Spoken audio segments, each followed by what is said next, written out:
nuestro evento. Okay.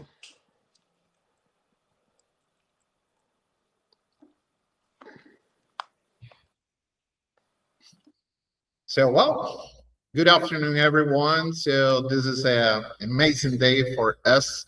So welcome to this third academic conference of pedagogy of national and foreign languages. This is organized as part of the academic activities. Sure to have all of you here with us in this important event. This is a space to learn, share experiences, and reflect the language teaching, educational innovation, talking about artificial intelligence assessment, and the new challenges in teacher training.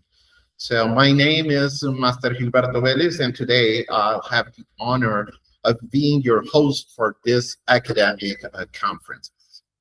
So we respectfully greet the university authorities of the State University of Milagro, NEMI, who support these activity spaces. We also have give a special greeting to the directors of the program, Master Sofia Guevara, director of the face-to-face program, and also Master Vanessa Orozco, who's the director of the online program. So we welcome also our distinguished speakers, teachers, students, invited professionals, and all participants that are connected to this virtual event. One important announcement that we are going to have is after the last keynote speech, we will have the poster session contest. The selected poster participants will present their work. This presentation will last about 10 minutes, and the official result will be announced tomorrow during the second day of this conference. So to start, today we will have national and international speakers. They will have important ideas about language teaching, artificial intelligence, and bilingual education assessment, digital tools, and resources for EFL teaching.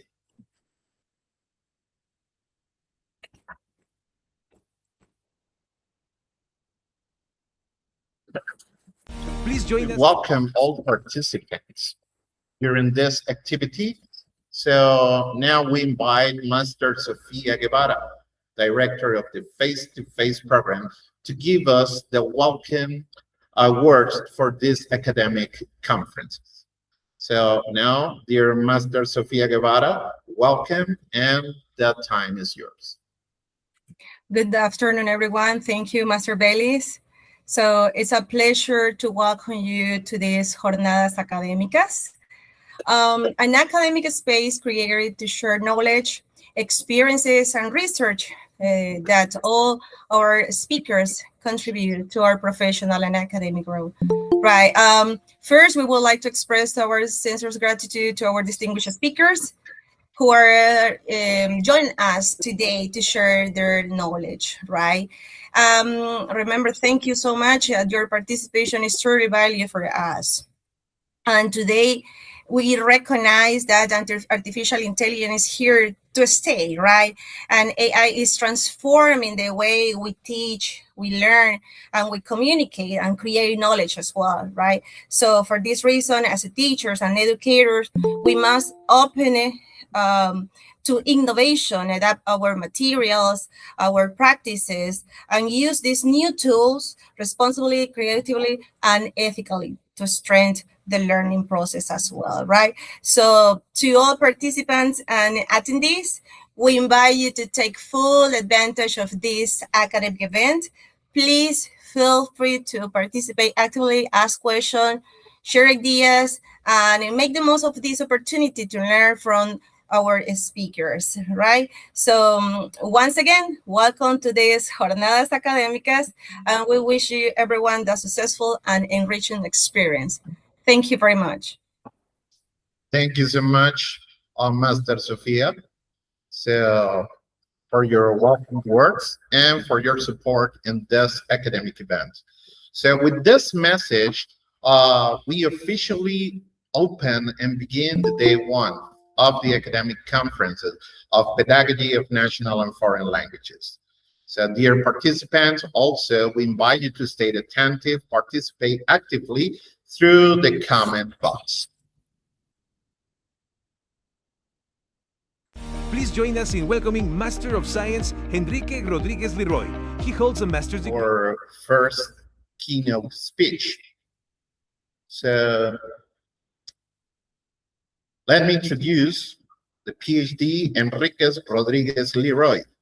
To begin our first keynote speech, so we are going to introduce him according to his academic background. So, PhD Enrique Rodriguez Leroy. Please join us in welcoming Master of Science Enrique Rodriguez Leroy. He holds a master's degree in language studies and a PhD in letters, specializing in language and society. His experience includes university teaching and research in applied linguistics. Today he will present Broader Linguistic Literary Curriculum in the Teaching of Portuguese as an Additional Language.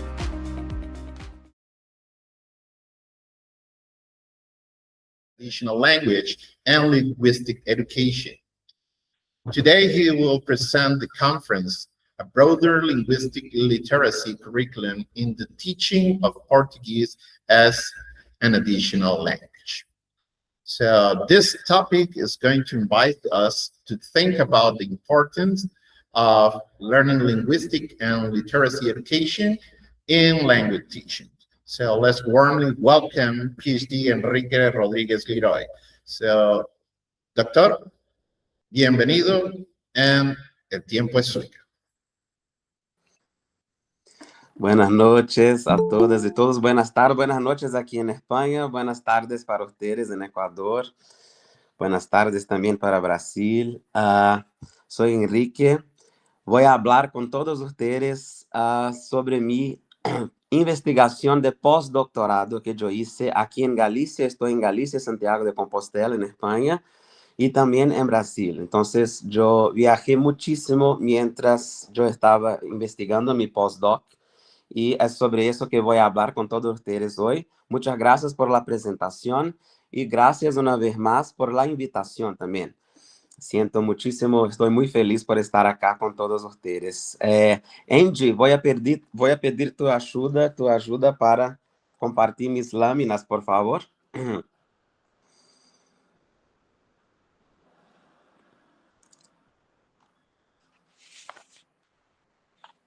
¿Sí? ¿Ya estás compartiendo? Porque para mí está muy chiquito acá.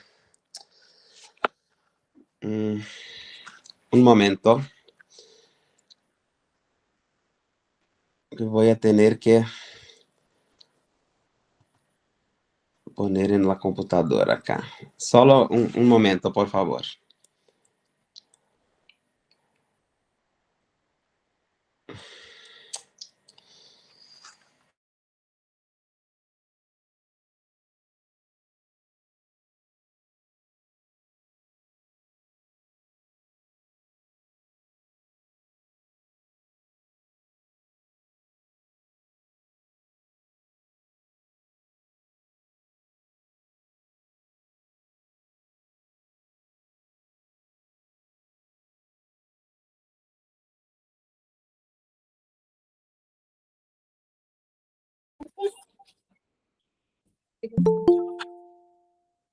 Ok.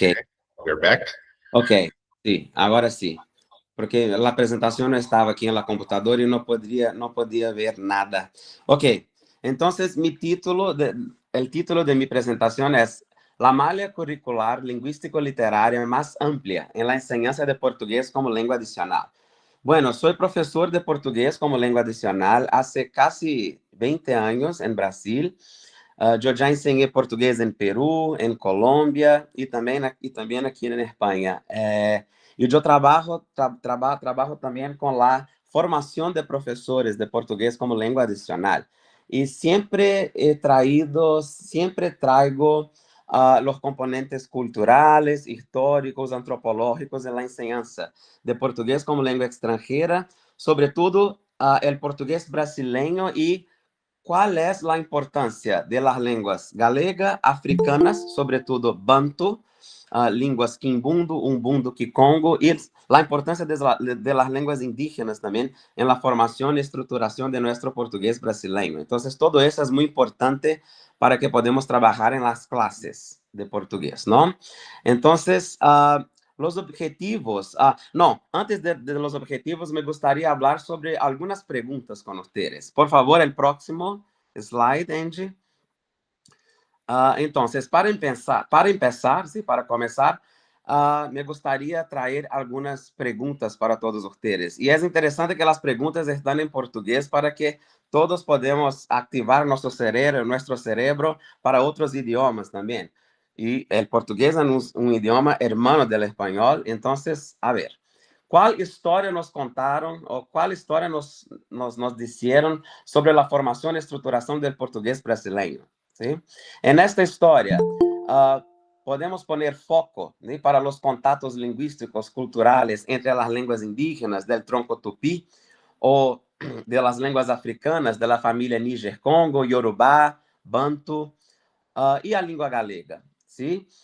Como a língua galega también hace parte del portugués brasileño, ¿no? Y el portugués europeo, ¿no? Hablamos sobre eso en nuestras clases ou só há visibilidade para o português europeu? Em nossas escolas e universidades, nos ensinam isso? Há espaços para que podamos discutir isso ou não? E a nossa literatura? E nossa literatura? ¿Sí?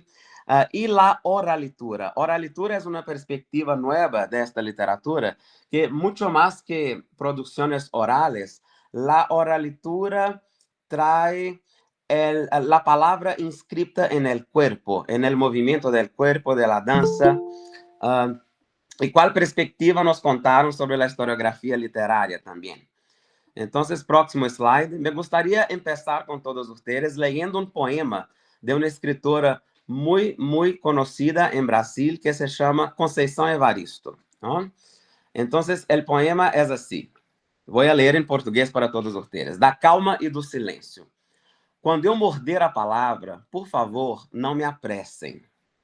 Quero mascar, rasgar entre os dentes a pele, os ossos, o tutano do verbo, para assim versejar o âmago das coisas. Quando o meu olhar se perder no nada, por favor, não me despertem. Quero reter no adentro da íris a menor sombra do ínfimo movimento. Quando meus pés abrandarem na marcha, por favor, não me forcem. Caminhar para quê? Deixem-me quedar, deixem-me quieta, na aparente inércia. Nem todo viandante anda estradas.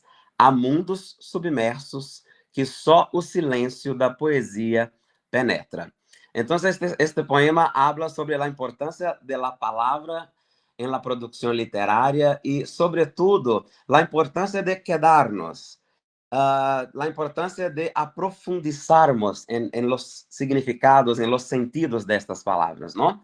Y el título del poema es Da calma y do silencio, por eso, ¿no? Entonces, ahí está hablando de la importancia de irmos, de la importancia de estudiar la raíz de la palabra, ¿no? La profundidad de la palabra. Y es sobre eso que voy a hablar aquí con todos ustedes, porque voy a traer un ejemplo de un libro de literatura brasileña que está completando 70 años ahora de publicación, que es El Grande Sertão Veredas, de João Guimarães Rosa. Y en este libro hay muchas palabras de lenguas africanas, sobretudo de la familia Bantu, Umbundu, Kimbundu y Kikongo, y también de lenguas indígenas, como por ejemplo la lengua tupí, y también de la lengua galega. Y todo eso forma este portugués brasileño que estoy intentando traer en las clases de portugués como lengua extranjera, ¿no? Entonces, próximo slide, por favor. El próximo slide hay una citación muy importante de este crítico literario brasileño que es Antônio Cândido. Y él dice que Guimarães Rosa penetra en el núcleo del idioma, ¿sí? Como el tutano de la palabra. la profundidad de la palabra de Conceição, Antônio Cândido va a hablar de la penetración en el miolo del idioma, en la profundidad del idioma, en el núcleo del idioma, ¿sí? Alcançando ou logrando uma espécie de posição clave, ¿sí? A partir do qual pode refazer a seu modo o caminho da expressão. Então, Guimarães Rosa, este autor que eu estou trabalhando com ele de uma maneira única, ele consegue conectar a cultura popular e a cultura erudita brasileira. E ele consegue trazer isso em um linguagem muito própria dele, não? Então, é muito interessante, porque ele traz todo um complejo conjunto de prácticas culturales populares de Brasil y al mismo tiempo él aprovecha de su erudición para traer también todas las lenguas que él sabía hablar, por ejemplo, como el húngaro, el español, el alemán, el inglés, e incluso también algunas lenguas indígenas. Y él pone todo eso en su obra, ¿sí? Y la próxima lámina, por favor. Eu trabalhei muitíssimo com dicionários, não? Dicionários de tupi, dicionários de línguas africanas também e dicionários da língua galega. Então, na próxima lâmina, poeta brasileiro que se chama Haroldo de Campos, ele disse: o dicionário é um repertório de poesia fóssil. Isso é muito interessante. A poesia está fossilizada na etimologia das palavras, né? Então, como a poesia está em la etimologia de las palabras, ¿sí? A partir de la etimología podemos construir producciones literarias, a partir de los diccionarios podemos construir diferentes sentidos, ¿sí? Y poner todo eso en las producciones literarias también. Próxima lámina, por favor. Entonces, ¿cuáles son los objetivos de mi charla aquí con todos ustedes? Primeramente, identificar, problematizar e desnaturalizar, através da construção da linguagem literária brasileira, histórias e narrativas singulares em torno ao português brasileiro, examinando especificamente como foi moldeado por línguas indígenas, tupi, línguas africanas, banto, sobretudo, quimbundu, umbundo, kikongo, e por el galego. E também aplicar estas reflexões em la malha curricular de la enseñanza del português brasileiro, como língua adicional, extranjera ou como primeira língua, com o fim de fomentar uma educação lingüístico-literária mais ampla, não? E, próximo slide, por favor, Angie. O que eu estou entendendo por uma educação mais ampla, não? Então, uma educação mais ampla é uma educação que está muito mais allá da linguística, da estrutura da língua. É claro que é importante a estrutura, a gramática prescritiva, porque há muitos tipos de gramáticas. Quando falamos de gramática, nós pensamos que estamos hablando solamente de la gramática prescritiva, pero no, estamos hablando de varias gramáticas, ¿sí? Hay gramáticas internas, hay gramáticas externas, hay gramáticas muy normativas, hay gramáticas del discurso, hay gramáticas sistémico-funcionales y también hay gramáticas culturales, ¿no? Entonces, yo no estoy focando solamente en la estructura, ¿no? Entonces, estoy trayendo historia, las ciencias sociales, la sociología, né? Por isso, é uma educação também transdisciplinar, socialmente engajada, ¿sí? Antropologicamente antenada, ¿sí? Atenta, ¿sí? E plural, claro, ¿no? Isso estou entendendo por educação linguística mais ampla, ¿ok? E esta é a referência que tenho acá. A professora Marilda Cavalcanti de la Unicamp, Universidade de la Província de São Paulo, ¿ok? Próxima lâmina. Y yo estoy trabajando también con lo que estoy llamando de educación lingüístico-literaria ampliada, porque lingüística ampliada por todo que ya hablé con ustedes acá, ¿no? Que no estamos considerando apenas el lingüístico, la estructura, y literaria ampliada por la oralitura. ¿Acuerdan que yo hablé con ustedes sobre la oralitura? Oralitura é muito mais que produções orales, literárias. La oralitura habla de la palabra que está inscrita en el cuerpo, inscrita en el movimiento, en la danza, en las manifestaciones artísticas. Por eso oralitura, ¿no? Entonces, por ejemplo, los indígenas ellos performan oralitura, porque la palabra para ellos están inscritas en su cuerpo, en sus sueños también, ¿sí? Esto es muy interesante, porque estamos rompiendo acá con paradigmas, ¿no?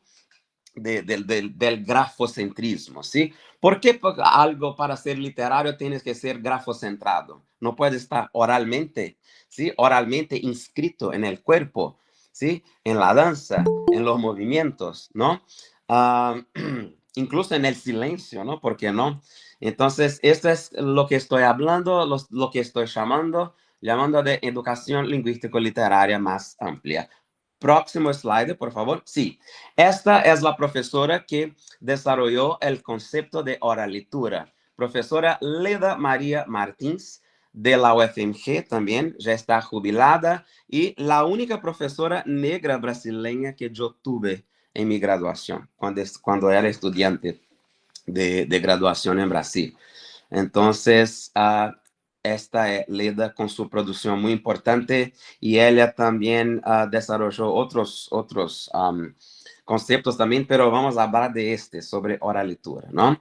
Y acá también traigo otro autor, un geógrafo, por eso es una educación transdisciplinar. Este es Milton Santos.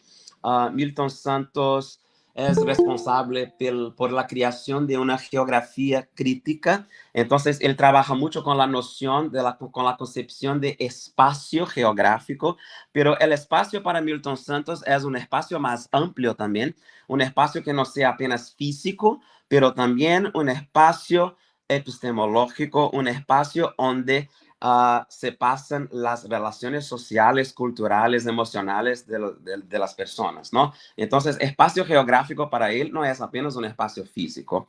Próximo, por favor. Sí. Y yo estoy hablando también y trayendo para todos ustedes, próximo slide, por favor, el instrumental teórico de la decolonialidad, que es algo que yo trabajo hace mucho tiempo, ¿no? Entonces, bien rápidamente para todos ustedes, la última vez que estuve aquí, yo hablé mucho sobre eso. Entonces, solo para quedar claro acá, colonialismo es un concepto histórico y el colonialismo tiene un momento para empezar y para acabar. Entonces, por ejemplo, cuando tomamos Brasil como ejemplo y colonialismo, tenemos el colonialismo de Brasil dejó de existir desde 1822 por la independencia, pero una independencia entre comillas, claro, ¿no? Entonces, colonialismo es un concepto histórico. Colonialismo tiene que ver con una administración política, ¿no? Institucional. Pero este colonialismo deja muchas herencias para todos nosotros. Y a estas herencias nosotros llamamos de colonialidad. Y la colonialidad sí es un concepto de la teoría decolonial que fue desarrollado sobre todo por el sociólogo peruano Aníbal Quijano. Entonces, yo trabajo muchísimo con ellos, y colonialidad es esta herencia, claro, ¿no? Y ahí, de todos estos estudios, ¿sí? un grupo de investigadores se reunieron para crear una lógica invertida a la colonialidad, que es la decolonialidad, ¿no? Que ahora vamos a empezar a pensar a partir de nuestro sul epistemológico. Vamos a empezar a pensar nuestras clases a partir de pensadores, investigadores que vinieron y vienen de Sudamérica, para después, claro, dialogar con pesquisadores que están en el norte global. Esto no quiero decir que no vamos a hablar o no vamos a conectar, no vamos a dialogar con el norte global. Es claro que vamos a dialogar con el norte global. Incluso estoy en el norte global ahora, ¿sí? Hablando con todos ustedes. Pero pienso que necesitamos partir de donde habitamos, de donde vivimos, ¿sí? Que es Sudamérica. Por eso mi escoja política de hablar español, portugués aquí ahora, por ejemplo, claro, ¿sí? Yo no voy a negar el inglés nunca, pero aquí pienso por el tema, por la temática que voy a traer, hablar, ¿sí? Un español, ¿no? Un portugués, un portuñol que sea, ¿sí? Pero lo importante es que me comprendan, claro, ¿sí? Bueno, próximo slide, por favor. Y me gustaría traer también 3 autoras importantísimas para la discusión de la colonialidad del lenguaje, porque una de esas herencias atraviesa los lenguajes, claro. Y para hablar de la colonialidad del lenguaje, yo traigo para todos ustedes acá Lélia González, una pensadora brasileña que desarrolló el concepto de portugués, ¿sí? Portugués no solamente el portugués hablado por los africanos o afro-brasileños, pero el portugués popular hablado por todos nosotros en Brasil, porque fue muy influenciado por los afro-brasileños, claro, ¿sí? Traigo también la idea de contralengua, una lengua contrahegemónica, con Bell Hooks, que es una pensadora muy, muy importante estadounidense, claro. Y también traigo la importantísima Gloria Evangelina Anzaldúa, una autora chicana, una autora que resignificó lo que llamamos de chicano, porque chicano puede ser algo que produce perjuicio, pero para ella resignificó este concepto de chicana, y ella se dice chicana de la frontera de México a Estados Unidos, ¿sí? Y ella trabaja con las lenguas fronterizas. Entonces, ella habla algo muy interesante, que ella no viene ni de Estados Unidos ni de México, ella viene del territorio náhuatl, ¿sí? Que es el pueblo que ella pertenece, ¿no? Próximo slide, por favor. Sí. Y ahí está el concepto de colonialidad del lenguaje, claro, desarrollado por la ítalo-argentina Gabriela Veronelli, ¿no? Entonces, el colonialidad del lenguaje es una herencia de la colonialidad, claro, que viene del colonialismo, y esta herencia reproduce muchos perjuicios y opresiones por medio del lenguaje, ¿no? Entonces, por ejemplo, el racismo, ¿sí? La homofobia, todas esas opresiones también atravesan el lenguaje. Entonces, esto es colonialidad del lenguaje. Y con mi trabajo, con mi investigación, yo estoy intentando decolonizar estas colonialidades del lenguaje. Por eso estoy trayendo acá lenguas indígenas, lenguas africanas y también el galego, porque es interesante, porque el gallego acá en Galicia, por ejemplo, si fuéramos a tener en cuenta toda España, el galego sería un sul epistemológico dentro de un norte global geográfico, ¿no? Porque el galego sufrió y aún sufre, claro, muchas opresiones, ¿sí? Sobre todo lingüísticas también, ¿no? Y esto es muy interesante. Bueno, y claro, yo traigo también un instrumental teórico. Próximo slide, por favor, Angie. Yo traigo ejemplos, no ejemplos, pero instrumentales teórico-metodológicos de la antropología del lenguaje, ¿no?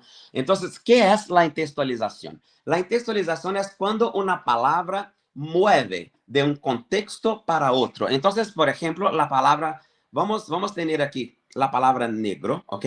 La palabra negro, ella no significaba algo positivo hasta los 50, ¿ok?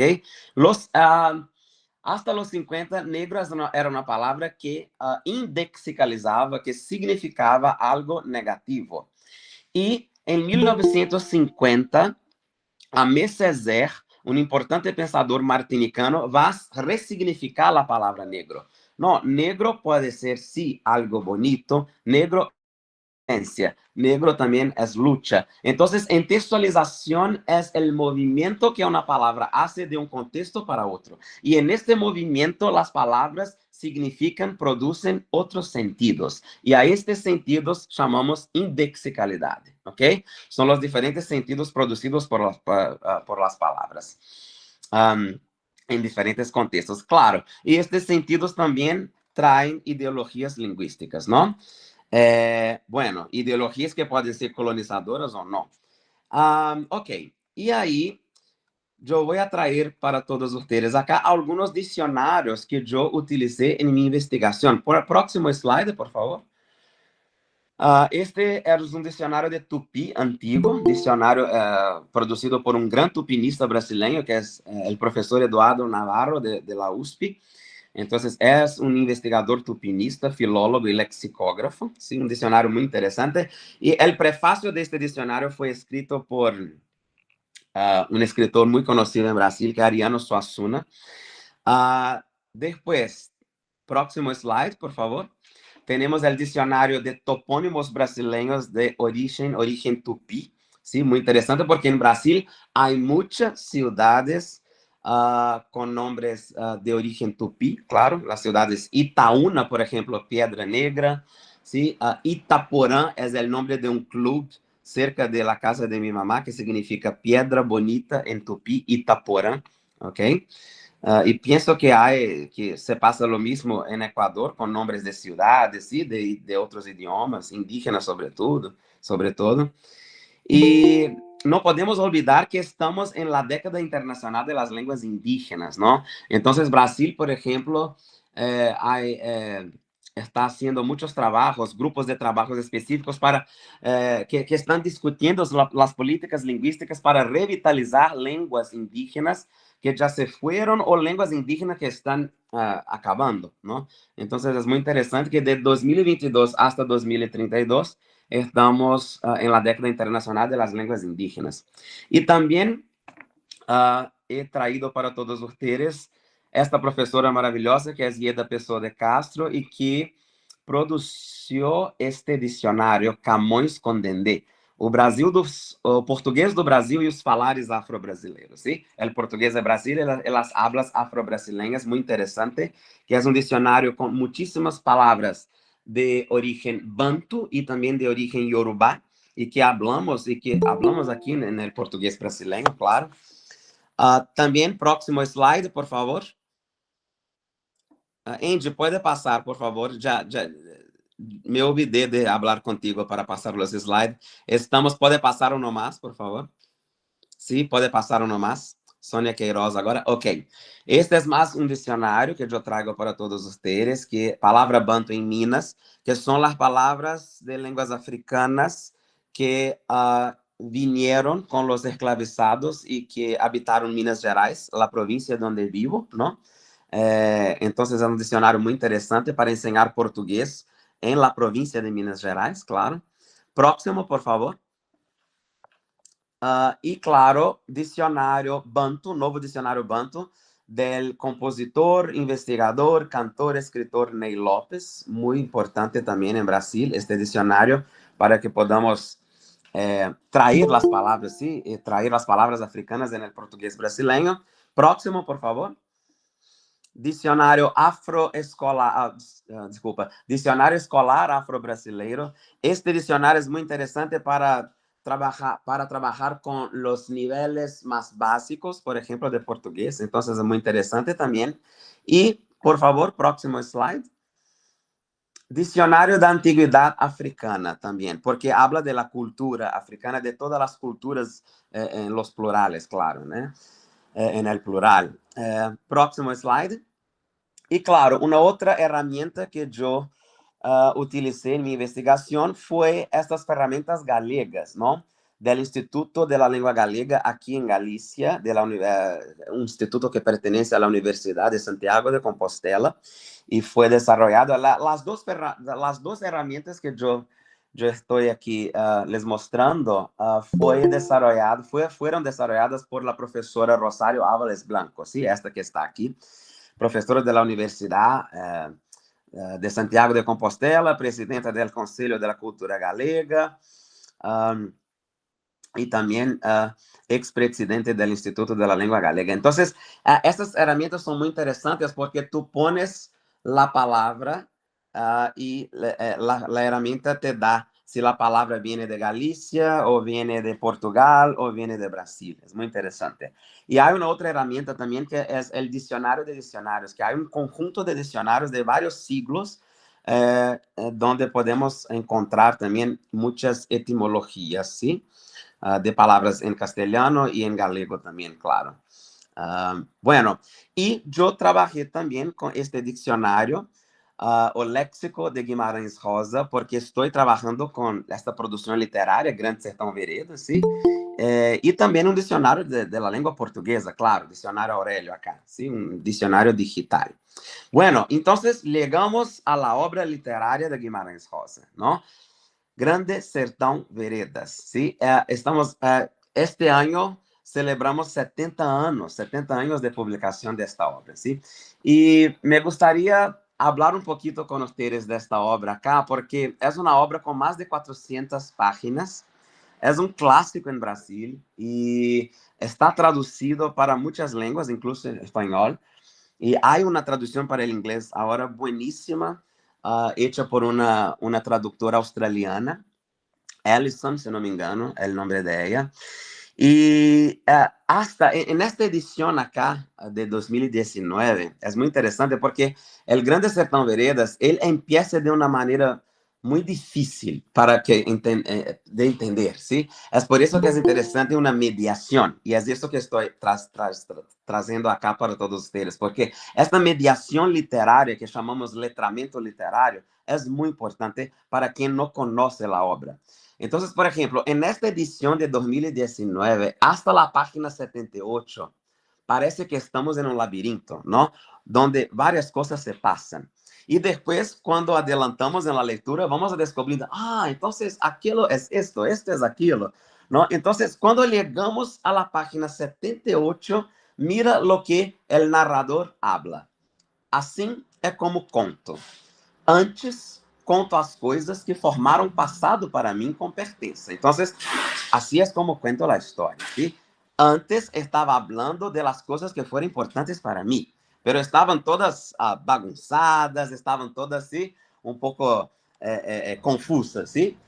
Pero agora não, agora vou contar a história de uma maneira linear, né? Então, vou lhe falo do sertão do interior do Brasil. Não sei, ninguém ainda não sabe. Só umas raríssimas pessoas. E só essas poucas veredazinhas. Veredas são caminhos, ¿sí? Então, nós temos um grande sertão, ou seja, um grande espaço no interior do Brasil, e ao mesmo tempo temos veredas, os caminhos por onde encontramos água, ¿sí? En el sertão. El sertão é um lugar seco, e as veredas são lugares mojados, com água, onde nasce el agua, ¿no? Com vegetação verde. Então, é uma paradoja muito bonita, muito interessante e muito poética também. Então, são raríssimas as pessoas que conhecem o sertão. E só essas poucas veredazinhas. O que muito lhe agradeço é a sua fineza de atenção. Então, muitíssimas graças por la atenção de estar me oyendo acá, porque todo el libro parece un diván, ¿no? Es el narrador principal, Riobaldo, está contando una historia para un interlocutor que no aparece, él no aparece, pero está oyendo todo el tiempo, ¿sí? Es muy interesante. Entonces, ele empieza. Foi um fato que se deu um dia, se abriu o primeiro. Depois o Senhor verá por quê, me devolvendo minha razão. E aí ele empieza a contar a história. E me vou a falar agora com ustedes, já caminhando para o fim de la apresentação, de um momento muito interessante no livro, que é quando Riobaldo, o personagem principal, conhece a Diadorim. Diadorim é um outro personagem principal que Riobaldo pensa que é um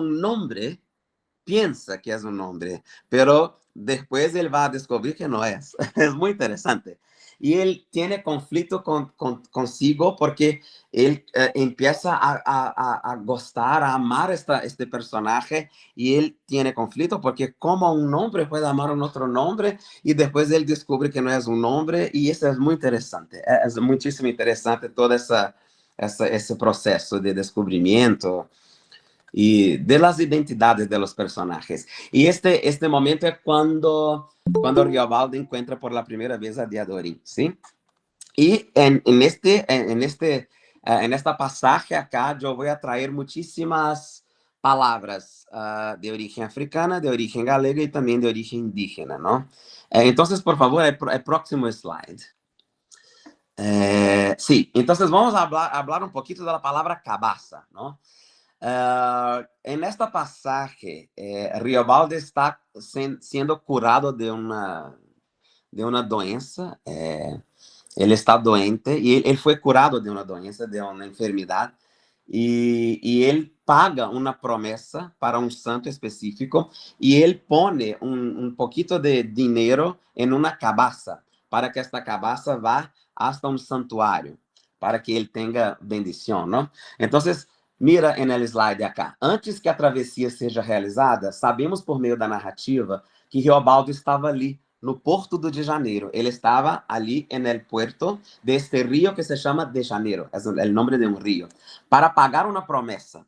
pois ele acabava de sarar de uma doença, de uma enfermidade. Então, do dinheiro acumulado das esmolas perdidas, metade iria para uma missa, então, del dinheiro, ¿sí? Metade iria para uma missa e outra metade seria colocada em uma cabaça para ir hasta um santuário, não? Ok, próximo slide. E aí, eu empecé a estudar a etimologia desta palavra cabaça en esta parte del romance, ¿no? Entonces, descubrí por medio de mi investigación que la palabra cabaça entextualizada, o sea, la palabra, ela viaja de um contexto para outro, ¿sí? Entextualizada nesta travessia, nesta história, pode indexicalizar uma memória ancestral banto, uma vez que sua etimologia está conectada a duas línguas da família banto, Quimbundo e Kikongo, que significa fruto do cabaceiro, ¿sí? E esta informação eu la cogí del dicionário de Sônia Queiroz, palavra banto em Minas. Cabaça também pode ser usado no fabrico de vários utensílios das culturas africanas, como instrumentos musicais, por exemplo. Então, para quem conhece a capoeira, a cabaça também está no berimbau, que é um instrumento que é muito utilizado, muitíssimo utilizado, sim, na capoeira. Cabaça também pode significar um ninho gemelo, sim, uma criança gemela, sim, que nasce em segundo lugar. Do Quimbundo ou Kikongo, cabaça, gemelo mais novo, mais jovem, não? E também pode significar saco, alforje, mochila, né, em uma linguagem religiosa. Próximo slide, por favor. Sí. La cabaça também está, mira que interessante, a palavra cabaça também foi encontrada em dicionários galegos, não? Por exemplo, em la herramienta Dicionários de Dicionários, eu encontrei 28 acepções para a palavra cabaça. E no Tesouro do Léxico Patrimonial Galego e Português foram encontrados 33 significados, sim, em Portugal e 6 acepções em Brasil, né? E a grande maioria dessas acepções significam, indexicalizam frutos advindos da planta cabaceira, não? Ou em galego, por exemplo, aqui, fruto da cabaceira, de tamanho grande, forma redondeada e com muitas sementes no interior. Próximo, por favor. Sí, y la palabra cabaza también puede indexicalizar cabazo, por ejemplo, de una persona virgen. Y esto es muy interesante porque todo eso se pasa en un momento cuando Riobaldo y Diadorim, los dos personajes principales, están en la pubertad, están en el momento de los deseos, ¿no? Entonces eso es muy interesante también, podemos analizar por este lado también, por un lado literario, ¿no? Del cabazo, ¿no? Eso es muy interesante. Y uma coisa mais acá, neste slide, essas indexicalidades da cabaça, entextualizadas no texto literário, nos remetem para o ritual de uma travessia, claro, de dois pré-adolescentes de 14 anos, né? Para um mundo adulto de desejos e descobertas, ok? Então, próximo slide, por favor. Isso. Um dicionário que eu trabalhei também foi o Léxico de Guimarães Rosa, e neste dicionário traz a palavra porongo, ¿sí? Que significa cuia, advindo de um brasileirismo originário del quechua. Mira que interessante. Hasta el quechua apareceu aqui, ¿sí? Então, é muito interessante todo isso, não? Este plurilingue, não? Em produção literária. E em el português brasileiro também. Bueno, próximo slide. Temos outro exemplo acá, outro exemplo de uma planta muito interessante que aparece nesta parte do romance, que é, por exemplo, a planta mucunã, que também é chamada de olho de boi. Então, mira, a parte é esta acá.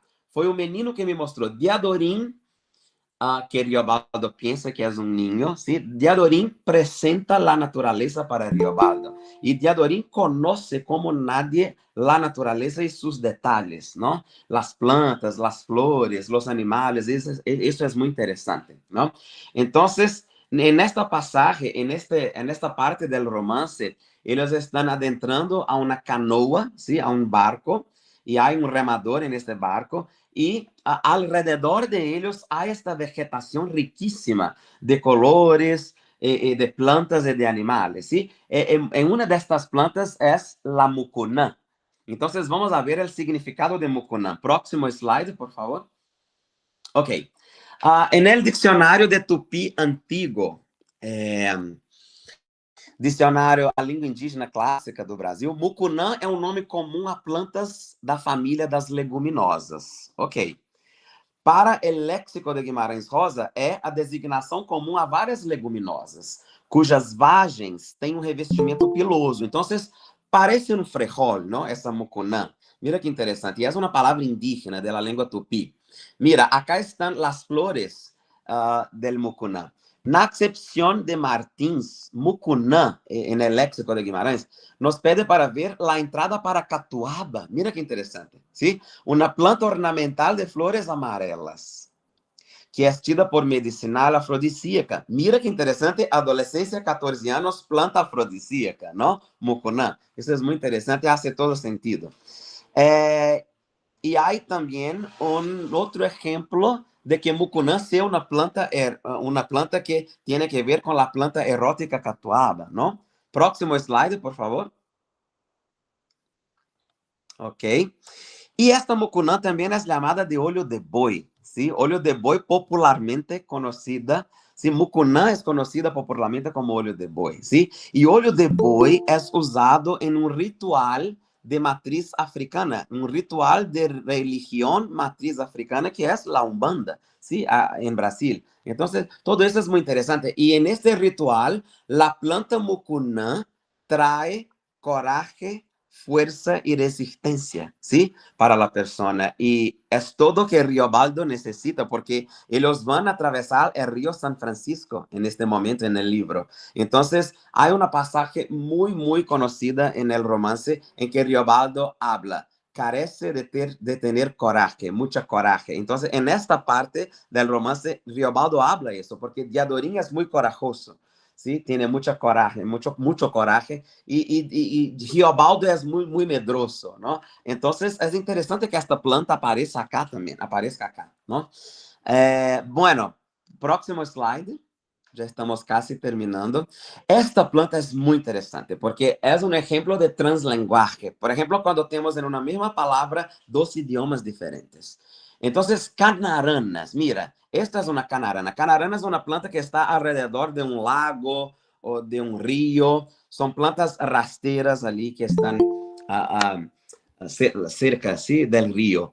Y rana, para el próximo slide, por favor, próximo slide. Rana en tupí significa semejante a. Y cana significa la cana de azúcar. Caña de azúcar que ustedes conocen.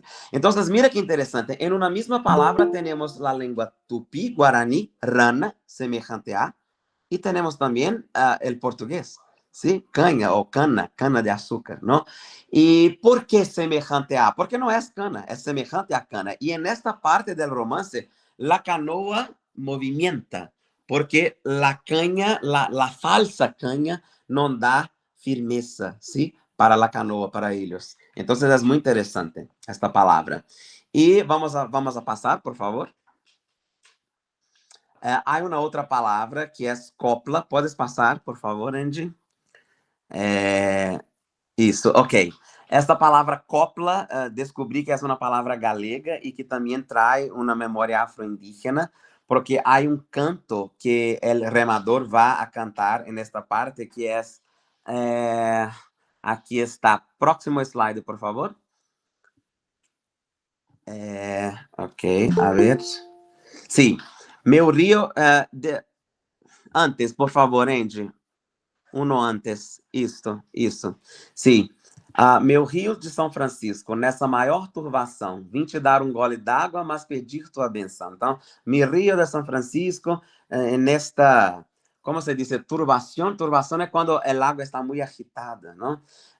Vou a darte água para pedir tu bendición, ¿no? Entonces, el canoeiro, el remador, él respeta el río, ¿sí? El río para él, como para los indígenas, es una entidad, ¿no? En que ellos hablan con él. Eso es muy interesante. El río para los pueblos Krenak, por ejemplo, es un abuelo, ¿sí? Entonces ellos hablan con el río, y eso es muy lindo, muy interesante. Nosotros tenemos mucho que aprender con los indígenas, ¿no? Entonces esto está aquí en esta parte del romance, y en esta parte, esto que yo leí ahora para todos ustedes es una moda de copla, y copla también es una palabra que viene del galego, ¿sí? Del galego. Muy interesante también. Tiene una estrofe de una canción antigua con 4 versos, ¿no? Entonces, ok, entonces eso es etimología. ¿Puedes pasar, por favor, Angie? ¿Puedes pasar uno más? Por favor, esto es etimología, ¿no? Etimología es siempre una hipótesis, ¿no? Una aventura de jugar con la lengua, ¿no? En el final todo acaba en samba, y samba es una palabra africana, ¿sí? Eso es muy interesante porque muy difícilmente vamos a saber originalmente, ¿sí? O el origen de la palabra, pero es muy interesante que busquemos este origen. Entonces, lo más interesante es la travesía, ¿sí? Y no la llegada en el final, ¿sí? Esto que nos movimenta, como la utopía, ¿no? Y aquí hay un diccionario de samba, só como un juguete para todos nós acá. Espero que todo tenha hecho sentido. Espero que mi charla ha traído sentido para ustedes y algunas reflexiones, claro. Y muchísimas gracias por todo, por me oír. Y aquí está un agradecimiento plurilingüe para todos ustedes. Ngasa Kibila Kiavulo, es muchas gracias, muito obrigado en Kimbundo, una lengua banto. Agudje es obrigado en Guarani. Tapeyucatu, obrigado, muchas gracias en Tupi. Muitas graças, obrigado em galego, muitas graças e muitíssimo obrigado em português brasileiro. Ok, terminamos.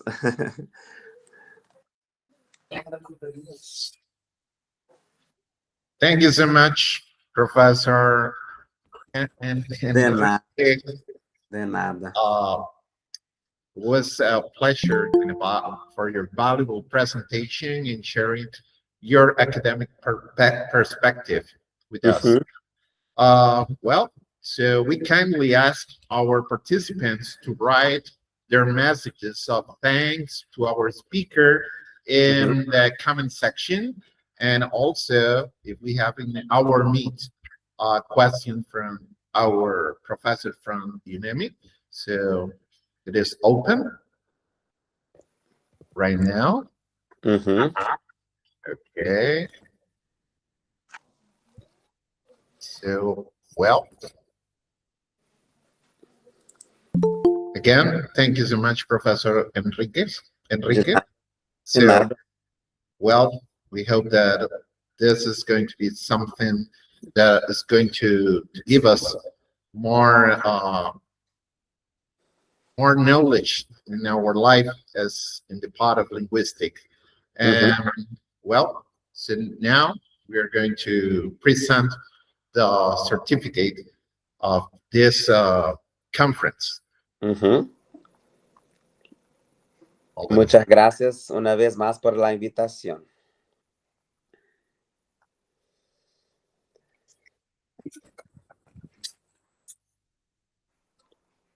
Okay, gracias. And the certificates as la segunda jornadas académicas de UNEMI, EPUNEMI 2026, otorgan el presente certificado al máster Enrique Rodríguez Leroy, en reconocimiento a su destacada participación como ponente de las segundas jornadas académicas de pedagogía de los idiomas nacionales y extranjeros, desarrolladas del 9 al 10 de julio del 2026 y organizados por la Empresa Pública de Producción y Desarrollo Estratégico con el aval académico de la Universidad Estatal de Milagro. En Milagro, con fecha 10 de julio del 2026.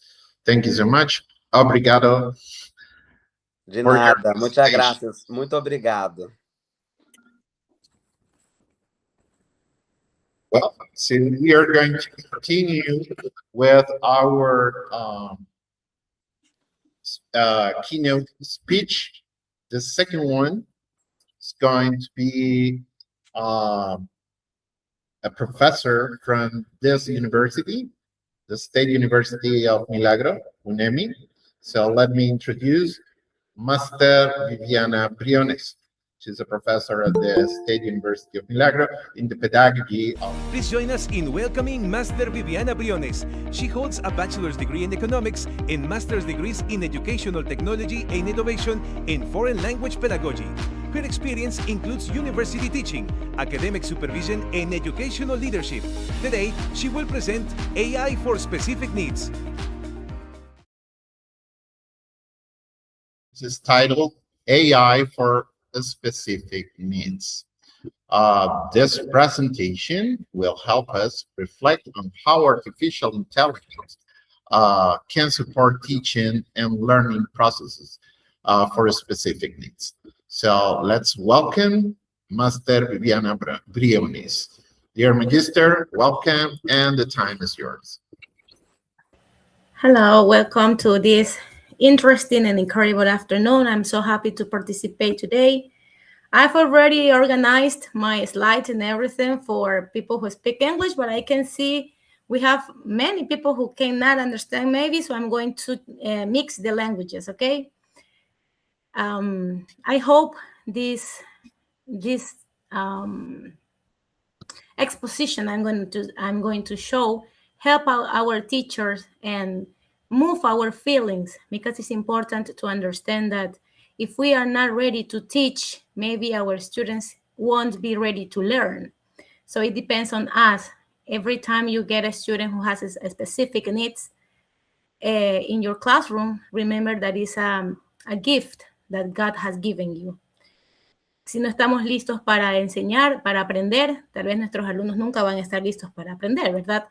Entonces, me da mucho gusto que este evento, y espero que logre tocar la sensibilidad de los estudiantes, de los profesores que estamos aquí reunidos, ya que quiero empezar con este dicho de un autor desconocido que dice que el buen maestro no espera que los alumnos aprendan de la misma manera.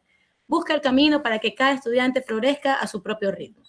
Y hoy en día que la inteligencia artificial ya llegó a nuestra vida y no se va a ir, considero que nuestra obligación es hacer uso de ella de la mejor manera de qué mejor manera para que nuestros estudiantes se beneficien, ¿no?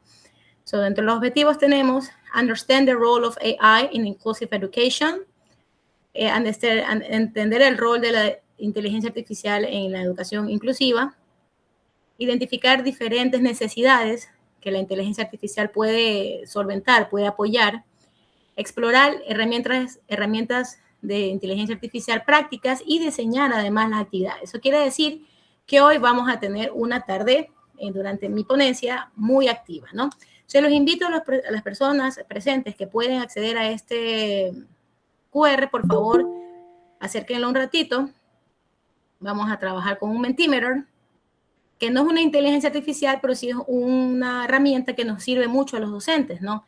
Entonces, si usted no la conoce, se la presento, se llama Mentimeter, y sirve para hacer pequeñas encuestas como la que vamos a hacer, ¿no? Entonces, ¿de qué se trata? Vamos a iniciar escribiendo 3 necesidades específicas, ya no se llaman necesidades especiales, hubo un cambio, se llaman necesidades específicas, ¿no? 3 necesidades específicas que usted conozca. Si no puede en inglés, escriban en español, no hay ningún inconveniente. Lo importante es que participen, ¿no?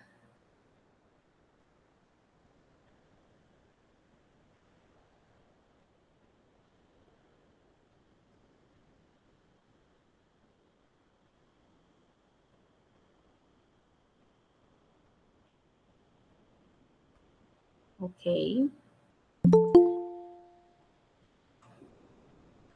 Ok, 3 nombres de necesidades especiales, correcto. Tenemos dislexia, discalculia. Muy bien. Bueno, hoy vamos a enfocarnos un poquito en la parte de la enseñanza del idioma inglés, que es la que nos atañe básicamente a nosotros, pero estas herramientas nos sirven para todos, ¿no? Tenemos síndrome de Down, visual needs, ok. Tenemos autismo, auditiva, déficit de atención, TDAH. Ok, muchas gracias. Tenemos sordoceguera. Ok. Sordoceguera otra vez, muy bien. Déficit de atención, lectoescritura, atención. Asperger, language impairment. ¿ok? Impedimentos de lenguaje, tenemos problemas de audición también, trastorno del espectro autista, ¿ok? Muy bien, muy bien, muy bien. Estamos muy enterados ya de lo que significa una necesidad específica en el aula. Se decía que antes de 10 niños o 10 estudiantes, uno era nada más. Que de 100 estudiantes, uno era el que necesitaba nuestro apoyo. Ahora es diferente, ¿no? No sabemos de qué se trata muchas veces, cómo inicia. Sin embargo, es nuestra obligación estar presentes. Si nos hacemos de la vista gorda, pensamos que no es nuestro inconveniente, de nuestra conveniencia, que no nos importa, estamos equivocados. Si están en nuestras aulas, si están en nuestras manos, es nuestro deber asistirlos, es nuestro deber ayudarlos y sobre todo recordarles que no hay nada mejor, no hay herramienta digital, no hay planificación más perfecta, no hay nada que sea mejor que la empatía y el trabajar con amor, que son días duros, que en ocasiones es difícil planificar una cosa, otra cosa y solventar todas las necesidades de todos los estudiantes, pero por lo menos una vez a la semana hacer una actividad diferente, ¿no? Recordar que muchos docentes olvidamos que ningún estudiante decidió nacer con el problema con el que existe, con la dificultad, con la dificultad física o cognitiva que lo aqueja. Nadie decidió, pero es nuestra obligación y es nuestra decisión aportar a la sociedad de esta manera, ¿no?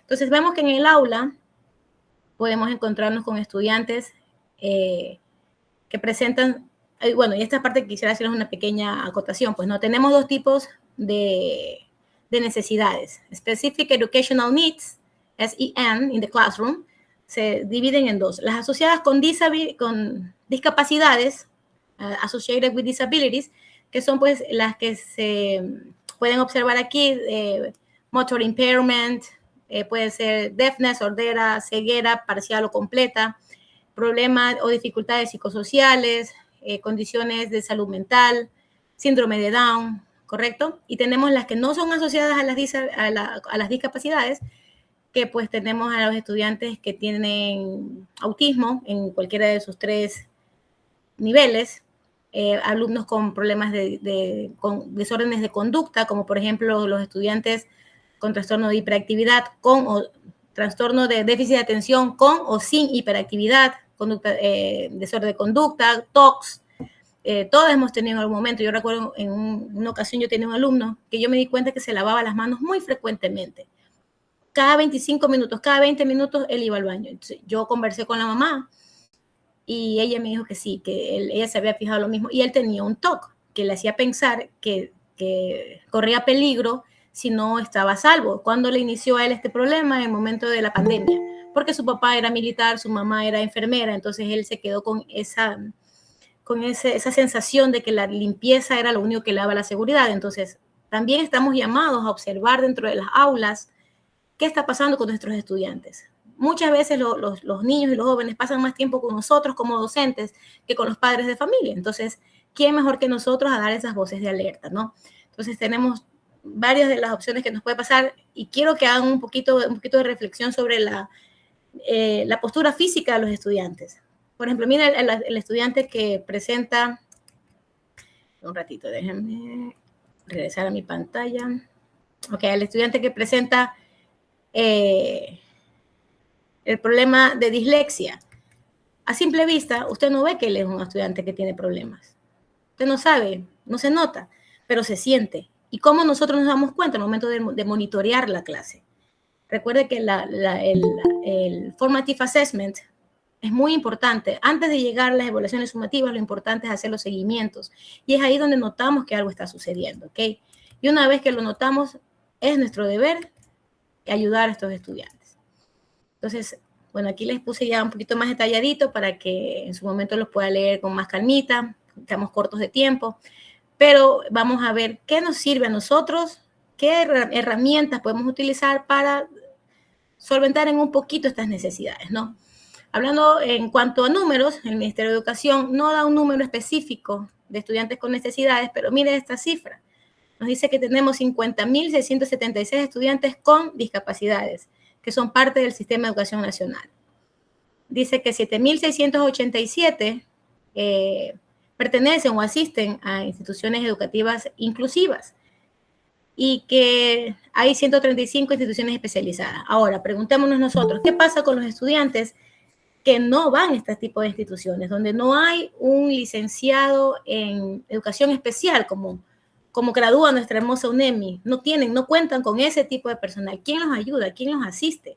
Nosotros, que no tenemos tal vez la certificación de un diploma, pero sí tenemos el compromiso social y el amor de trabajar para ellos. Reitero la posición en que sin amor, sin compromiso, sin esa sensación de que yo puedo cambiarle la vida a un estudiante, no voy a lograr nada. Y como profesor de inglés, sobre todo, que tenemos que sembrar otro idioma, el amor a otro idioma, el aprendizaje de otra lengua, tenemos que buscar la forma de acoplar esa necesidad con ese objetivo de la mejor manera, siempre en beneficio de ellos, ¿no? Bueno, está en inglés, les voy a hacer un poquito la explicación en español también. Antes decíamos que hacíamos adaptaciones curriculares para los estudiantes que tienen algún tipo de necesidad, ¿no? Ahora vemos que tenemos, se dividen en dos, adaptaciones curriculares y los ajustes razonables. ¿Qué es una adaptación curricular? Es el qué esperamos del alumno. What to expect from them. ¿Qué dice la malla curricular de los estudiantes de séptimo de básica? Que el niño debe saber, bueno, vamos más bajito, vamos con primero de básica. El estudiante debe saber los colores básicos: yellow, blue, pink, red, green, black, orange, silver, gold, pink. Ok, entonces, ¿qué hago yo con mi estudiante que no puede alcanzar 12 palabras? Le bajo a 6. Eso es una adaptación curricular, es el qué puede aprender. Si yo tengo un estudiante, hablemos de matemáticas, que está en tercero de básica y ya tiene que saber sumar cantidades de 3 cifras, pero tiene alguna de estas necesidades específicas, entonces yo no voy a hacerle que sume de 3 cifras, sume de 2 cifras. Entonces yo estoy moviendo un poquito el currículum para que él pueda alcanzar el objetivo y sobre todo que no sienta la frustración de no llegar, porque no depende de él ni de mí como profesora. Entonces, adaptamos un poquito la malla curricular para que se cumplan con estos objetivos, ¿no? Mientras que tenemos por el otro lado los ajustes razonables, que ellos son el cómo. ¿Cómo voy a ayudar? ¿Qué voy a hacer para que este estudiante consiga mi objetivo, el objetivo que yo me he trazado? Él sí puede llegar. Este estudiante sí puede llegar al top que nos dieron. ¿Pero cómo lo hago? Ok, a veces los docentes decimos, no, es que yo no tuve tiempo de preparar nada, pero lo cambié de puesto, lo senté al frente. Eso ya es una adaptación, eso ya es un ajuste, ya es un ajuste razonable, porque ya le estoy ayudando, ya no lo tengo al fondo, a lo mejor donde no ve bien, y lo pongo al frente. Es que no avancé a hacerle nada, pero me le paré al lado mientras el niño estaba trabajando. Eso ya es un acompañamiento, eso ya es un ajuste razonable. Estar al lado del estudiante, cuando es más fácil irme a sentar al otro lado o pararme en medio de los que sí pueden responder rápidamente, me quedo al lado de él orientándolo durante el proceso de una lección, de un trabajo en clase. Eso también es un ajuste razonable. Y también es parte, porque es el cómo estoy intentando que mi alumno llegue a conseguir el objetivo, ¿no? Entonces, reforzamos aquí que la adaptación curricular es cambios en el qué.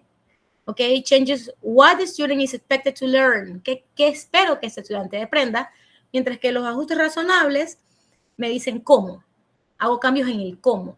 Ok, por ejemplo, tenemos aquí adaptaciones curriculares. Un estudiante con dificultades muy importantes de aprendizaje trabaja en ejercicios matemáticos más chiquitos, ¿no? Como les decía, no le hago que aprenda a sumar de 3 cifras. Le pongo 2. Que no sume llevando todavía. Le bajo un poquito al rigor de lo que se espera. Eso es una adaptación curricular. Y tenemos, por ejemplo, el ajuste razonable, un estudiante con dislexia. Dislexia, recuerda que es el estudiante que confunde las palabras. Y leí hace unos días, decía, todo lo puedo en Filipenses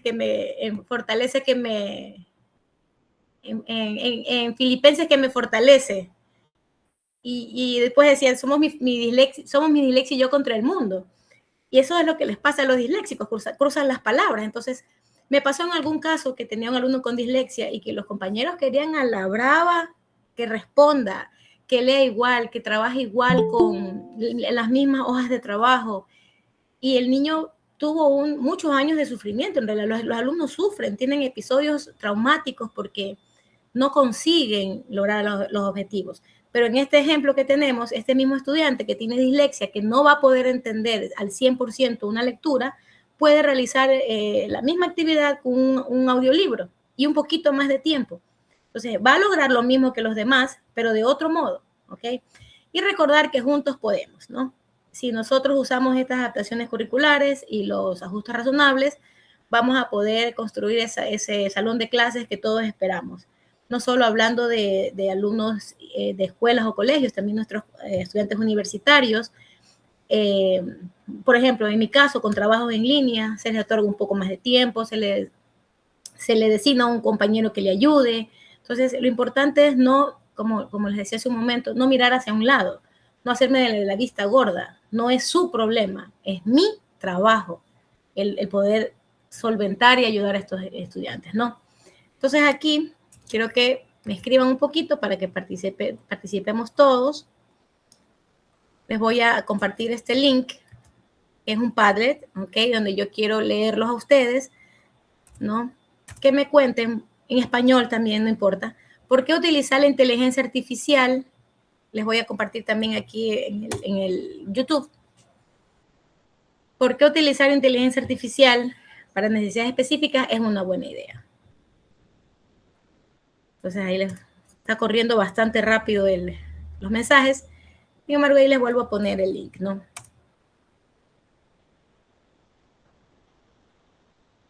Entonces, compartan un poquito conmigo por qué usted cree que sí es una buena idea o de pronto no es una buena idea. Si usted tiene una idea diferente, tiene una opinión diferente, pues me encantada de leerlos, de hacer brevemente dentro de lo que nos permite el tiempo, saber qué dice, ¿no? Como publicamos en la parte de, déjeme cambiar la pantalla.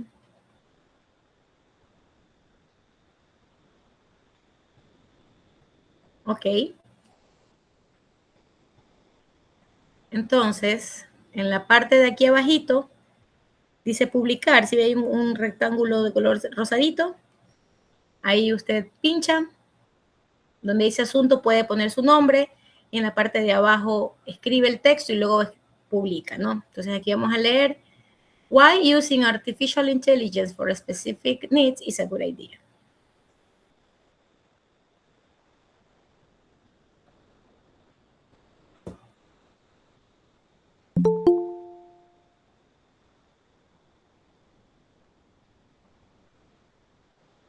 Ok. Padlet es otra herramienta bastante amigable que sirve para ver notitas. En lugar de utilizar el chat, utilizamos el Padlet y lo podemos adecuar a nuestras necesidades también, ¿no? También es muy útil, sobre todo en clases en línea, ¿no? O en actividades que usted quiere que sus estudiantes hagan luego de clases, comparte el link y aquí se lee. Entonces usted lo puede configurar como desee. Yo en este momento decidí ponerle este fondo muy bonito, acorde a la ponencia, ¿no? Ya vamos a esperar un ratito que ya empiecen a aparecer los resultados para saber su opinión.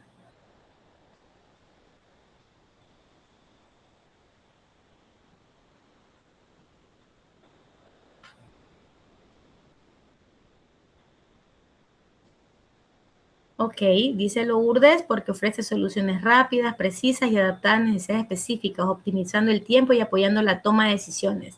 Sobre todo, la optimización del tiempo, Lourdes. Muchísimas gracias por su comentario. Es increíble y sí es penoso que todavía haya muchos docentes que prefieren y optan por no sistematizar sus actividades, por no tecnificar la forma en la que enseñan. Preferimos mantenernos en la pizarra, en libros de texto nada más, que sí son útiles, pero que no llegan a todos. Entonces, por ejemplo, si usted se da cuenta, al momento en que usted me está escuchando, yo estoy trabajando con las personas que están presentes, con mi público auditivo. En el momento en que yo le presento imágenes, que le hablo de números, estoy trabajando con las personas que son visuales. Pero al momento en que yo le doy el link y le permito que usted escriba, que usted participe, estoy trabajando con los kinestésicos. Entonces estamos de todas maneras respetando los estilos de aprendizaje de las personas con las que estoy trabajando, a las quienes me estoy refiriendo, ¿no? Entonces Kimberly dice, considero que utilizar la inteligencia artificial para necesidades específicas es una buena idea, porque permite crear recursos más personalizados. Ay, se me perdió Kimberly. Adaptados al ritmo y las características de cada estudiante. Exacto. Respetar las características de cada uno es importante en estos escenarios porque no todos son iguales, no todos aprendemos ni de la misma forma ni el mismo día. Ayer justo daba una clase en la que un quote decía, not all the students learn the same day or the same way. Hoy no quiero, hoy a lo mejor tuve un episodio violento en mi hogar, hoy no tuve para comer, no tuve para desayunar, hoy tengo enfermo a mi perrito, hoy mi abuelita se puso mal, hoy mi hermano sufrió un accidente, hoy mi mamá me gritó. O sea, no sabemos las realidades de cada estudiante y no podemos esperar que el mismo día aprendan lo que todos. A lo mejor hoy no, pero mañana sí. Entonces, y no enseñemos siempre de la misma manera. Hoy enseñé en la pizarra, ok, mañana los saco al patio, mañana juego bingo, pasado mañana hago modelaje, otro día les enseño con una canción que también vamos a aprender. Aquí tenemos, it helps with easy new, se me fue. It helps with easy new ideas to create resources for each of our students' needs, ¿ok? Para cada estudiante, ¿sí ve?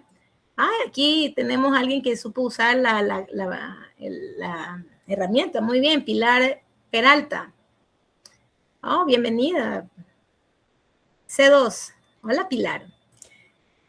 It's a good idea because with this, it's more easy to put a specific topics and requirements for students with specific needs, ¿ok? Si usted se da cuenta, todos vamos a concluir en que es fácil porque hacemos el trabajo de la manera más rápida, un poco más fácil y sobre todo apegada a las necesidades de mis estudiantes, ¿no? Entonces les agradezco muchísimo, muy interesante, porque puede ayudarnos a guiarnos, la guía puede ayudarnos a guiar, ok, correcto. A veces no sabemos qué hacer, estamos saturados, mucho trabajo, muchas cosas, muchos puntos, muchos frentes que afrontar, ¿no? Entonces yo le pregunto a la IA, y sí, la IA está aquí, no se va a ir, y cada vez va a ser más fuerte y más poderosa, y tenemos que saber cómo utilizarla a nuestro beneficio. No podemos pensar que nuestros estudiantes no usen inteligencia artificial. Sí, correcto, úsenla. Perfecto, es maravilloso que la usen, pero orientada a las necesidades de mis estudiantes y sobre todo a agilizar mis actividades como docente. Entonces, muchas gracias por sus mensajes. Tengo muchísimos, los voy a leer poquito a poco. Por aquí tenemos otra imagen. Sarita, ¿cómo está? AI meets AI. Using artificial intelligence for specific needs, a good idea because it saves time, improves accuracy, and se me vuelan. And provide feedback, ok, también. Provide better solutions for specific tasks. Ok, muchas gracias a todos. En conclusión, podemos ver que la inteligencia artificial nos ayuda a ¿qué? A ahorrar tiempo, a mejorar la calidad de nuestras actividades, a respetar los estilos de aprendizaje y las necesidades de cada estudiante, ¿ok? Seguimos, vamos a empezar. Por favor, si usted puede hacerlo conmigo, sería maravilloso. Esta herramienta es una de las más conocidas. Nosotros conocemos ya ChatGPT. He tratado de que las herramientas que utilizamos no sean de pago para que todos podamos utilizar, pues, ¿no? Entonces vamos a ver, les voy a facilitar también estos prompts. ¿Cuál es la magia de ChatGPT? Saber pedirle. Si usted le dice a la IA, hazme 20 preguntas sobre, por ejemplo, en este caso, hazme un cuestionario de 20 de los verbos más utilizados en infinitivo y participios y etcétera. Entonces la IA lo que va a hacer es que le va a dar las preguntas en cuestionario. Si usted le dice, démelos en Word, se las va a dar en Word. Si usted le dice, démelos en Excel, se los va a dar en Excel. ¿Cuál es el problema? Que no le decimos que nos las dé en imagen. O sea, aquí también les comparto a los estudiantes, los docentes, las personas que participan a través de YouTube. Ahí les envié el prompt.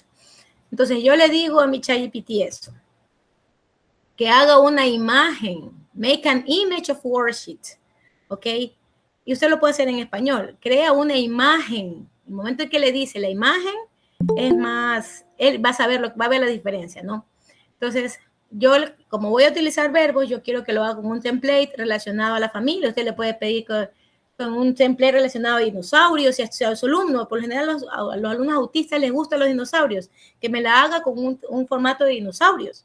A lo mejor y su alumno que tiene dislexia es futbolista, que se lo haga con un formato de fútbol. Entonces, usted atrae la atención del estudiante de esa manera. Entonces, aquí, bueno, le digo que respete la estructura de las gramáticas, que sea colorido y atractivo, y le pido que utilice fill in the gaps, multiple choice, match, underline, and more kinds of exercises. Entonces, con ese prompt, puede ponerle la edad, puede ponerle el nivel, para ser más específico, todo lo que usted requiera, pues no.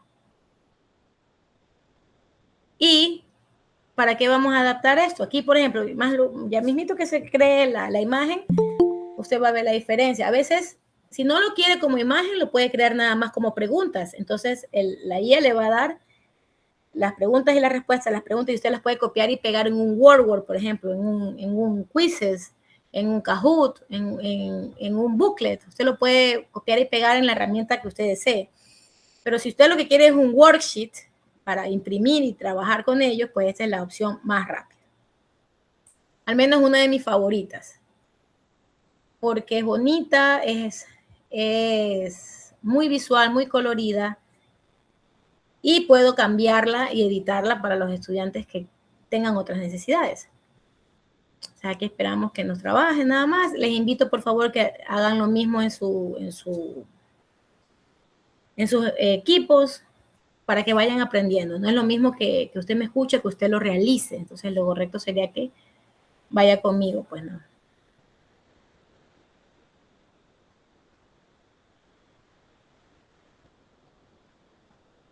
Yo, como soy un poquito apurada, yo refresco la pantalla para que se apure un poquito.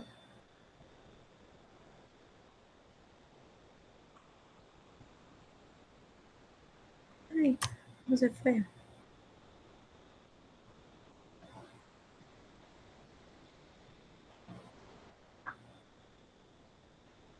Muchas gracias por sus comentarios en el chat.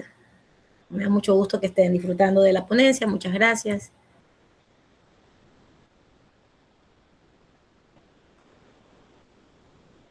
Entonces, déjenme compartir la otra página. Ya la IA me dio Decía una vez en una ocasión estudiante, Miss, algún día la IA nos va a reemplazar. No nos va a reemplazar. Si usted es buen docente, no lo va a reemplazar. Siempre vamos a ser importantes. Los docentes siempre vamos a ser necesarios. Lo que tenemos que hacer es hacer de la inteligencia artificial nuestra amiga. Hacer que estas herramientas que podemos utilizar sean parte de nuestro arsenal, ¿verdad? Sí, a lo mejor ya no necesitan traductores, a lo mejor ya no necesitan un docente ahí al lado todo el tiempo, pero el docente que está tiene que ser capaz de utilizar todas estas herramientas que haga que el alumno se mantenga enamorado del aprendizaje, ¿no? Por ejemplo, aquí miren lo que me dio. Ya me hace una tabla, permite que haga la actividad de fill in the gaps, multiple choice, underline, match, y que creen su propia actividad. Ok, eso ya lo sabemos. Ahora, ¿qué pasa conmigo? Yo necesito que lo haga, pero para un estudiante con dislexia, por ejemplo. Entonces, yo a mi estudiante con dislexia no le puedo pedir que escriba igual que los demás. Entonces, yo a él le voy a pedir, le voy a cambiar el prompt. Ok. Déjenme compartir para que vean aquí, ok. Entonces, yo ahora que le hago es decirle, work with the same prompt, trabaja con el mismo prompt, pero para los estudiantes con dislexia. Considera las limitaciones de este caso y utiliza actividades de escritura. Entonces ya ahora me va a presentar, me va a dar 2 respuestas, es más, 2 opciones, más de lo que yo solicito. Sí, es verdad, algo no pasó el prompt en el...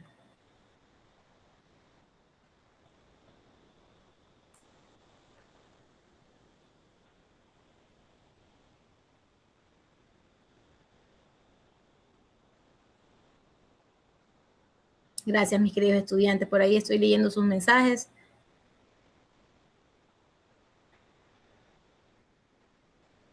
No sé si bloquearon las respuestas porque el mío no se va. Espérenme, déjenme pasarles de nuevo. Hasta eso se termina de formar la...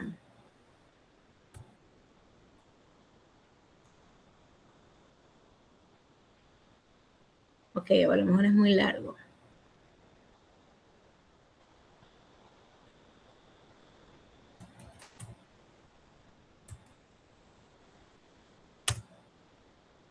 Ok, lo voy a poner mitad y mitad para que pueda... Porque fue muy largo, entonces por eso el chat del YouTube no lo aceptó. Ya les envié ahí, ya he hecho 2 partecitas, por favor. Hasta eso voy a ver cómo siguen mis respuestas en el chat.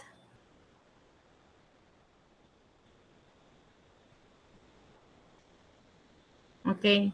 Miren la diferencia, ¿no? Ya a mi estudiante con dislexia, yo no le voy a pedir, yo le voy a pedir que escriba, que complete las oraciones, porque ya la IA me dio otra opción, basado en mi prompt, y déjenme descargarlo para poder compararlo. Entonces, mire, en menos de 3 minutos hicimos actividades para todos, para un estudiante con dislexia y para el estudiante que no tiene ningún tipo de complicación al estudiar.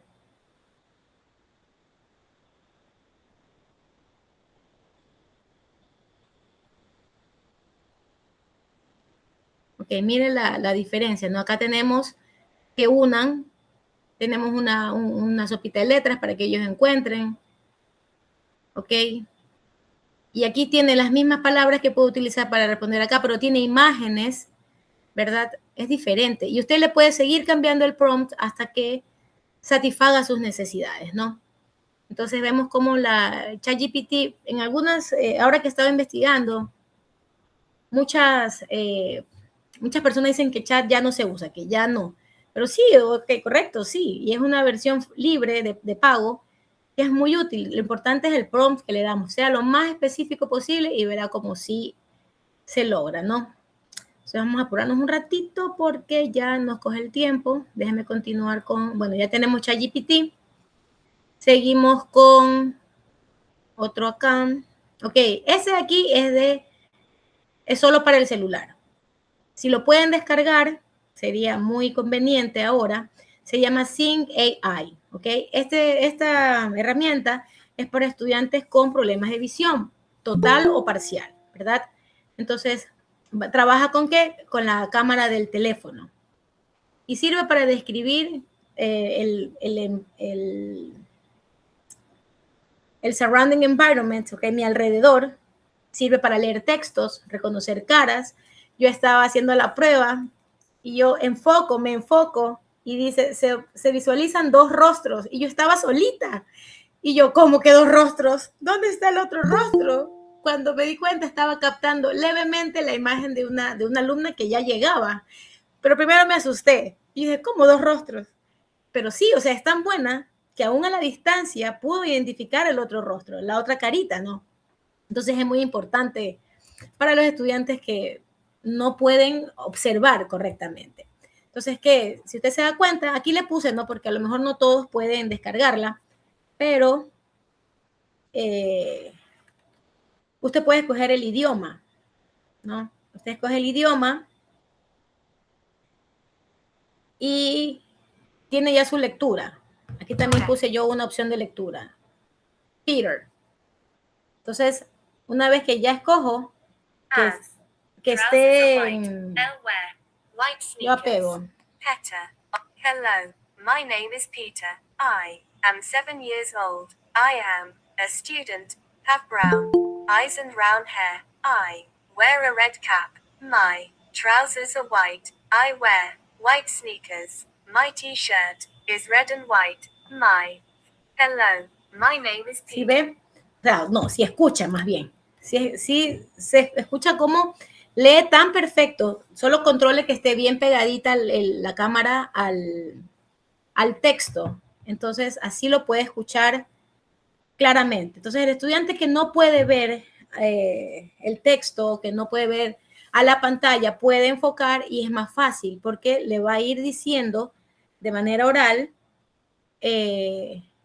lo que dice el texto. Entonces, si lo pudieron descargar, me cuentan cómo le fue. Es muy buena en realidad esta aplicación. Como les digo, también cuando usted presiona descripción, se ve lo que se ve. Por ejemplo, yo aquí en este momento estoy mostrando mi teclado. Y dice lo que está viendo, porque son las letras que está viendo. Entonces, es muy recomendada, ¿no? Esto es para los estudiantes que tienen problemas visuales, inconvenientes visuales. Entonces, ahí lo importante es que descargue la aplicación en el celular porque en la computadora no se puede. ¿Por qué? Porque es más fácil transportarlo, pues, ¿no? Ok, seguimos con otro. Este es muy importante. Dicta Picto y Picto Traductor son para estudiantes dentro del espectro autista. Ok, usted tiene un estudiante dentro del espectro autista, niveles 1, 2 o 3. Es importante esta parte, si quiero hacer énfasis. Usted no le puede decir a un estudiante con espectro autista, no te subas, porque se va a subir. Te pegas, no me pego, no me caigo. Te vas a caer, no me voy a caer. Porque ellos no tienen esa como conciencia del peligro que podrían correr. Entonces, usted le dice, tienes que ir a la escuela y tienes que copiar todo, no tienes que llorar. O sea, es así, no se trabaja con estudiantes dentro del espectro autista. Entonces, con ellos se trabaja con mucho, pero no siempre, o sea, tampoco hay que agotarlos, con este tipo de aplicaciones que sirve para hacer pictogramas, ¿no? Incluso para enseñar. Hace una semana yo le enseñaba a una niña de 6 años a hacer una exposición con pictogramas. Le dibujé I'm Javiera y la manito que decía hi, y van aprendiendo de otra forma. Entonces, este Dicta Picto también es para celular, ¿no? Entonces, lo importante aquí, si usted puede descargarla, descárguesela.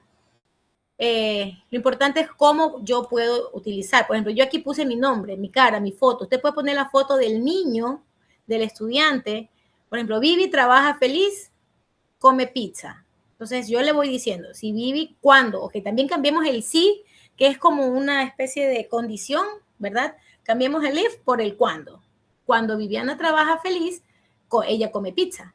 Entonces, él entiende, Viviana entiende que si voy a trabajar feliz en el aula, voy a ir a comer pizza. Entonces, no le escriban, no escriban en la aplicación. Si Viviana come feliz, no solamente Viviana trabaja feliz, come pizza, y le va saliendo automáticamente. Entonces, ese es el del celular. Este Picto Traductor es el de la computadora. Este les voy a enseñar aquí en este momento cómo se hace, ¿no? Este es más fácil, se podría decir, porque es en la compu y lo puedo pasar como mensaje al celular. Lo puedo hacer para enviarlo, para imprimirlo. Pero a veces no siempre tenemos la computadora a mano, ¿cierto? Entonces, aquí lo puedo hacer. Por ejemplo, yo escribo, cuando terminemos las tareas, nos vamos al centro comercial. Mire. Entonces, cuando le muestro un reloj, porque es lo que se muestra más como con tiempo, cuando terminemos las tareas, y puedo cambiar las imágenes, mire, o sea, puedo buscar otra imagen. Aquí tenemos tareas, o puedo decir los deberes, cuando terminamos los deberes, ok, nos vamos, tiene la flecha, al centro comercial.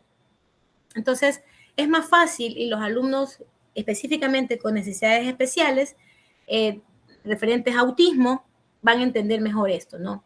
Entonces yo le puedo decir, no se grita, por ejemplo, no se...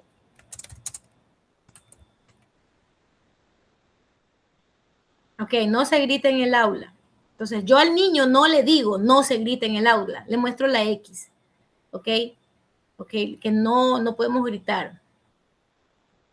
Entonces pues busco si me gusta otra imagen y así podemos trabajar mucho más fácil en la elaboración de esto muy importante que son los pictogramas para este tipo de necesidades.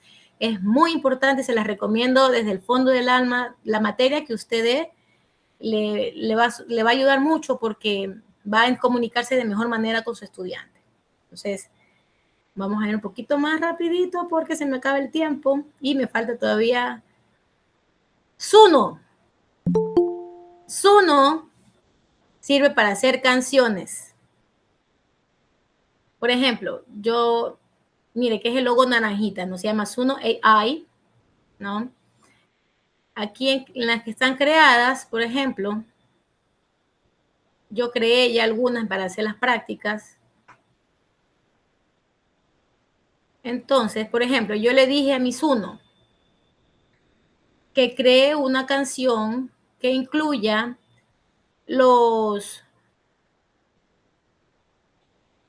por ejemplo, aquí están, esperen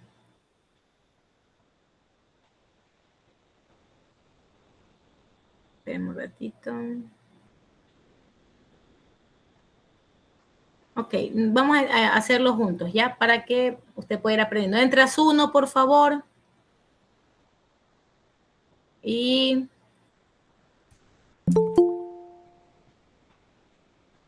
le voy a dar este prompt.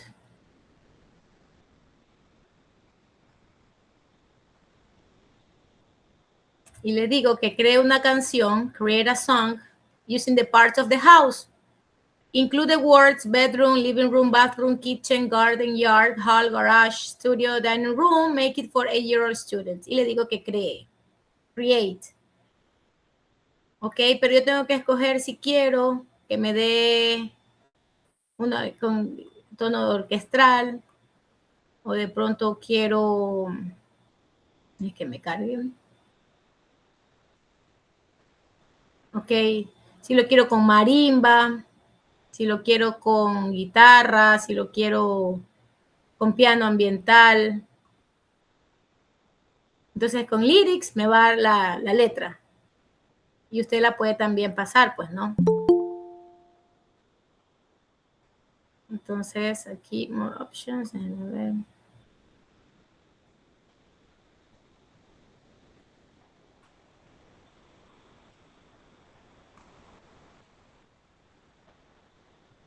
Ok, esta versión es gratis. Puedo crear 10 mensuales, por cierto. Entonces yo quiero...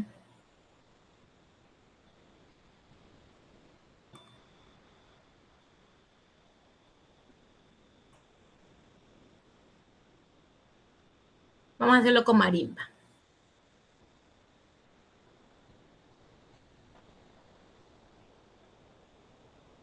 House Map Party se va a llamar mi canción.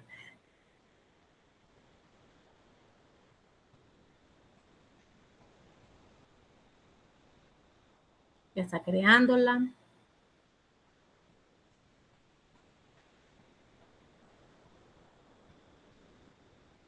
Y así, esto no solamente es para los niños con necesidades especiales, ¿ok? Puedo crear una canción para enseñar el vocabulario a mis estudiantes, a todo el aula, de todos los niveles. Le puedo pedir a ellos que la creen, simplemente les enseño qué es uno, cómo pueden trabajar con ella.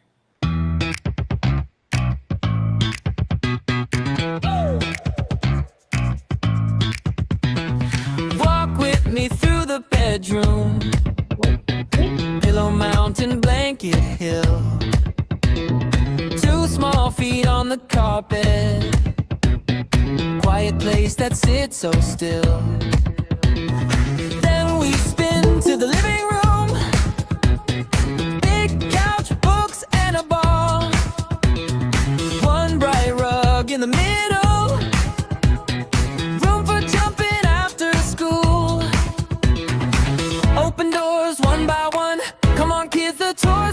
run, left to que le puedo decir a mis estudiantes, escuchen la canción y escriban lo que dice, o les doy yo mismo la letra, y es trabajo de muchas maneras con una sola aplicación.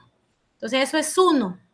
Escucharon la canción que creó automáticamente en segundos. Entonces esa era muy importante que también la podamos aprender, ¿no? Y la última, que me gusta también mucho porque es rapidísimo, es también de opción gratis. Esa última es Gemini, que últimamente se ha escuchado más y la puedo integrar con Canva y obtener un resultado súper fácil, súper rápido, apegado a lo que yo deseo. ¿Y por qué? ¿Por qué se me ocurrió esto? Porque muchas veces olvidamos que los estudiantes que terminan rápido las actividades, los fast learners, también son una necesidad especial. Porque ¿qué es lo que hacemos los docentes? Y me incluyo porque en un momento también lo hice. Cuando un estudiante termina rápido, ¿qué es lo que hago? Anda a hacer 5 oraciones más. Anda a hacer 4 cosas más. Terminaste las sumas, ve a hacer 10 sumas más. ¿Por qué? ¿Qué es castigo? No puede parecer un castigo tener una capacidad de hacer las cosas más rápidos. Entonces, así como necesitamos enrichment activities, necesitamos los reteachings, necesitamos los enrichments. Entonces, si mi estudiante ya terminó, ya él hizo todo, entonces yo, ¿qué hago? Voy a Gemini, me dice, teacher, ya terminé, ¿y qué lo pongo a hacer en ese momento? Me enojo porque ya terminó, le digo que se siente, acuéstate y duérmete y no te muevas hasta que yo te avise, que es por lo general lo que los docentes hacemos. Entonces, no es lo correcto. Entonces, en ese momento, yo voy a mi Gemini, déjenme les muestro la pantalla porque nos está compartiendo. Entonces, en lugar de decirle, anda, siéntate, acuéstate ahí calladito hasta que termine la clase, que no es lo correcto, entonces yo puedo aplicar esta actividad. Mire, usted va a Gemini, solo entra a Gemini, aquí en el más, busca Canvas, ok, y le puede decir, ¿no? Crea un quiz game, tiene que decir game, porque si dice quiz le va a salir son como preguntas y respuestas, utiliza la palabra game. Create a quiz game about toys, ok. Vamos a decir, about the use of it's an, ok. Le quiero que me dé solo esas 2 opciones de respuestas. Una vez más, el prompt lo es todo. Esas 2 opciones de respuesta. Le voy a decir que incluya imágenes, ok. Un quiz game. Uy, estoy mezclando el idioma, perdón. Es que un quiz. Crea un juego de quiz, ok, sobre el uso de la gramática. Solo esta opción incluye imágenes ok. Quiero que sea para niños de 6 años y 10 preguntas. Tengo que darle la cantidad de preguntas. Y voy a decirle que usa un fondo de dinosaurios. Vamos a jugar con la IA a ver qué me entrega, ¿no? Yo he jugado mucho con esto, le pongo fondos de princesas cuando tengo solo las niñas, les pongo fondos de princesas. Cuando es solo para niños, le pongo Mario Bros. Cuando están mezclados, les pongo, por ejemplo, de naves espaciales. Entonces, usted usa el fondo que usted encuentre más conveniente, ¿no?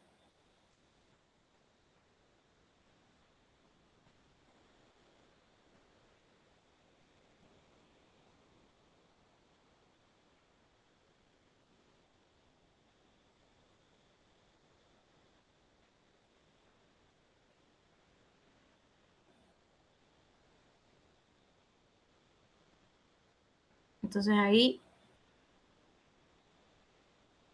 está pensando, usted ve, lo programa.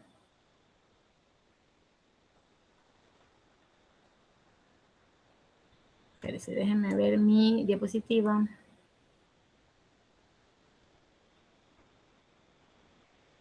Déjenme usar el prompt que ya utilicé ayer para que sea más rápido.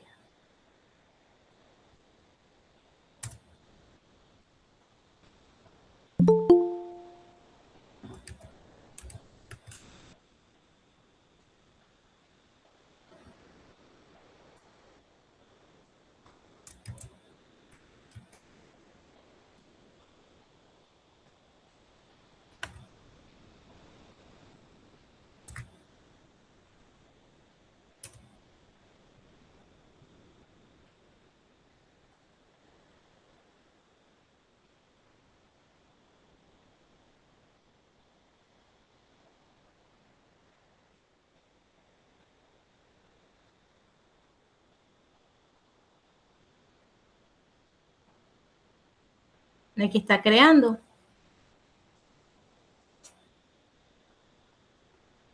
Entonces solo esperamos un ratito.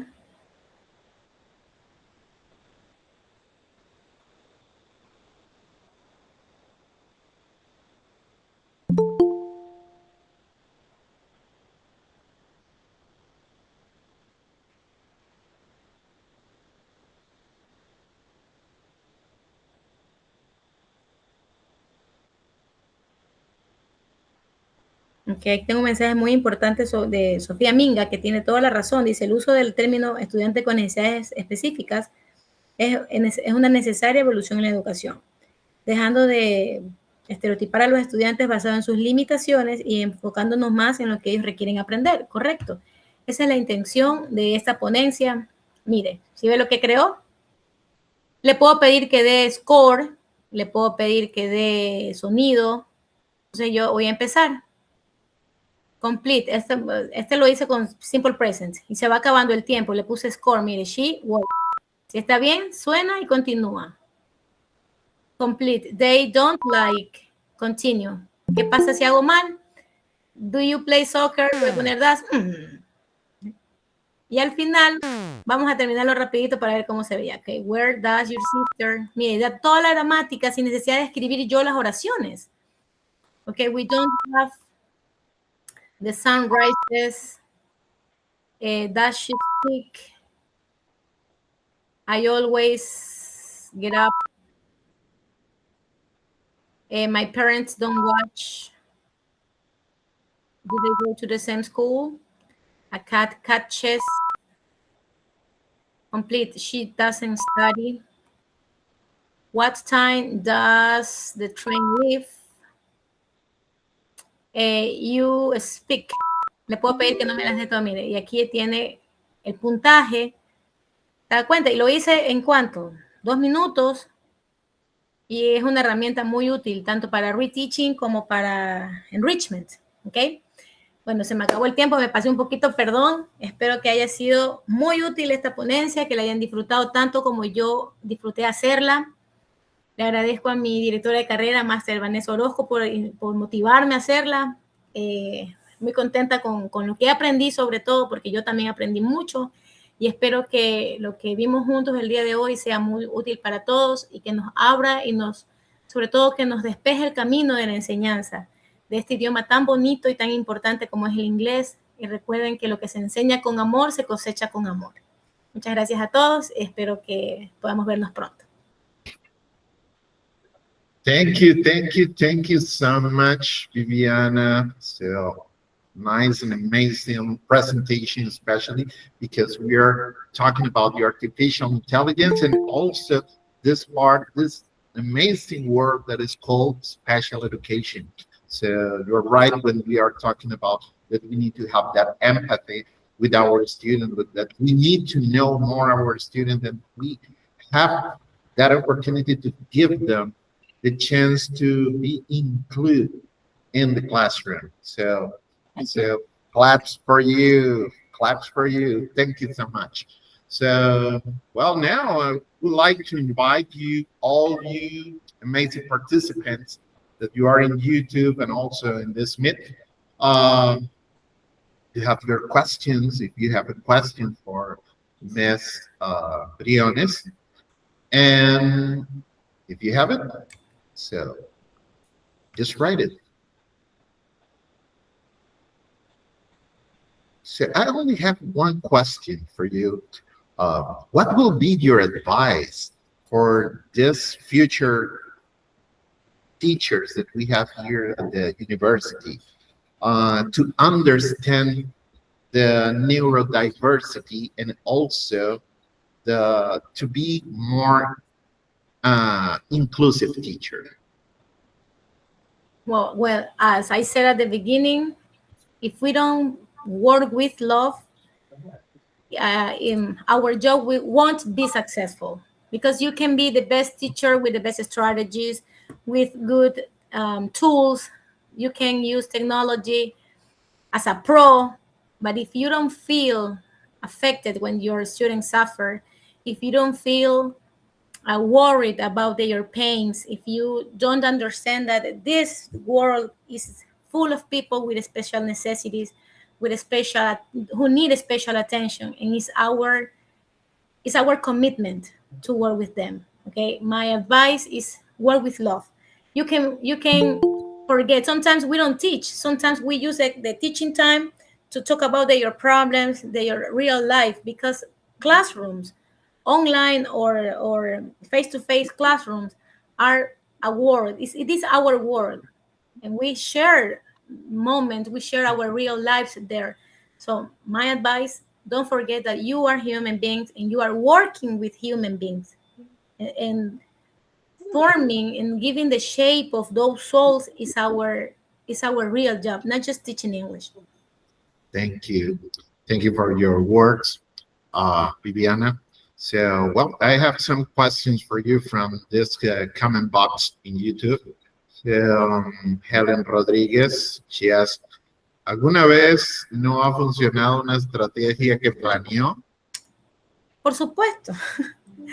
En la vida real no siempre funciona lo que nosotros deseamos como docentes, pero ahí viene la capacidad y el don que Dios nos dio de reestructurar sobre el camino. En algún momento me ha pasado que vamos a jugar al patio y empezaron a correr, se desataron, se me salieron, no podía correr, no podía agarrarlos. Entonces, en ese momento, ¿qué hago? ¿Cómo pienso? O clases que yo dije, bueno, con el sexto A va a ser perfecto, con el sexto B no funcionó. Entonces, en ese momento uno va pensando, o ya los ves aburridos, y no fue.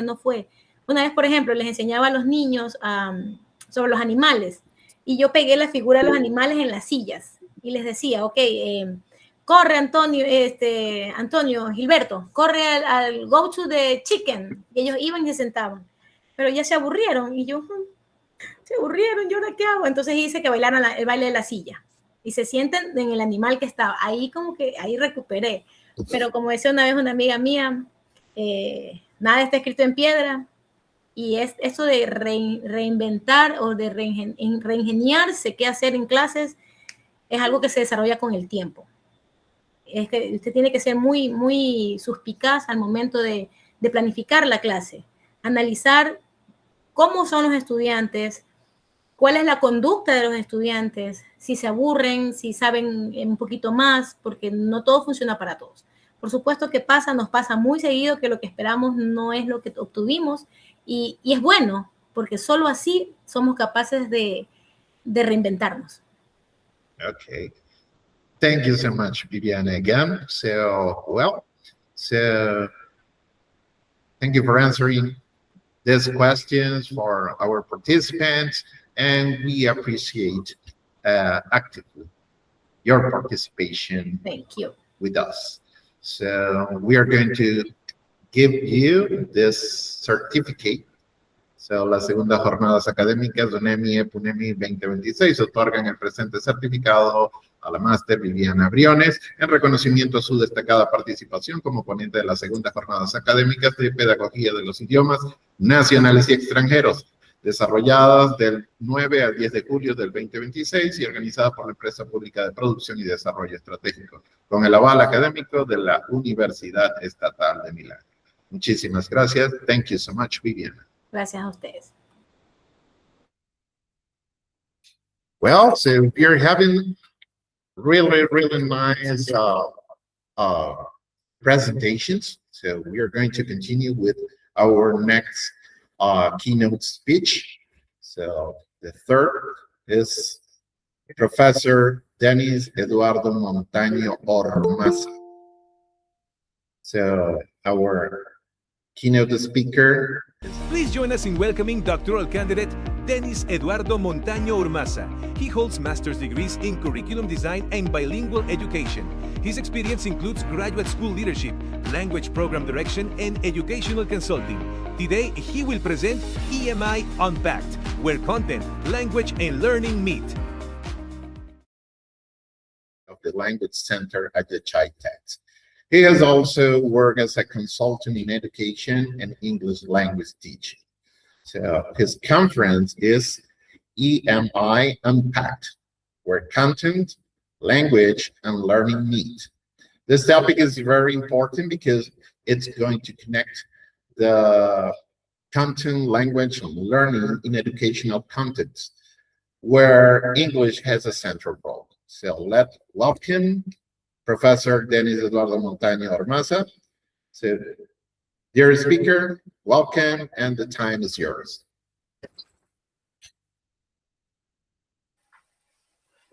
Thank you very much, Antonio, for the presentation, and thank you to UNEMI and UNEMI for the invitation to this event.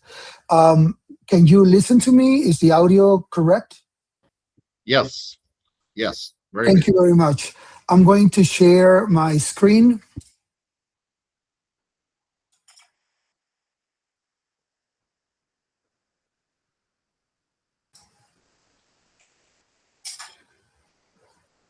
Okay, can you see my screen now? Yes, sir. So everything is great. Thank you very much, Antonio. Today, we're going to be talking about English as a medium of instruction. This is not a very common topic that you will probably hear on presentations or workshops, because there's not a lot of institutions using this approach in Ecuador. But I brought it today because there is a lot of material right now when we talk about pedagogy in artificial intelligence, in education. There's a lot of strategies when you teach scaffolding or peer work or group work, or all of these strategies that we can use in English. But let's go a little bit more to a concept that it's not that common, as I said before. But when I received the invitation to come here and do this presentation for you, I thought about sharing with you students and teachers what this methodology or this approach is about. Okay, I'm gonna be checking. I have my cell phone and I have the YouTube channel open so I can see what you guys write on the chat box on YouTube. I'm gonna be asking a couple of questions. This presentation is the first of 3 presentations. This is the basic one in which I actually explain what EMI is. We're going to be, this is what we're going to be studying or checking or reviewing, or I'm going to be sharing with you, okay? We're going to have a little warm up with some of the expectations, what EMI, what do you expect from it? And then we're going to be talking about what EMI is or is not. After that, we're going to be comparing it with CLIL and ESP. And then we're going to go to design plus language scaffolds, and then microplan and the exit ticket. This is what we're going to be checking today in this presentation. As I said, this is the first of 3 presentations that I have. Right now, with a group of researchers at Yachay Tech University. We are working on EMI, actually. And this is a field that there's not much done, at least in the area or our area in South America. We were checking and reviewing what other universities, teachers, students have been doing about EMI, and we just found one research in a university of Brazil. The rest of the countries, zero. So this is a field that you guys can actually research a lot, and that it's virgin in information and surveys and polls and gathering for this information in Ecuador and in South America. There is good research done in Europe. There's also done in Asia. A lot of these research, and of course in Africa too. But in South America, as I said, we just found one or two articles done in Brazil. So we are a group of teachers, English teachers. We're three English teachers, math teacher, and physics teacher, working together on researching for EMI. So this is what I want to share with you guys today. It might not be as fun as Viviana's presentation, which is in artificial intelligence, but I do want you guys to know these concepts, because some of you, or the majority of you, are right now studying to become English teachers. So in the future, with the way we're working right now, there's a lot of online teaching, there's a lot of online courses, materials. It might be on a very close near future that you might have to work on this approach. So right now in Ecuador, as I said, there's very little institutions using this. Yachay Tech does have an EMI setting starting semester 5.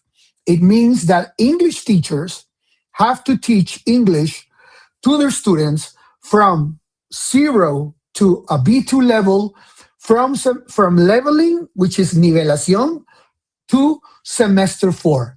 Before registering in semester 5, they should have finished the 6 levels of English that the English program at this university have.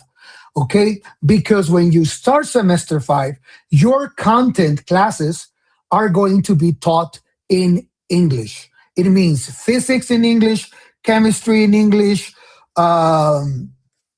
mathematics in English, and all biology, chemistry, all of these subjects taught in English, not by English teachers, but by the content teachers, okay? So based on this, we're gonna go to this quick poll that I want you to answer in the YouTube chat by just writing A, B, C, or the letter D, okay? What is the biggest risk in EMI? I haven't said anything about EMI yet. You know it is an approach. I also said that is not English teachers teaching in English, but what of these 4 options do you think is the biggest risk? Students learn less content, letter A. English becomes the hidden gatekeeper, letter B. Teachers simplify too much, letter C. And assessment becomes unfair, letter D. Write in the chat box in YouTube, what do you think is the biggest risk? A, B, C, or D? I'm going to give you a couple of minutes, okay?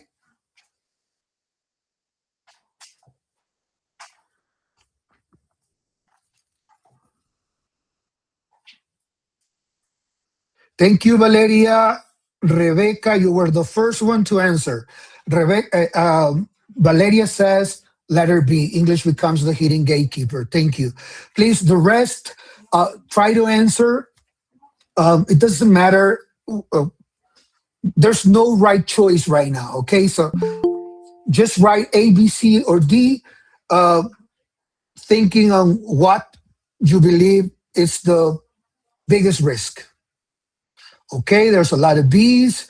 Andrea Ceballos Zambrano wrote D, letter D. Okay, there also Luis also wrote letter D. The majority is putting letter B. Okay, great. Thank you for participating. Okay, then we have another letter which is different. Nuri Nayeli Vera Ordóñez wrote letter C. And Ruby Unemi wrote letter A. Now we have all the letters. But the majority of you are writing letter B.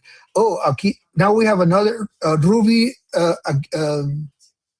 sent also letter A and B. Ruby Unemi, so she has like two options there, which is great. Okay, so this is what happens in this situation. Okay, I'm going to be explaining what EMI is and all this. So I just wanted to know if you had an idea of what this is. Okay, the majority of you guys put B, English becomes the hidden gatekeeper, and the reality is that we have here 4 options. All of them are risks in EMI. But if you see, if you notice, English becomes the hidden gatekeeper, assessment becomes unfair, teachers simplify too much, okay? At the end, if B, C, and D happens, what generates or the final result for this is letter A. Students learn less content, okay? But all of them are huge risks that you might find in EMI, okay? Now let's see what EMI actually is, okay? Here we have the definition. I just want you in the chat box to write if you have heard of this term before, EMI, which is English as a medium of instruction. Have you heard this term before, this approach? If you had, please write on the chat box, yes. If you have not, then write no. Okay, please.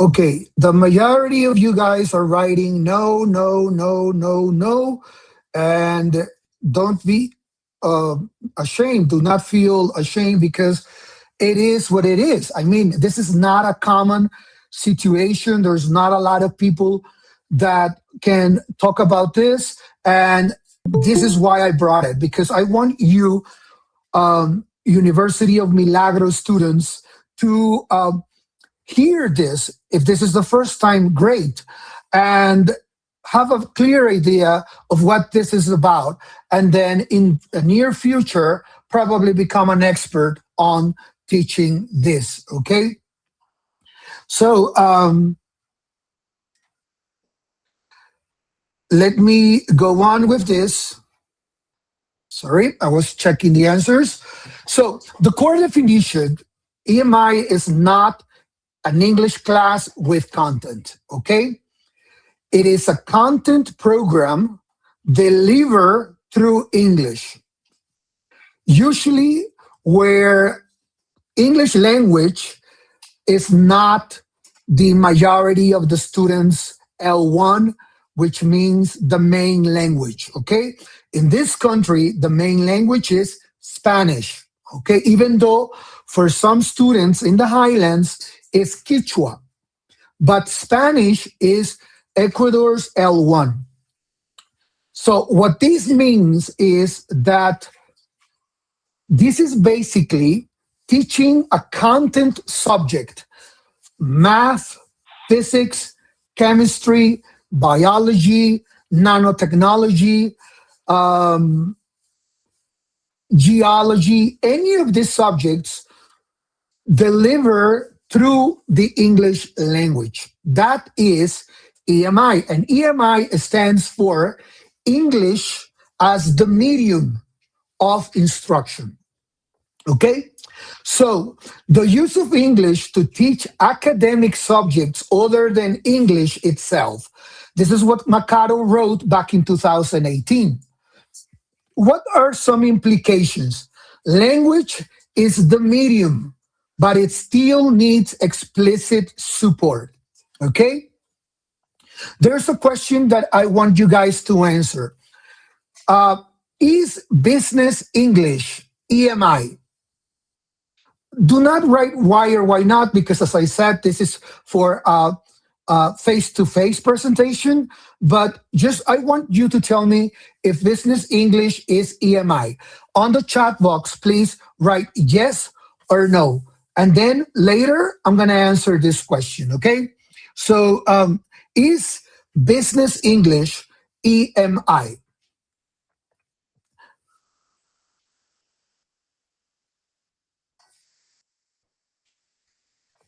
Let's see who is the first one to answer in the chat box.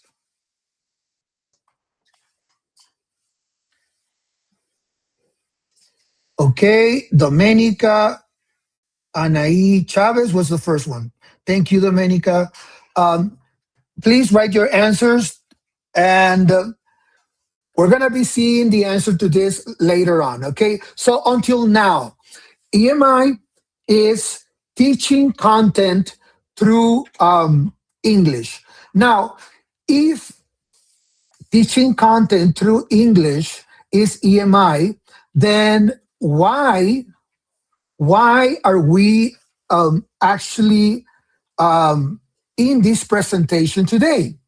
Because we're English teachers, we teach language, okay? Why are we in an EMI presentation? Well, English language teachers should be trained in EMI because they are essential mediators between language learning and disciplinary or subject learning. Although EMI is primarily concerned with teaching academic content through English, its success depends heavily on students' ability to understand, use, and produce academic English, okay, in subject-specific context. So what we're trying to say here is that in order for students to be inside an EMI class, they need strong language teachers who will give them the 4 main skills in English for them to survive a content subject delivered through English. Because if it's already difficult to learn physics in Spanish, now imagine it, learning it in English, okay? So that's why we are important in these context, okay? The English teachers at Yachay Tech are a main component, one of the principal pillars of the university's success in the future, because if students do not learn English the way they should, they are not going to be able to succeed in the from semesters 5 through semesters 10 in their different careers. Okay, so Thank you to everyone who answered on the chat box. I see that everyone it's there, and I also see that Patricia Comanda Flores wrote that letter B because English becomes the hidden gatekeeper because students may understand the subject but fail due to their English level. And why am I? You couldn't answer in a better moment, Patricia, because this is what I'm talking about. Okay, right now in this moment, as I said, we are not going to be the EMI teacher unless, for example, in my case, my graduate degrees, my undergraduate degrees are in business administration. But all my graduate degrees, my master's programs, and my PhD are in education. So, can I teach a business administration subject, a specific, in English? Yes, I can be doing EMI. It's not the case of the majority of English teachers, but we are important because if our students do not know how to speak English or understand English correctly, they cannot be part of all this setting. Okay? So let's go on. Why institutions choose EMI and why teachers worry. Okay? The motives often combine internationalization, employability, mobility, and academic access. If you see these four terms that I have written here, internationalization, graduate mobility, academic resources, and equity concern, all of these are concepts that are happening right now. Okay? These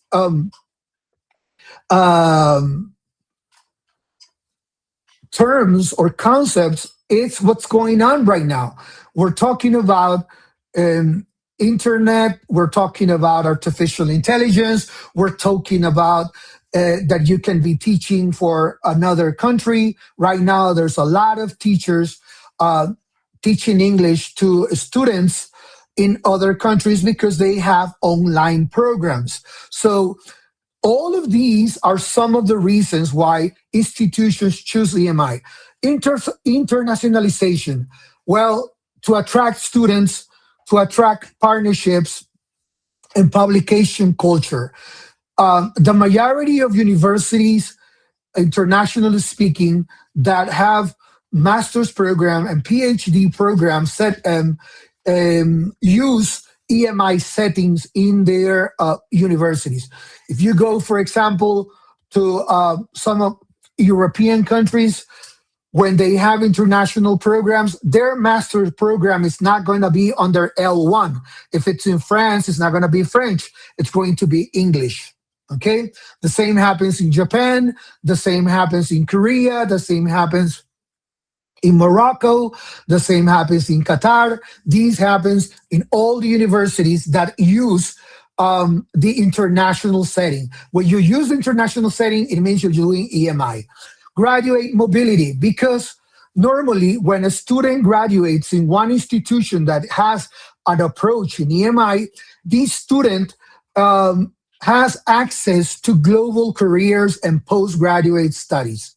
Okay, for them, it's very simple to enter an international program because they have lived that already through semester 5 through semester 10 in the case of Jachai Tech.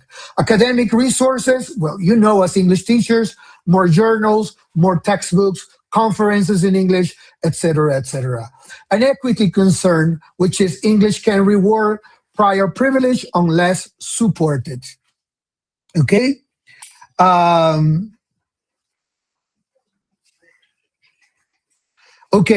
Elsa is asking why do institutions choose English as a medium of instruction? I'm just talking about that. Elsa, thank you for your question. Basically for these four settings, but I believe that the biggest three motives are internationalization, graduate mobility, and academic resources. The majority of students who graduate in our university are spread all over the world. They are in England, Germany, Russia, Ukraine, Italy, in the United States, also here in South America, but they tend to go over there in Spain, and it's easy for them because they have already lived an EMI setting inside the university. So they know what this is about, okay? What else? Okay, so a useful lens.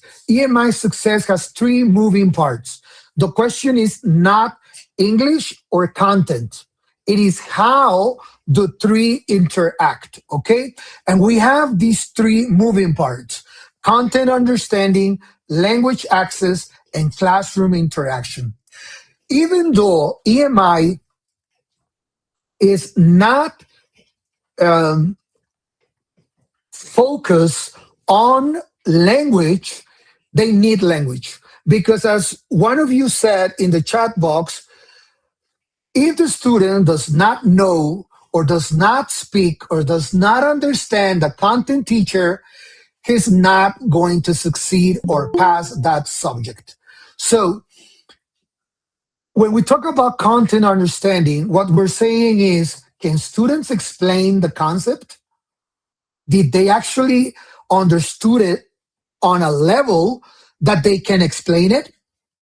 The language access, can students process and produce all the needed English required to pass this subject? Classroom interaction, the student have chances to negotiate meaning with other students when you put them into cooperative learning.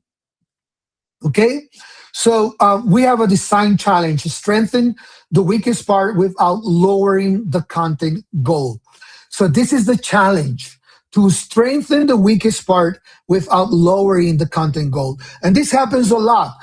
We receive students who finish already the 6 levels of English, but still struggle probably in writing some academic paper or an essay. So the content teacher sends them to us to tutor them and level them in order to continue with their studies.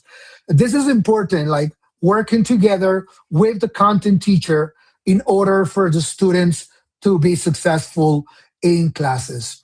Now, I brought this chart in which I want to compare what EMI is with CLIL, with ESP. CLIL is a term that I'm pretty sure probably you guys heard before because, well, I haven't worked in high school for a long time, but in the previous document that we have from the government, where language or English language was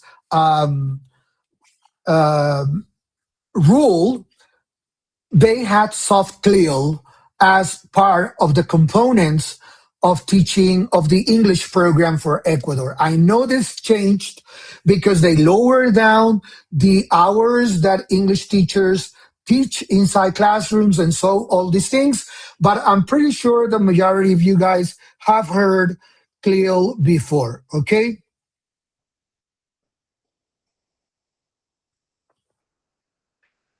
Okay, Pilar Peralta says that she believes when we are in classes with EMI, it's obligatory to be involved and make efforts to understand better what is said by the teacher. You are absolutely right, Pilar. And actually, that's one of the problems, okay?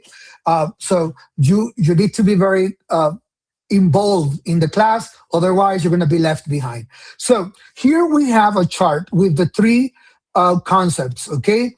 The 3 approaches. The dimension, we have the main aim, the language focus, the typical teacher, the success evidence. And we have EMI, CLIL, and ESP, okay? So based on this, EMI teach disciplinary content through English. That's EMI. That's the main goal. For CLIL, you integrate content with language learning. So it's the two things, okay? EMI is just content, nothing else. CLIL is integrating content and language learning. And ESP, which is English for a specific purposes, you teach English for a specific academic or professional need. So we have English as a medium of instruction, content and language integrated learning, CLIL, and English for specific purposes. Okay? So that's the difference between them. EMI is just teaching content, but it's not taught in the L1 or your main language, it's taught through English. CLIL is content and language integrated learning, and you integrate content with language in order to pursue the goal you're looking for. And ESP, which is English for a specific purpose, teach English for a specific academic or professional need. Okay? What is the language focus on this? In EMI is often implicit, should be scaffolded.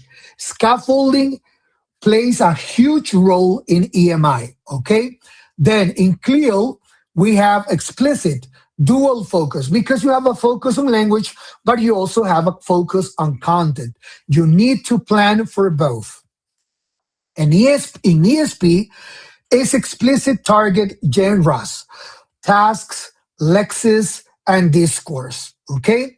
So the typical teacher in EMI is a subject specialist, often not language trained.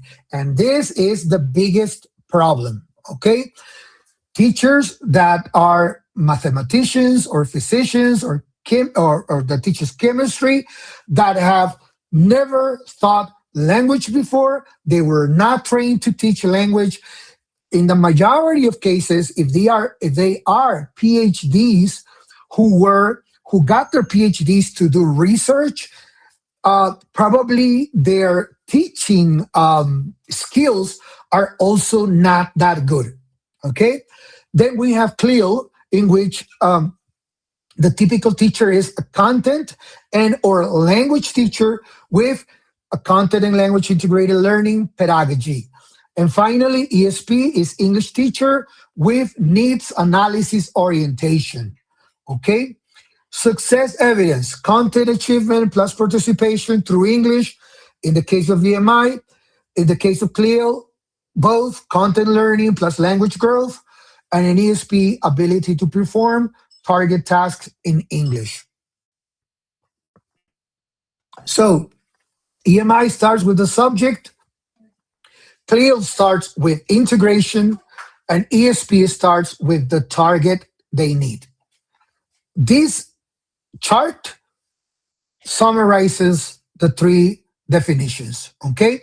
Now, here, I brought this one for you to see real examples in class, okay? A professor, in the case of EMI, what is a real example? A professor teaches calculus, physics, biology, entirely in English at university level. The lesson focuses on formulas, theories, or experiments, not grammar, not vocabulary practice, okay? That is EMI. Student goal, learn the subject content through English. If you see, there is no teaching English in this approach. What about CLIL? Students study a topic like climate change in English. They learn science concepts, but also practice language such as cause and effect, which leads to results in or is caused by. What is the student goal? Learn content and improve English at the same time. Okay, Wagner Jimenez is asking what is the main difference between EMI, CLIL, and ESP, which is what I just presented in this chart, okay? So one is just content, Wagner. The other one is integrating content and language. And ESP is a specific academic or professional need, Okay? So finally, let's see an example of ESP. Engineering students practice how to write a lab report, describe a process, explain a graph, or give a technical presentation in English. Okay? What is the goal for the student? Use English effectively in a specific discipline or profession. Now, based on these two charts that we have just seen right now, let's go back and answer the question.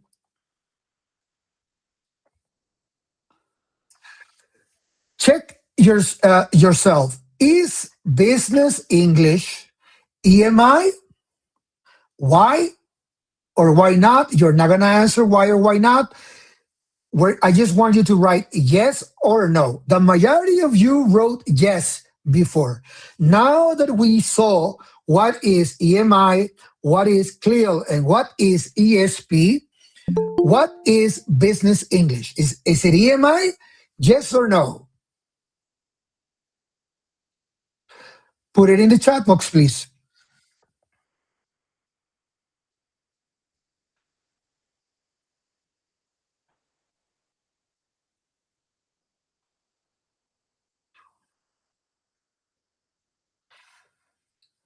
Let's see who is the first one to actually answer on the chat box.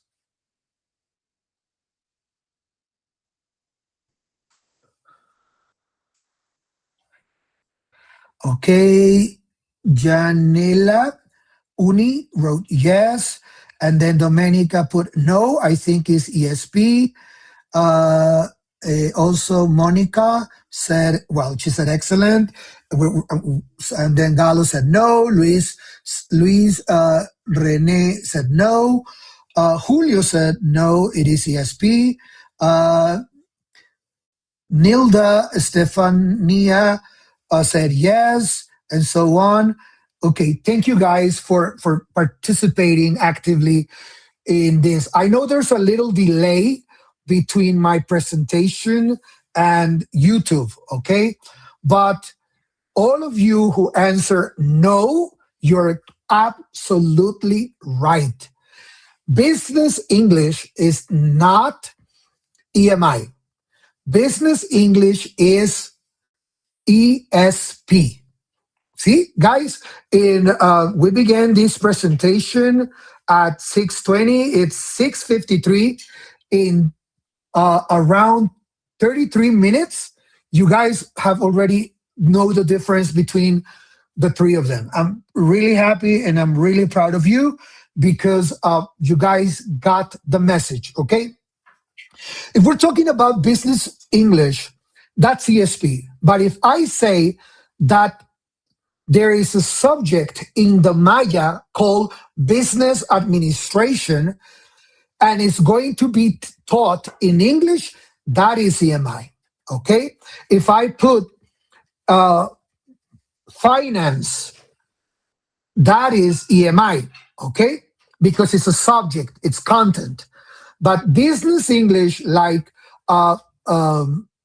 English for the Navy or English for the airport or all of these, those are English for specific purposes. So EMI is a continuum, not a single model, okay? It's a program can move along that continue across semesters or even within one lesson. The ethical question, how much English support is needed for students to show what they know? They need support. Even though EMI says it's only content, in order for Yachay Tech to succeed in their EMI program, we as English teachers teach English to our to our content professors, and we also teach them pedagogy. So that's why I'm sharing with you guys this today, because you're not going to be teaching EMI directly if you don't have another degree. If you are an economist, if you are an engineer, if you are a dentist or a medical doctor, and you also are an English teacher, then you can probably teach EMI with no big deal because you can teach one of those subjects through English. But if you're English teachers, you're not going to be doing EMI directly. What you will be doing is supporting the university or the institution where you're working in order to have a successful EMI program, okay? So what students experience in EMI? Students often face a double load, learning new ideas while decoding an additional language. This is really, really important for them because they have to switch from their normal Spanish setting to an English setting to learn content. So they have a conceptual load, a linguistic load, an interaction load, and an identity load, which will give them new theories, procedures, discipline problems, vocabulary, syntax, speed, accent, ambiguity. And they also, they will be asking questions, disagreeing, presenting, group work. All of these things happen in a class based on EMI. And the majority of time, content teachers, a math teacher, a physics teacher, a biology teacher, the majority of times, probably 90% of the times, are lecturers. Okay? They are lecturers, which means they are giving a lecture. This means that they are the only ones speaking, like what I'm doing right now. Okay? I'm lecturing because we're not in a class. I'm doing a presentation. So their classes are not student-centered. They are teacher-centered. And in order for an EMI program to succeed, to be successful, it needs to be student-centered. Of course, with a mix between lectures and student-centered activities. Okay? I'm trying to read the messages on the chat box, but I'm also trying to be punctual with the time. I was told that I have 45 minutes, and I'm going to try to stick into that in order for the other presenter to also be on time, okay? Future moves that make EMI more comprehensible. Well, a small language routines can protect the content goal without turning the class into EFL. How did you do this? Well, with previous chunk, this is very important. Chunk means to compress information. And the best way for content teachers to teach in an EMI approach is to chunk their classes or to make mini lectures, okay? And in between those mini lectures, include student-centered activities. That's what we're teaching our PhDs on content from the different schools at our university in order for them to be successful with their classes. Revoice, which is, so your point is, can we say that as? We're giving them all these phrases for them to use in class and help the students answer and participate in English inside class. Signal, which is define, contrast, cause, evidence, implication. Wait, like silent thinking time before speaking. And bridge, strategically bridge L1 or visuals when meaning is blocked. So we do suggest EMI teachers to sometimes use L1 in a very low percentage, not more than 5% in their class, just to help them unblock meanings, okay? Scaffolding language without diluting content. Scaffolding is one of the strategies that EMI uses the most, okay? The aim is access, it's not simplification, it's helping students reach and understand the goal. So before the class or before the input, you need to activate prior knowledge. This is a term that you have heard a lot. Pre-teach only high-value terms. In EMI, teachers need to teach vocabulary or present vocabulary the same way you present vocabulary. Viviana showed many AI applications on how to use or how to present vocabulary or many different activities inside class. During the input, you need visuals, signposting, slower key explanations, and examples. And after input, you need retrieval, peer explanation, sentence frames, glossary building. This is the main backbone of an EMI class using scaffolding in order to aim access, not simplify it. An EMI lesson cycle you can reuse, a practical structure for 60 to 90 minute content classes. So you begin with question and key terms. Here is where you activate prior knowledge, you present vocabulary, and you do all these activation. Then comes the first input, mini lecture, reading, demo. Why do we put mini lecture? Normally content, as I said, remember your math classes back in high school or back if you saw math or any other content subject in the university. They are lectures of teachers speaking like crazy. But what happens if instead of speaking like crazy, we use cooperative learning techniques and instead of having a huge 2-hour mini lecture, reduce it to a 20-minute mini lecture, and we have 2 mini lectures of 20 minutes plus a lot of cooperative learning strategies used or techniques used inside the class. That will improve how you guys, the students will receive that content. Then comes the process, peer explanation or problem, which is putting them to work in cooperative learning activities.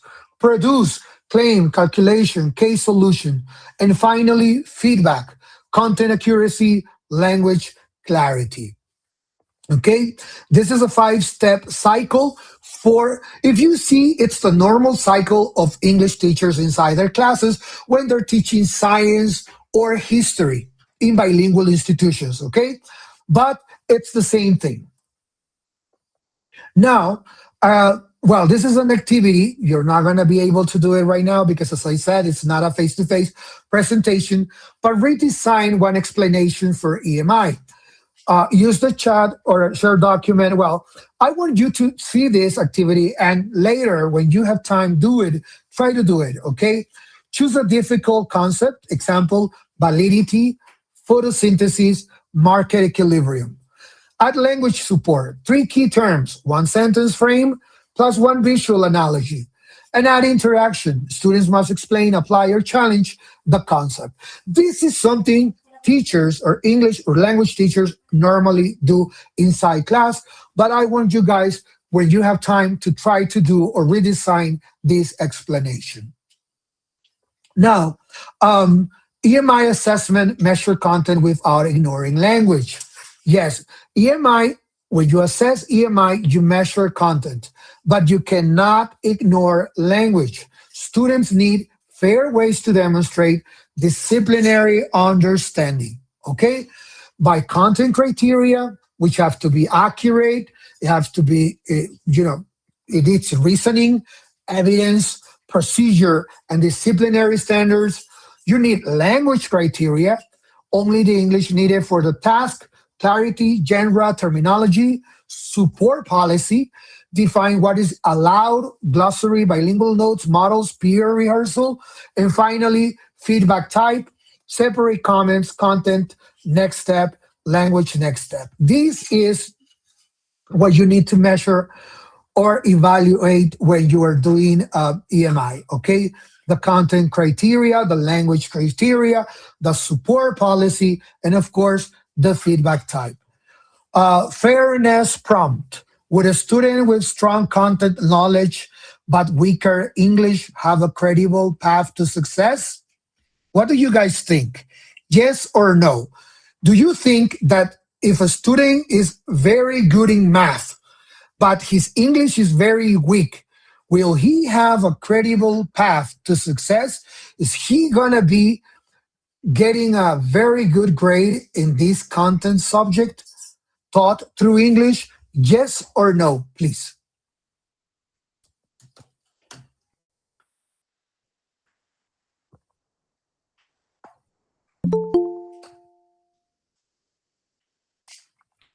Okay, I'm going to see which is the student that answers first in the chat box.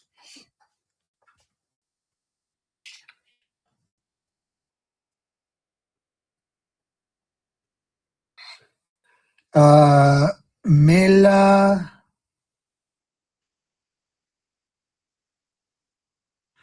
And then, okay, Diana Soy, she says in the chat, says Diana Soy. Luis also, thank you guys. Yes, no, he won't have success. They go hand by hand. If they do not, their English is weak, they are not going to be able to succeed. Thank you for the answers on the chat box, okay? It is like that. That's why we English teachers play a very important role in this type of setting. Now, micro teaching challenge, okay? We're not going to do this activity because of time, but as I said before, micro teaching means chunking or putting the information you're going to be given into small parts and then deliver them into those small parts inside the class. Online EMI designed for attention, participation, and evidence. The online space needs more visible routines than the physical classroom, okay? Planning for EMI is very difficult, okay? When you plan for EMI, it takes a lot of time and a lot of effort in order to do it. So content teachers suffer a lot through this. And that's why when they don't plan in advance, it's very difficult for them to succeed or to have a successful class. Okay? Every 6 to 8 minutes, you need to change the mode, make poll, chats, pair, annotation, retrieval, because the teacher, the content teacher, cannot be speaking like me for 45 minutes in a row without letting you guys speak, okay? Evidence of learning, you need to ask for a product, an answer, a diagram, a claim, an explanation, a chart, okay? Cardboard, if you're inside a classroom. They need to come and present that. Support visibility, put key terms, frames, instructions on screen. They need to see them. And participation safety. Use silent think time before public responses. So students will not fear or be ashamed of speaking in English or making a mistake because they're not being evaluated. Their English is not being evaluated. It's content what's being evaluated. This is the roadmap to implement an EMI course. Start small, choose one unit, one assessment, and one support routine, okay? So the first thing you need to do is audit. Where does English block content? Okay? Select, pick 3 high-value language demands, okay? Example, they're going to be writing a report about this class. So they need to specifically know how to structure a paragraph, for example, okay? Design, build scaffolds, start building the scaffolds into the lesson cycle. Align, make the assessment criteria transparent for everyone to know how are they going to be evaluated.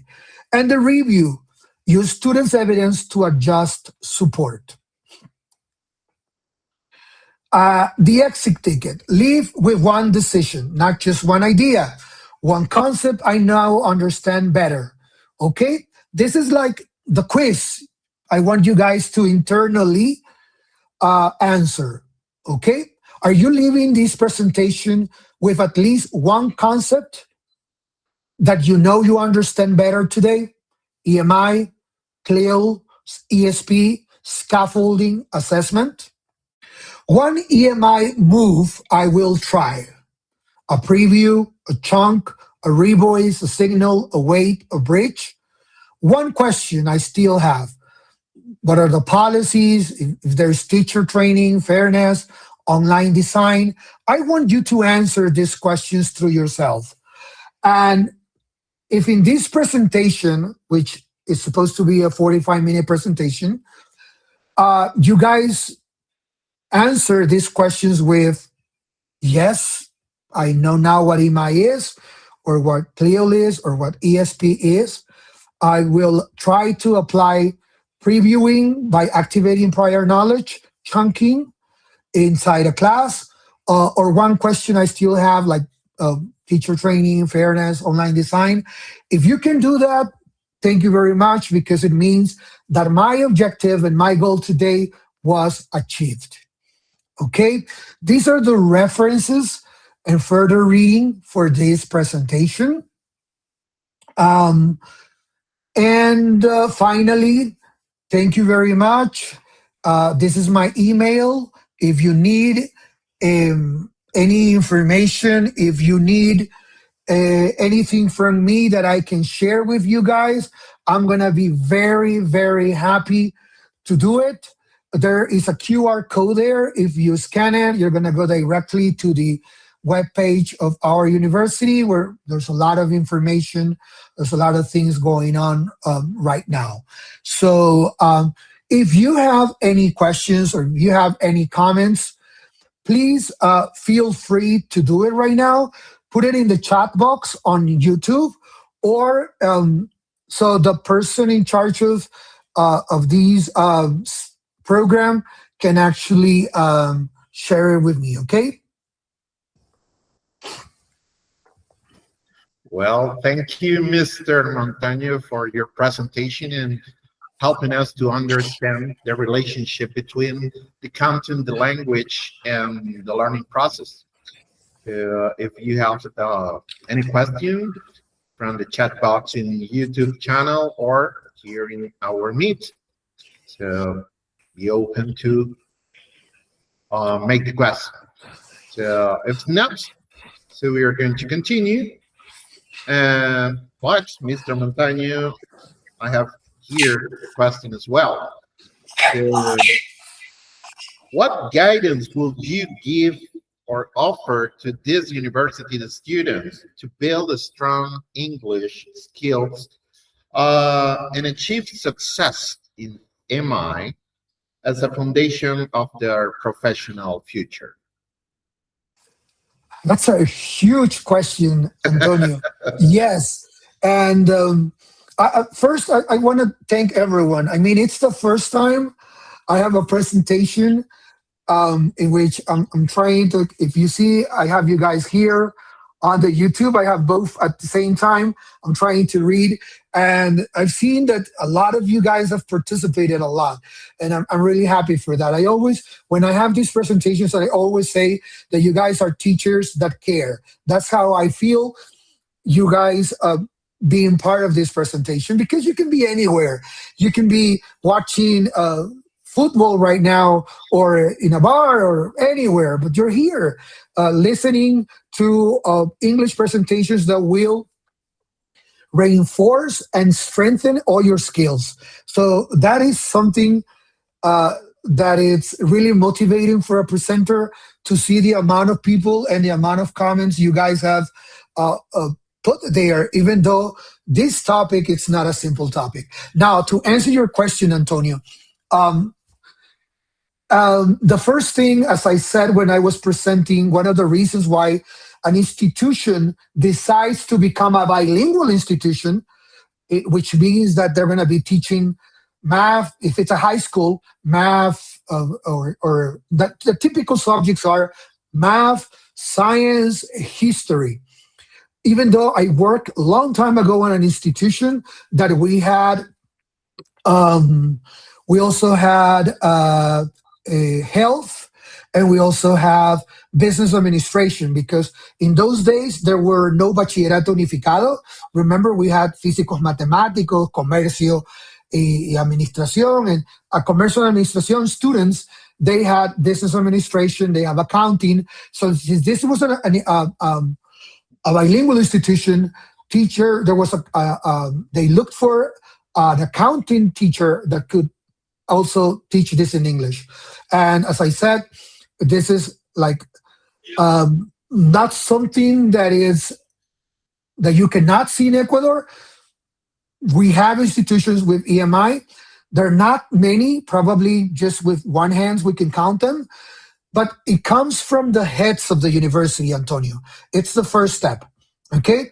Internationalization, okay? Which means that in our case, I believe that more than 65% of our students are not in Ecuador anymore. They decided to go abroad to go for their master's programs or their PhD programs in universities in Europe and the United States. Some of them are in Asia also. So it comes from the heads. I mean, the rector and the vice rectors, they need to understand that they want to have their university to have an international program that can fit without any issue with other international universities abroad. That's the first thing. Once they define that that's the route, then comes a huge curriculum design situation in which you have to move from teaching content in Spanish to teaching content in English. And then your English team is not just the English team. You know, it's like, oh, it's English, nothing happens. No. In our university, English is part of Mayas, even though we don't have a career like you have. We have a lot of students who are pursuing to become bachelors in teaching English. They're going to be language teachers. We don't have that. But English is there, next to calculus, next to physics, next to math. If they fail English, it's the same way as failing math, it's the same way of failing in physics, and so on. So it comes from the heads, and there is a whole culture around it, because everyone knows that the only way for our students to enter or to make our students to facilitate the becoming international students is if they know English. If they don't know English, they're not going to be able to, okay? Because even though the government decided to reduce the level of English to B1, we continue with a minimum of B2, because internationally speaking, with a B1, nobody will actually, you will not be able to pass an English test in an international university. So all of these things together, which is curriculum design, is moving content from Spanish to English, is now you need to hire content teachers who knows English, because otherwise, how are they going to be teaching physics if they do not know English? And then we, as the English department, have vinculación projects in which we teach the content teachers English. In the majority of the cases, they come into our university with a minimum of a B2 level, the content teachers, and we try to reach them to a C1 level, okay? So it's going to be good for them to teach because our students are B2. So there's a whole scenario. There's a lot of things to be done. What we have right now at Jachai is not something that I did. This happened from the very beginning when they designed it, okay? What I'm doing now is helping, well, not just me, but the whole faculty and the director of the English program, and not the English director anymore. I am the graduate school director, or what we call director de posgrados. And but what we're doing is trying to have everyone align into the setting. So it's kind of complicated, Antonio. That's what I said. It's a huge question there, but I try to summarize it the best I can in order to answer Thank it. you. Thank you so much, Mr. Montaño, so Professor Montaño, for your explanation again. So, and thank you for our audience for keeping your question during the presentation. So, well, so now we're going to proceed to give the certificate to PhD Denis Eduardo Montaño Ormaza, en reconocimiento a su destacada participación como ponente en las segundas jornadas académicas de pedagogía de los idiomas nacionales y extranjeros, desarrolladas del 9 al 10 de julio del 2026 y organizadas por la empresa pública de producción y desarrollo estratégico, con el aval de la Universidad Estatal de Milagro. Milagro, 10 de julio de 2026. Thank you, Professor Montaño, for your presentation, and hope to see you again next conferences.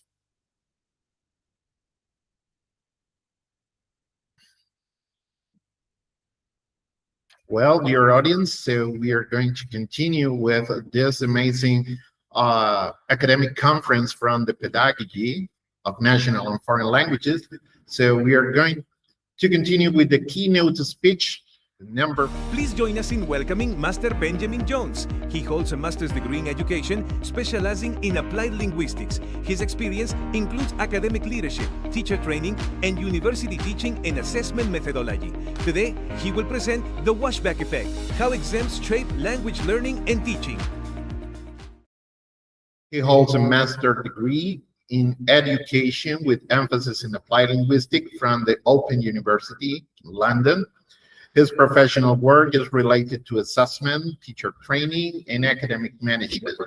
He has been academic director of Cambridge Exam Services in Quito, professor of assessment methodology, and teacher training coordinator. His conference is titled The Washback Effect, How Exams Shape Language Learning and Teaching. This presentation invites us to reflect on how exams can influence the way we teach and learn a language. So let's warmly welcome Professor Benjamin Jones. Dear Master, so welcome, and the time is yours. Hello, everybody. Good evening. Can you all hear me? Yes. Yes, perfect. And thank you, Antonio, for your introduction. Thank you very, very much. And also for all of the other speakers so far this evening. I've been watching and looking over the things you've done, and I think there's going to be a lot of things that are connected to my presentation that we've seen in previous presentations.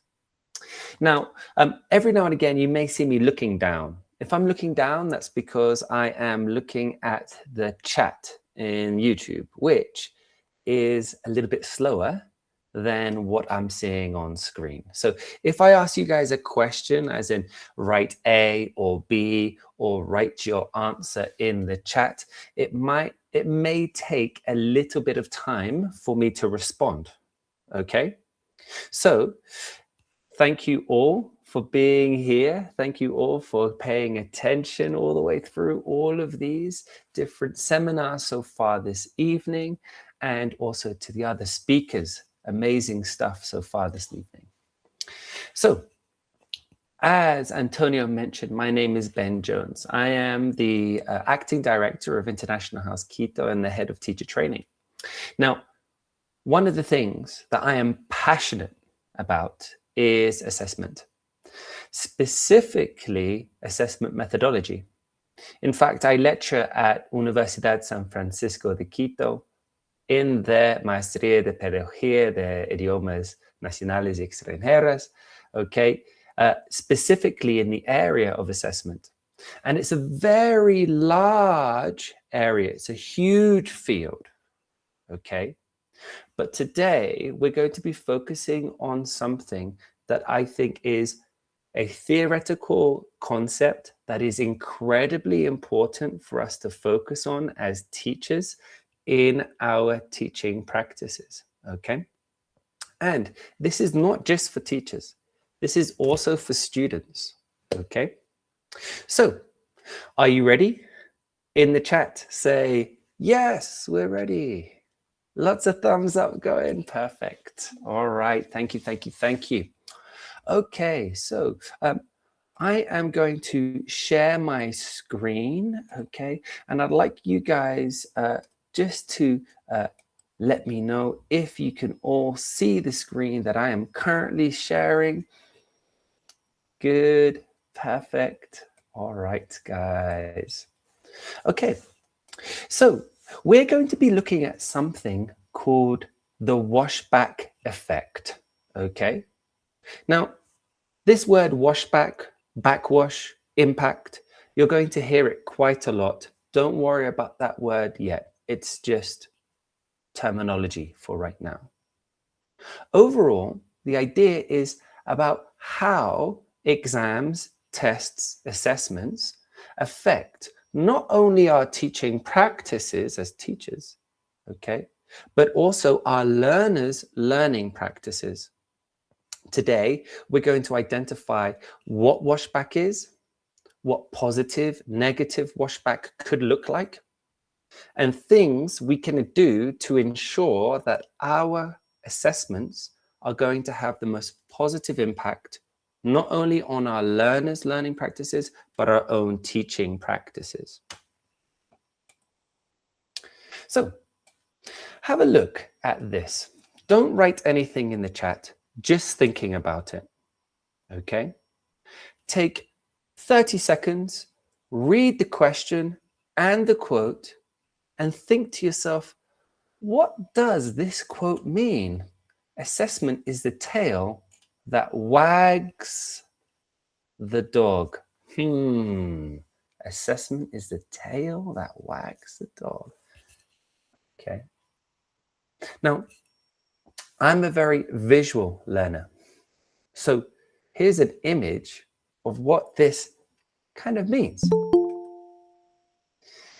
Essentially, what this quote is referring to is the fact that the types of assessments that we give our learners, okay, may look like the thing at the very end of a module or of a course or of a unit.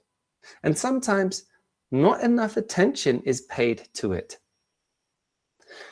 That's why we say it's the tail, it's at the end. But actually, when we say it is the tail that wags the dog, we're saying it is the last thing at the very end that actually has an impact on everything that happens in the classroom. Because assessment is essentially the goals that we have identified, the learning outcomes, and how we evaluate and evidence those. And that has an impact on everything. Assessment is the tail that wags the dog. It looks like the smallest thing, but is actually having a huge impact. Okay? Now, in the chat, I would like you to write down your answer to this question. How do exams influence the way you study or teach languages?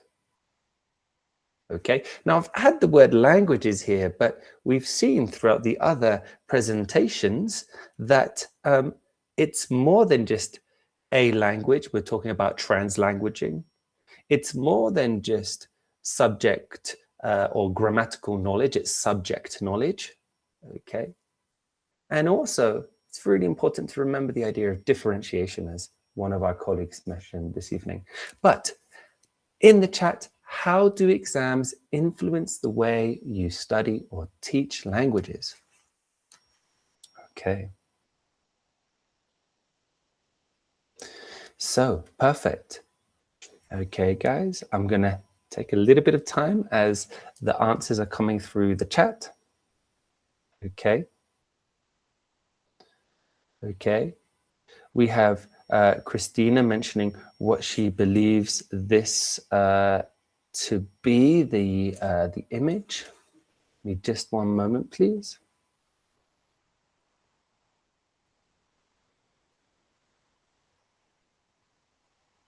Okay, remember guys, in the chat, how do exams influence the way you study or teach? Okay, perfect. I have some messages coming in here. So maybe it pushes us to improve. Okay. Thank you, Jose Miguel. What else?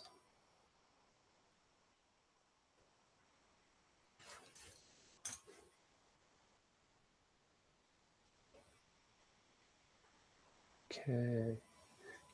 Good. Okay. So it influences the way we teach. This is from Jasmine, because teachers focus on the topics and skills that will be evaluated. Exactly. Okay. And we have some others here. Okay. Josh, he says that people they study hard when there is an exam. Exactly. So the fact that there is an assessment or an exam really motivates people to study. Good, perfect. Now, let's take a moment and have a look at some of these common answers. So generally for students, some of the expressions of things are, I study grammar rules of all of the tenses, okay? Others are, I memorized vocabulary the teacher sent us, okay? I focused only on topics that would appear in the test, as one of our audience members mentioned. I memorized lists of irregular past tense and past participle verbs. And I've even had people say, I chose letter C for every question because it's multiple choice. And for some reason, they think C is more likely to have a positive impact. Now, for teachers, okay, a lot of these are kind of things that they mention. Okay, their tests focus on accuracy. Okay, so in my classes, I focus on accuracy because exams mark accuracy, the correct use of form and lexis. Or I sometimes focus on test performance rather than real language use. Okay, for example, I want to make sure learners are able to complete the test task more than actually being able to use the language in an authentic communicative manner. Okay. In classes, some teachers say we mostly practice tasks similar to the exam. So I am replicating or mimicking, okay, what the test looks like at the end of the module or what the international test looks like in my classes, okay, and over, let's say, more communicative tasks. And there are other teachers who mention that they skip activities that are not relevant to the exam. So if they're going through a book or materials and they see a task, because us teachers, we have such little amount of time during a course, we have to say, oh my God, okay, I have to sacrifice this, okay, this task in order to make sure our learners are able to pass the exams. Okay. So these are some common things that students and teachers mention. Now, let's look more deeply at the idea of washback or backwash. Okay, so remember, it's not just the effect of tests on teaching, but it's also on language learning. It's both sides of the classroom. So Hughes does a great job here at summarizing. It's the impact of assessment practices on classroom instruction, curriculum design, and student study habits. For example, as we saw in the previous slide, some students focus on memorizing things because in the test, they're graded on accuracy, let's say, over fluency, their ability to communicate. Now, when we have an international exam like Cambridge, IELTS, TOEFL, or maybe even the end of term exam or the module test, okay, do you think the effects of washback are going to be higher or lower? In the chat, I'd like you to write either the word higher or lower, depending on what you think the answer to this question is.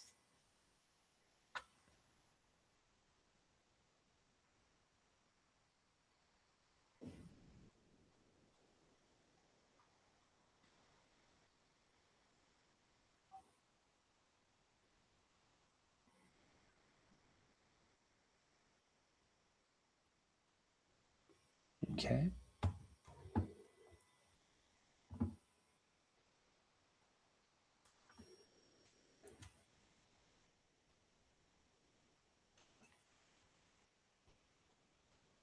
Okay. Okay, we have Brent, you're first over here saying higher. What else? Higher or lower? Higher or lower? Higher. Higher, higher, higher, higher. Yes, lots of highers. And that's because, okay, high stakes tests, okay, are what we refer to assessments, okay, which have a major consequence. So for example, if your test dictates whether or not you are going to pass a semester, okay, it may have an effect on your future study opportunities. For example, a Cambridge B2 C1 exam, okay? It could be the question of whether you keep or lose a job. Many institutes, universities across Ecuador are now asking their teachers to have a minimum of a B1 for teaching any subject that they teach, a minimum of a B2 for teaching languages related to English, and some institutes are asking for C1, C2s. So when we have tests that are high stakes, the impact of that test is going to be greater on not only our learners learning, okay, but also our teaching practices. So as teachers, we need to be very aware of this and understand that for these tests, they're going to have a higher degree of impact than they would, let's just say, a formative test throughout the course. And this matters because our tests and assessments have impact on assessment activities, okay, classroom activities, teaching materials, curriculum design, okay, and something that's very important to me is learner motivation, okay. If learners are motivated by exams, okay, as we've mentioned, you study harder for the exam or you study more when you have an exam, then that means that the design of our tests, okay, have to be those that cause beneficial washback, things that promote the use of language, okay, promote the authentic use of language and communicative language, okay? So,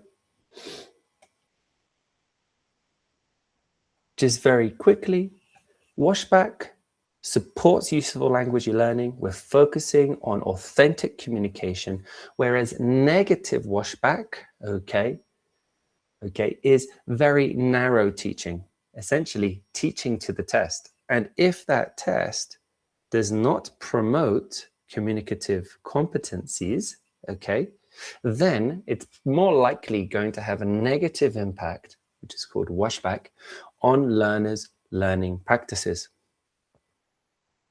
So, okay, what types of tasks do your tests contain, and how are skills, speaking and writing, assessed? I'm going to give you about a minute to write your answers in the chat. Okay? Look at these questions, write your answers in the chat. Okay?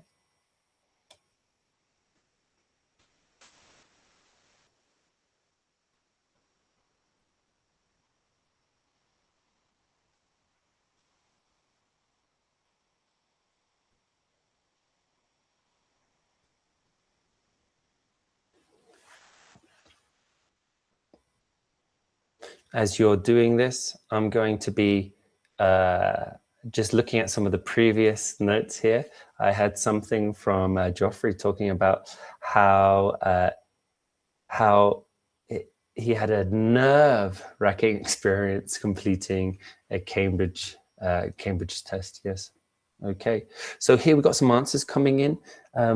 So yes, we have multiple choice are the most common ones. Multiple choice. Okay.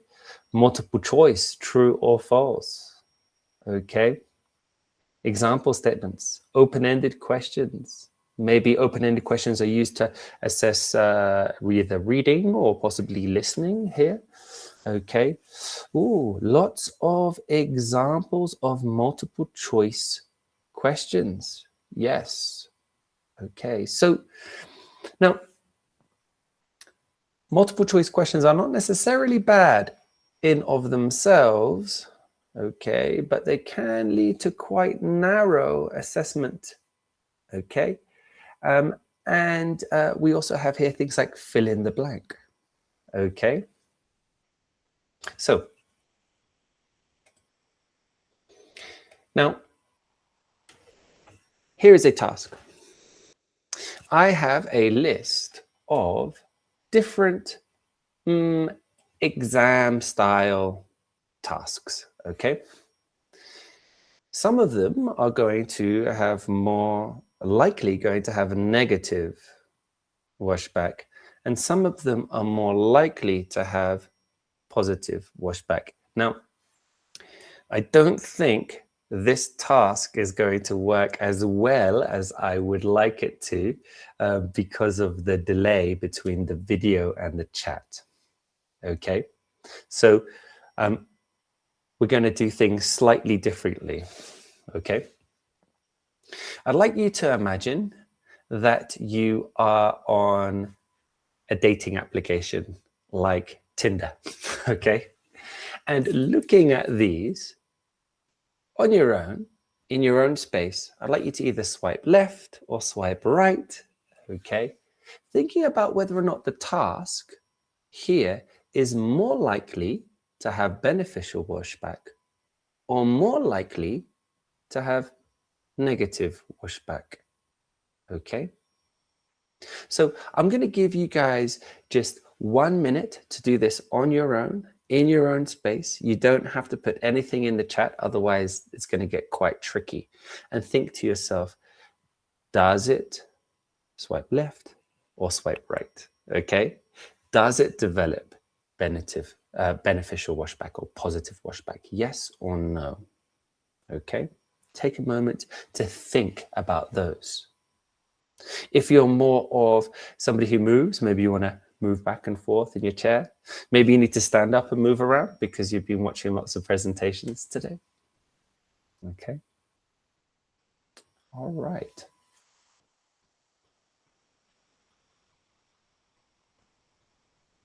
And I'd also like you to think about, why do I think that this develops positive or negative washback? Okay.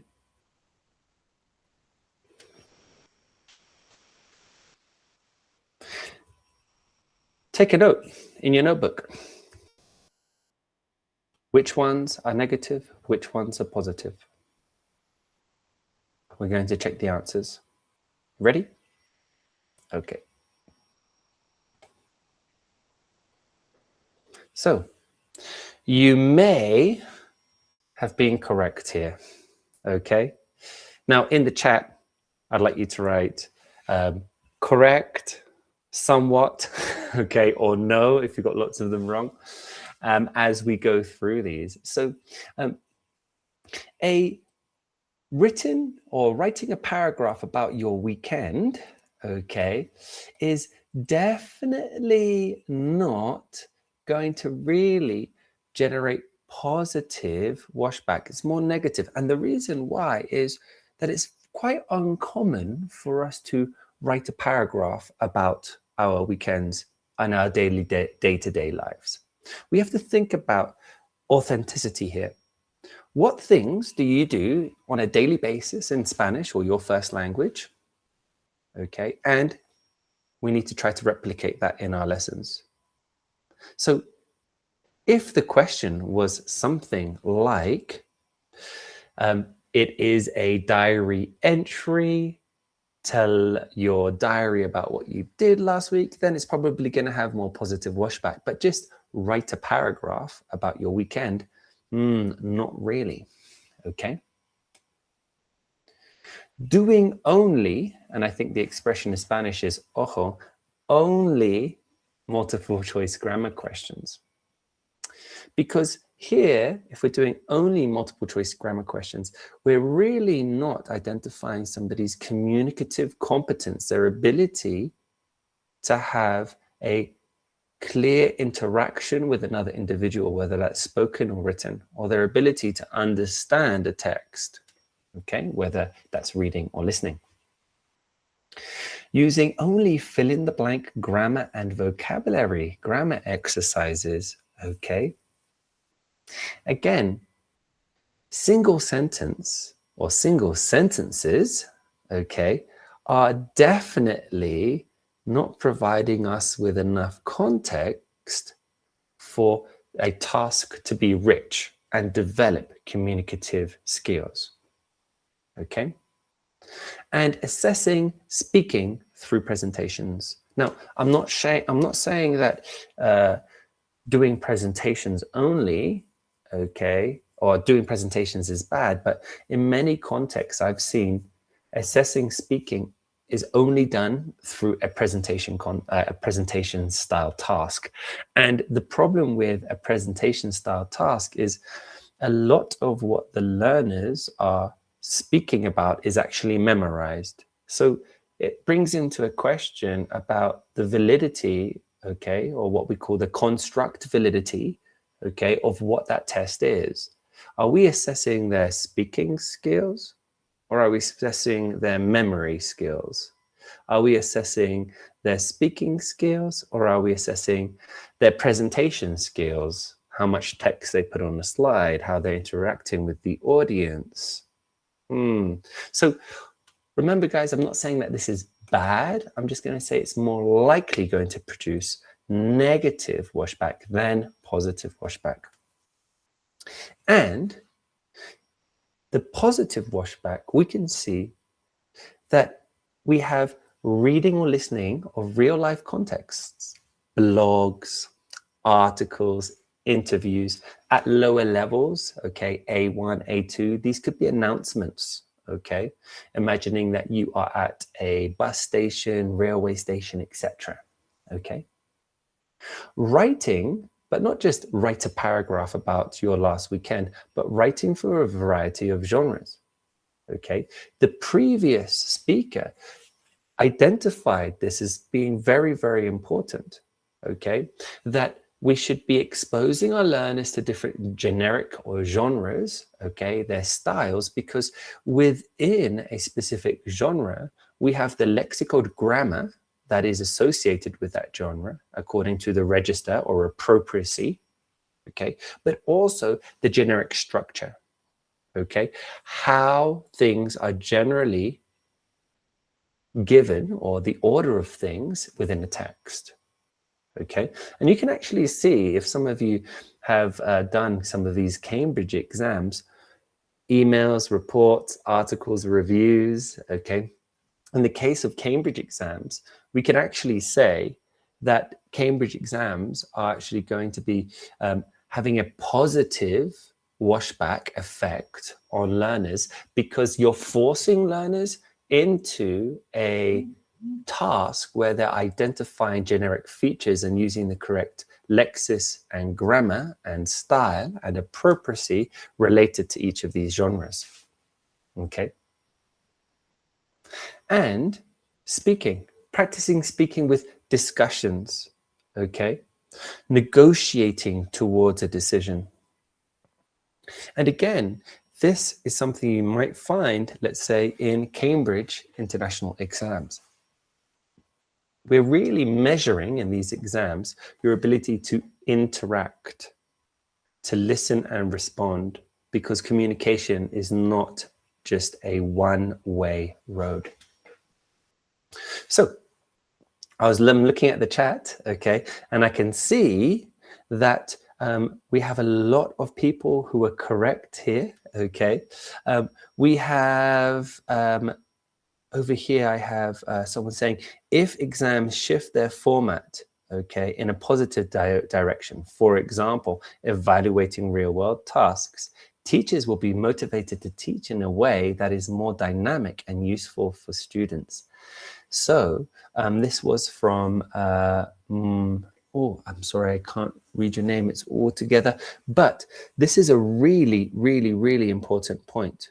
Remember that washback is not just the impact it has on learners, but also on our teaching practices. So absolutely having to teach for more authentic purposes and text is going to have a more positive effect on our own teaching practices. Okay. Now, you've seen me mention, or you probably heard me say some things about communicative competence. Now, communicative language learning, the type of methodology that is used in most of our language books or textbooks these days, is based on communicative competence, okay, by a man called Dale Himes in the 70s. Now, these are some points that we need to take into consideration when we are creating assessments.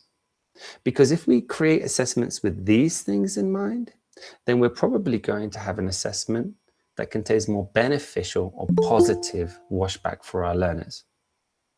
The first thing, as mentioned, okay, in the chat over here, is creating authentic learning experiences.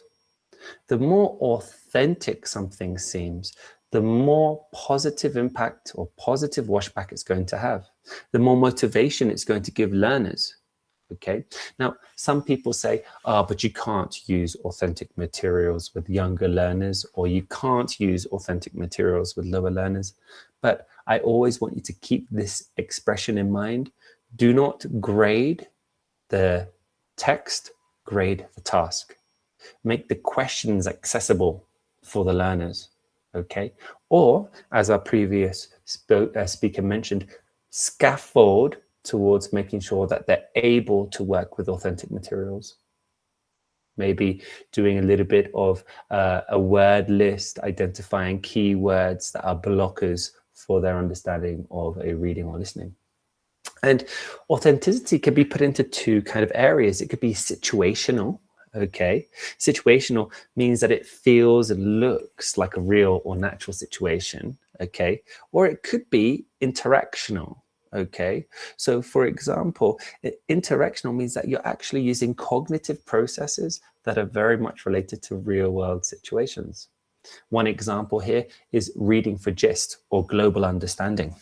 Okay, what we do on a day-to-day basis is we read a title, and then maybe we very quickly skim the text and we say, oh, this is an interesting one to read. And then we take our time to read. And that's very common when we're looking at articles on our phones. Okay. Using language appropriately, okay? So appropriacy is a huge thing, especially when we're getting up towards the B2, C1, C2 levels. Appropriacy is incredibly important, okay? Because we need to be able to communicate not just accurately, okay, but also choose a register and a lexicogrammar that is appropriate to a context. And we have both semantic and pragmatic meaning. For example, if I say, "Ooh, it's cold in here," and the window is open, well, the meaning is that it's cold, the temperature is cold. But the pragmatic meaning is actually close the window, okay? That's what I'm asking you to do, reading between the lines. We also have to accept that errors are a natural part of learning. So I'm not sure about you guys, but maybe when you had classes, okay, or growing up, the teacher would correct every word you said when you made a mistake, breaking your fluency, okay? And highlighting in your writing every single thing, lots of red marks and circles and everything else, okay? Now, it's okay to correct errors, but the idea is that we should be focusing on meaning over accuracy if we're looking towards a communicative approach to language teaching, learning, and assessment. And finally, we should be practicing grammar and vocabulary within a context because, guys, context is king. Language is not learnt or expressed within a vacuum, okay? It's important for us to always put language in context. Okay. So let's take a moment now. I'm just looking at the chat. Okay. Good evening, Domenica. Okay. Ready. All of these things combined, guys, are going to lead to improved washback. So keeping this in your thoughts is very, very important. Okay. Now, one of the things that's important in assessment methodology is the idea of direct and indirect testing. Okay. So for example, I have a whole pie here and half a pie. Maybe this is making you feel a little bit hungry, depending on whether or not you've had dinner. But a direct assessment is essentially the idea that we are assessing the skill completely and in some contexts, in most contexts, in an integrative way, right? We're integrating both writing and listening, or writing and speaking, or listening and speaking, okay? So both receptive and productive skills.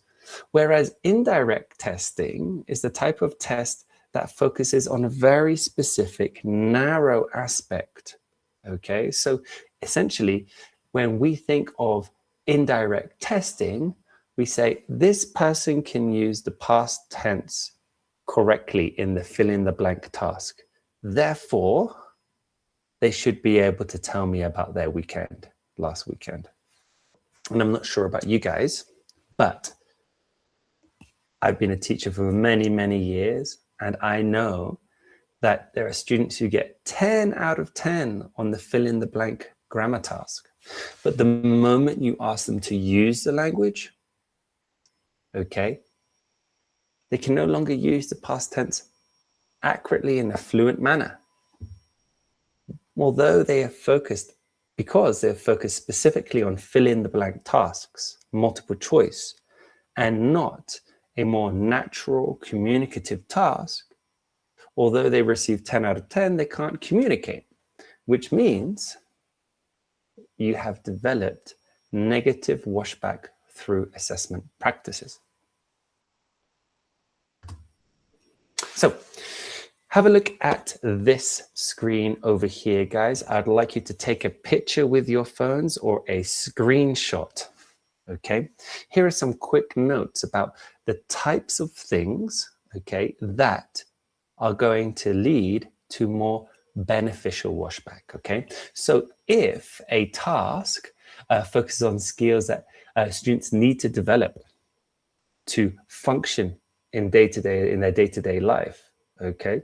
If a test is focusing more on direct testing, not indirect testing, if the test uses authentic or semi-authentic tasks, okay?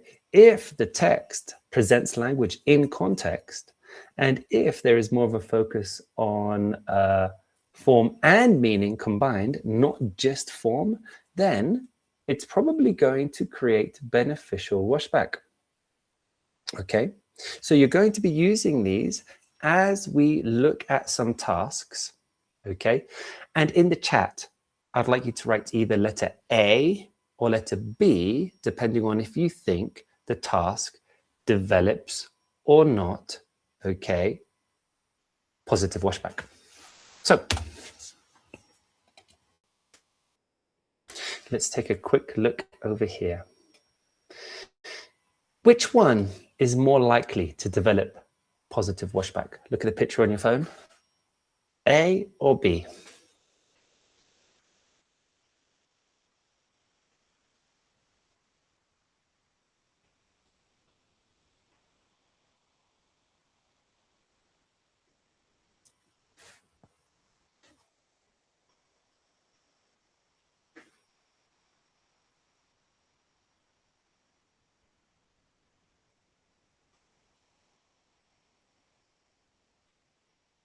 Okay. I've got my first answer in here. B, B, B, B, B. Okay. B. Okay, perfect. Yes, B is going to be more likely to develop positive washback. Why? Well, because we have presented, okay, in this case, the grammar lexis in context, not in isolated sentences. This is more authentic feeling, like an email possibly, okay? Which means even if we're focusing on grammar and lexis, we're exposing learners to genre, okay? And within the genre, appropriacy or register. In this case, it's going to be informal, okay? So that is a grammar task, okay? What about the next one? Okay, A or B?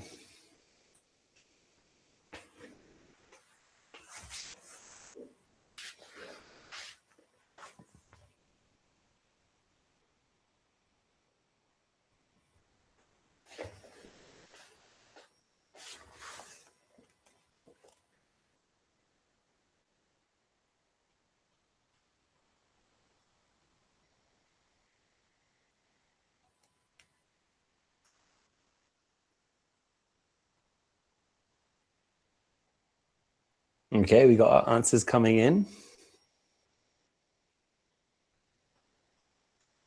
Yes, A. Okay, so this task is going to be more likely to develop beneficial washback because, again, although it is a, multiple choice question, because we've offered a context, it feels authentic. We have the presentation of a phone. We're exposing learners to a genre, a style, okay?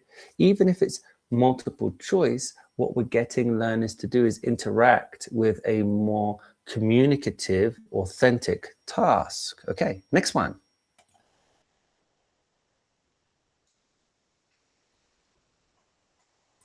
A or B?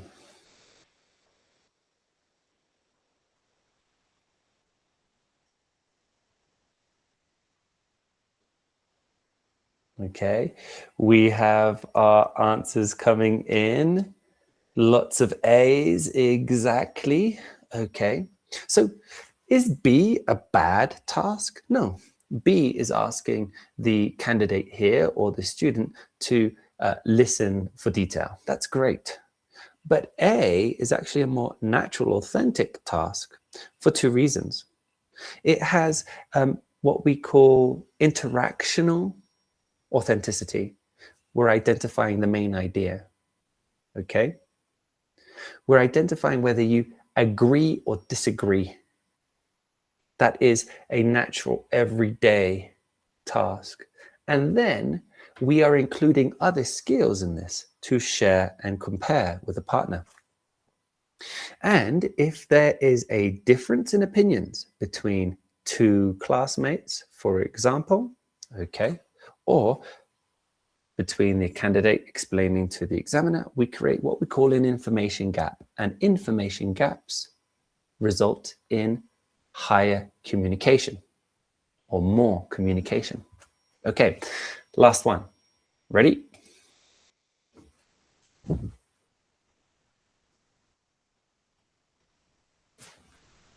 Which of these two do you think is more likely to result in positive washback or beneficial washback, A or B?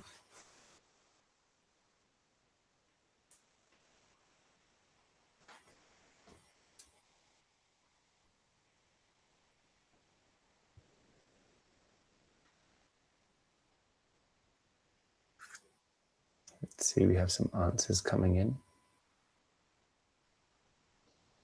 Okay, we've got lots of, oh, we've got a bit of a mix. Got some A's, got some B's, got some A's, got some B's. Okay, now A is not a bad task, okay? Giving a presentation is not a bad task, but how often do you give a presentation every day in Spanish or your first language? Is that common? Do you think I do this every day? Or do you think my communication with people is more interactional?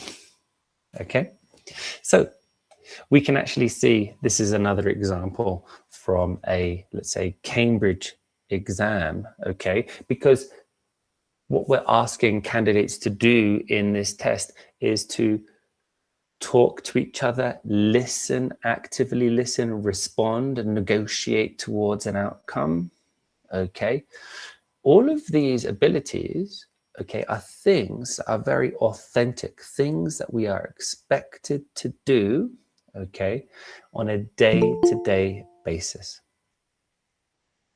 So these are examples of tasks that are going to develop learner skills, not just practice them, and lead to more likelihood of beneficial washback over negative washback. I'm just looking at the time. I think I got a couple more minutes. So let's move through these. So types of assessment and washback. Now, one of the most important things here, guys, is the idea of these types of assessment. Now, we have many types of assessment, but we can generally say they fall into one of three categories. Either assessment of learning, which is usually a summative assessment at the end. Okay. We have assessment for learning, which is usually formative during a learning cycle. And we have assessment as learning, which really develops learners' cognitive or metacognitive processes. Now, if we're looking at these three, okay, which of these do you think is more likely, which two of these do you think are more likely to result in positive washback? Which two of these are more likely to result in positive washback? Put your answers in the chat. Now, there's an important thing to identify here, that some people say that assessment of learning or summative assessment can only be summative, but actually even summative assessments can be formative if you offer feedback. And it's one of these things that is really underdeveloped in a lot of teaching practices, in our teaching practices, is dedicating time to give feedback. And we actually saw today how we can use AI, for example, to create quite fun, engaging tasks in class, but we can also use AI to help us develop more learner specific feedback, even for large groups. And also, there's something here that's even less developed in classes nowadays, is the idea of assessment as learning, okay? Because assessment as learning is asking learners to reflect, not only on their own learning, okay, what they know, what they don't know, but on their classmates' work as well. And assessment as learning uses assessment as part of the learning process. Even learners developing a rubric together, for example, very much develops what we call soft skills, habilidades blandas, okay? And these soft skills are things that are assessed, for example, in IB programs, okay, in a lot of university courses these days, getting learners to reflect on their own learning processes, okay, on their own improvement is definitely something that we're leaning towards in education, because a lot of students are using AI nowadays to complete their work. And I have some answers here. Assessment for learning, assessment as learning, assessment as learning. Exactly. So assessment for learning and assessment as learning are the two types of assessment on this slide that are more likely going to lead towards beneficial washback. Okay. And specifically assessment for learning because of the feedback offered. Okay. The more detailed the feedback, the more likely it is that we are going to produce beneficial washback. Great, guys. So what does this look like in a classroom? Now, I am not saying that you should only do assessment for learning or only assessment as learning, but it is important that we have a mix of these different assessment strategies, okay, to ensure that learning is happening. Assessment for learning, assessment as learning throughout our course. And assessment of learning is a summative approach. However, it can be formative if you use feedback. Remember, formative feedback. They both begin with F and one does not exist without the other. If it's continuous assessment, it doesn't mean it's formative. It's only formative if it has feedback. And this slide also helps us identify some things, that we have some higher stakes tests and lower stakes tests.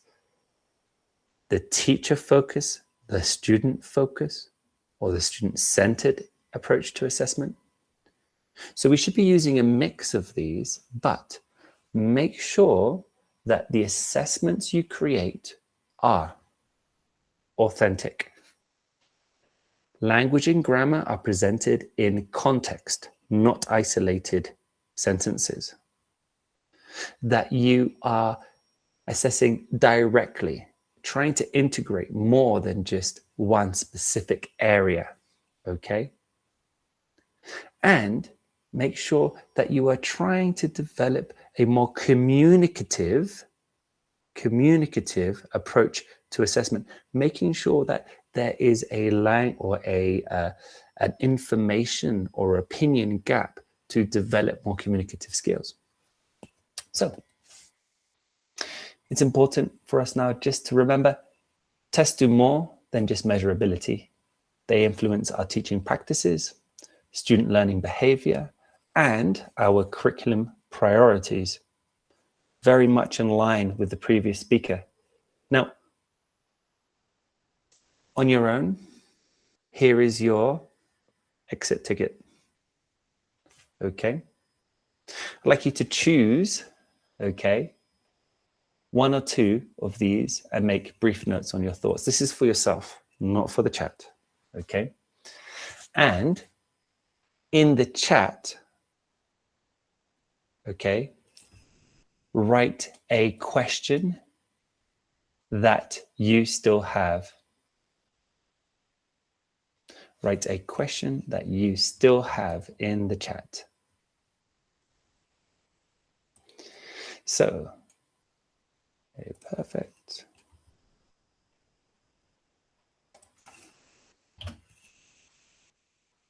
Okay. All right, so this is your exit ticket. Do you know what this is called? This is called assessment as learning, focusing on your own metacognitive process, which is actually something the previous speaker mentioned as well. So, guys, I would like to say thank you very much, okay, for your attention all the way through this. It's quite late. The pies may have made you feel quite hungry, okay? And you're all very, very, very patient, especially with waiting for the answers in the chat. Thank you so much for all of your attention and your participation, okay? And your answers here have been really, really insightful. So if you want, you can take a picture of this for later.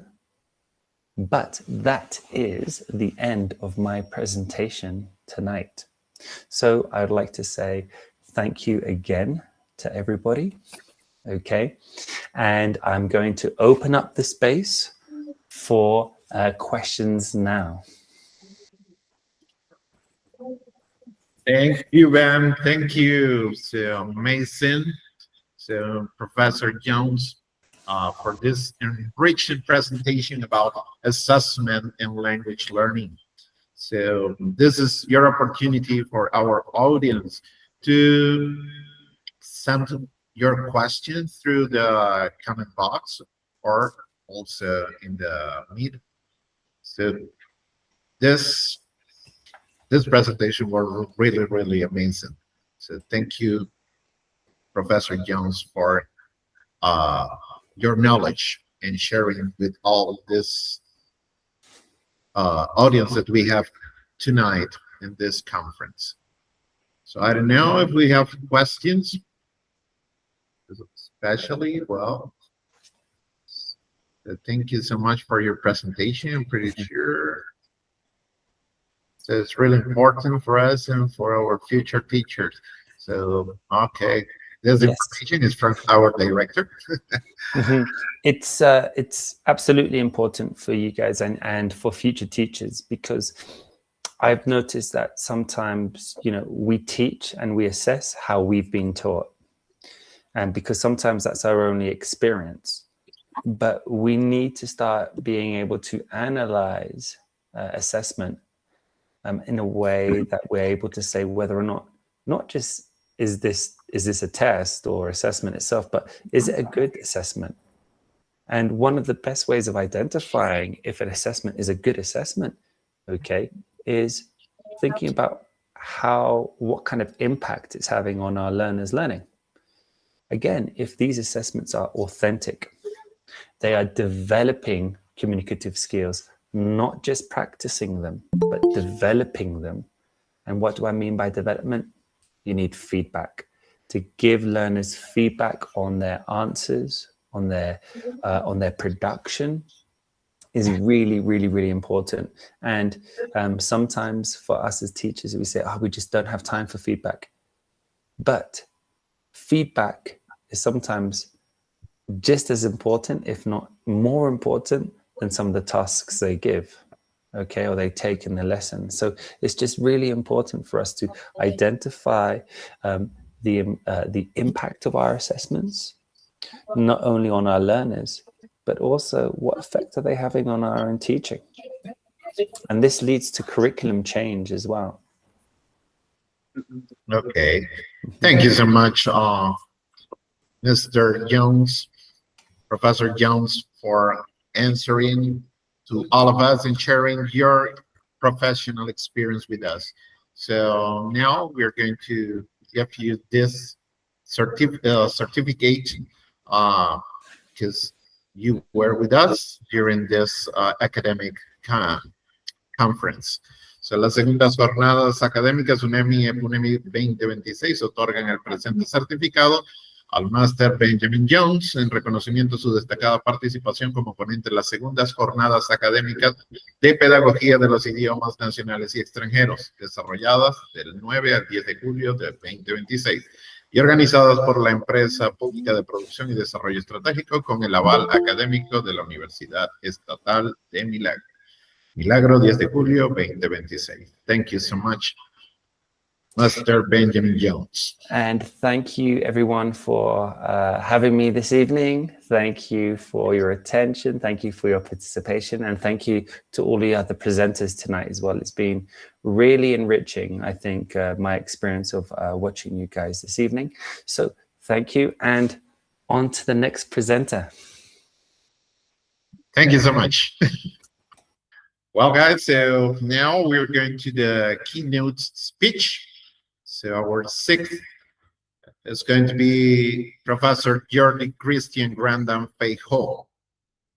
So who's going to present? Please join us in welcoming Master Jordi Christian Grandam Feijóo. He holds a bachelor's degree in education sciences, majoring in English, and master's degrees in bilingual education and higher education teaching. His experience includes university teaching, academic coordination, and language instruction. Today, he will present digital tools and AI resources for enhancing EFL teaching and learning. With mention in English, a master's degree in bilingual education, and a master's degree in education with mention in higher education teaching. His experience includes English teaching, academic coordination, professional training, and the use of digital resources in education. So his conference is titled Digital Tools and AI Resources for Enhancing EFL Teaching and Learning. This presentation will show us how digital tools and artificial intelligence resources can support the EFL teaching and learning. So, dear participants, let us stay attentive and close to this academic conference, and let us welcome Master Jordi Christian Grandam Feijóo. Master, so the time is yours. Okay, good evening, everyone. Thank you so much for that kind presentation. You are so kind. So thank you so much for UNEMI, for the career to invite me to this nice training on English. Thank you to Master Sofia. She's a cool professor and friend too. So I know it's kind of tired at night, and I think it's the last conference, but I'm gonna try to do it short and very specific of what is my topic about. So I hope you enjoy it, and if you have any question or doubts, you can let me know at the end. So welcome again, feel free to ask, and I hope you enjoy and learn something new from this topic, and that's what I'm going to share with you in this moment. So I'm gonna share my screen in this moment. Just give me a sec.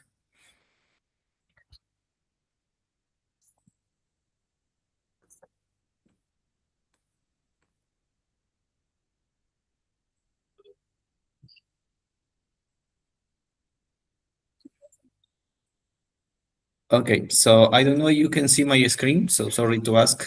Yes, sure. Okay, so digital tools, as the presenter mentioned, digital tools and AI resources for enhancing EFL teaching and learning. First of all, I want to present this part of this question in order to start this short presentation in this amazing training. How does technology contribute to language learning? I don't know, you can interact through the chat or maybe through the microphone, or in your own, where you are, for example, you can think about the answer. How does technology contribute to language learning? Because as we know nowadays, technology is with us, right? It is here to help us to try to use these resources in our classes or future classes, the ones who are being trained to be an English teacher in the future. So it doesn't matter the place where we are. For example, here I am in Loja. So, well, a nice greeting from Loja. You are in Guayaquil, and many people around the world are using technology in order to connect and interact in real time, and for example, through platforms like Moodle or something like that. Therefore, some of your answers can be, for example, that it helps in face-to-face classes, okay, integrates or interact the classes with adults, young people, or children. Additionally to this, you can develop in your real classes, in your face-to-face classes or online classes, real activities that are connected with technology. I know it's kind of hard sometimes because, as we know, we have public, private institutions that, for example, doesn't count with enough access to the internet or something like that. But as teachers, we are multitasking. So our purpose is to try to improve or implement these kind of tools in our classes, maybe through a song, maybe through a short game, maybe through a different strategy to download something from the internet, and we can take us in our computer to the classes or laptops. So there are many strategies that we can make in order to try to foster the use of technology in the classes. Therefore, additionally to this, we can notice, or there is evidence that technological challenge faced in language learning classrooms and their solutions.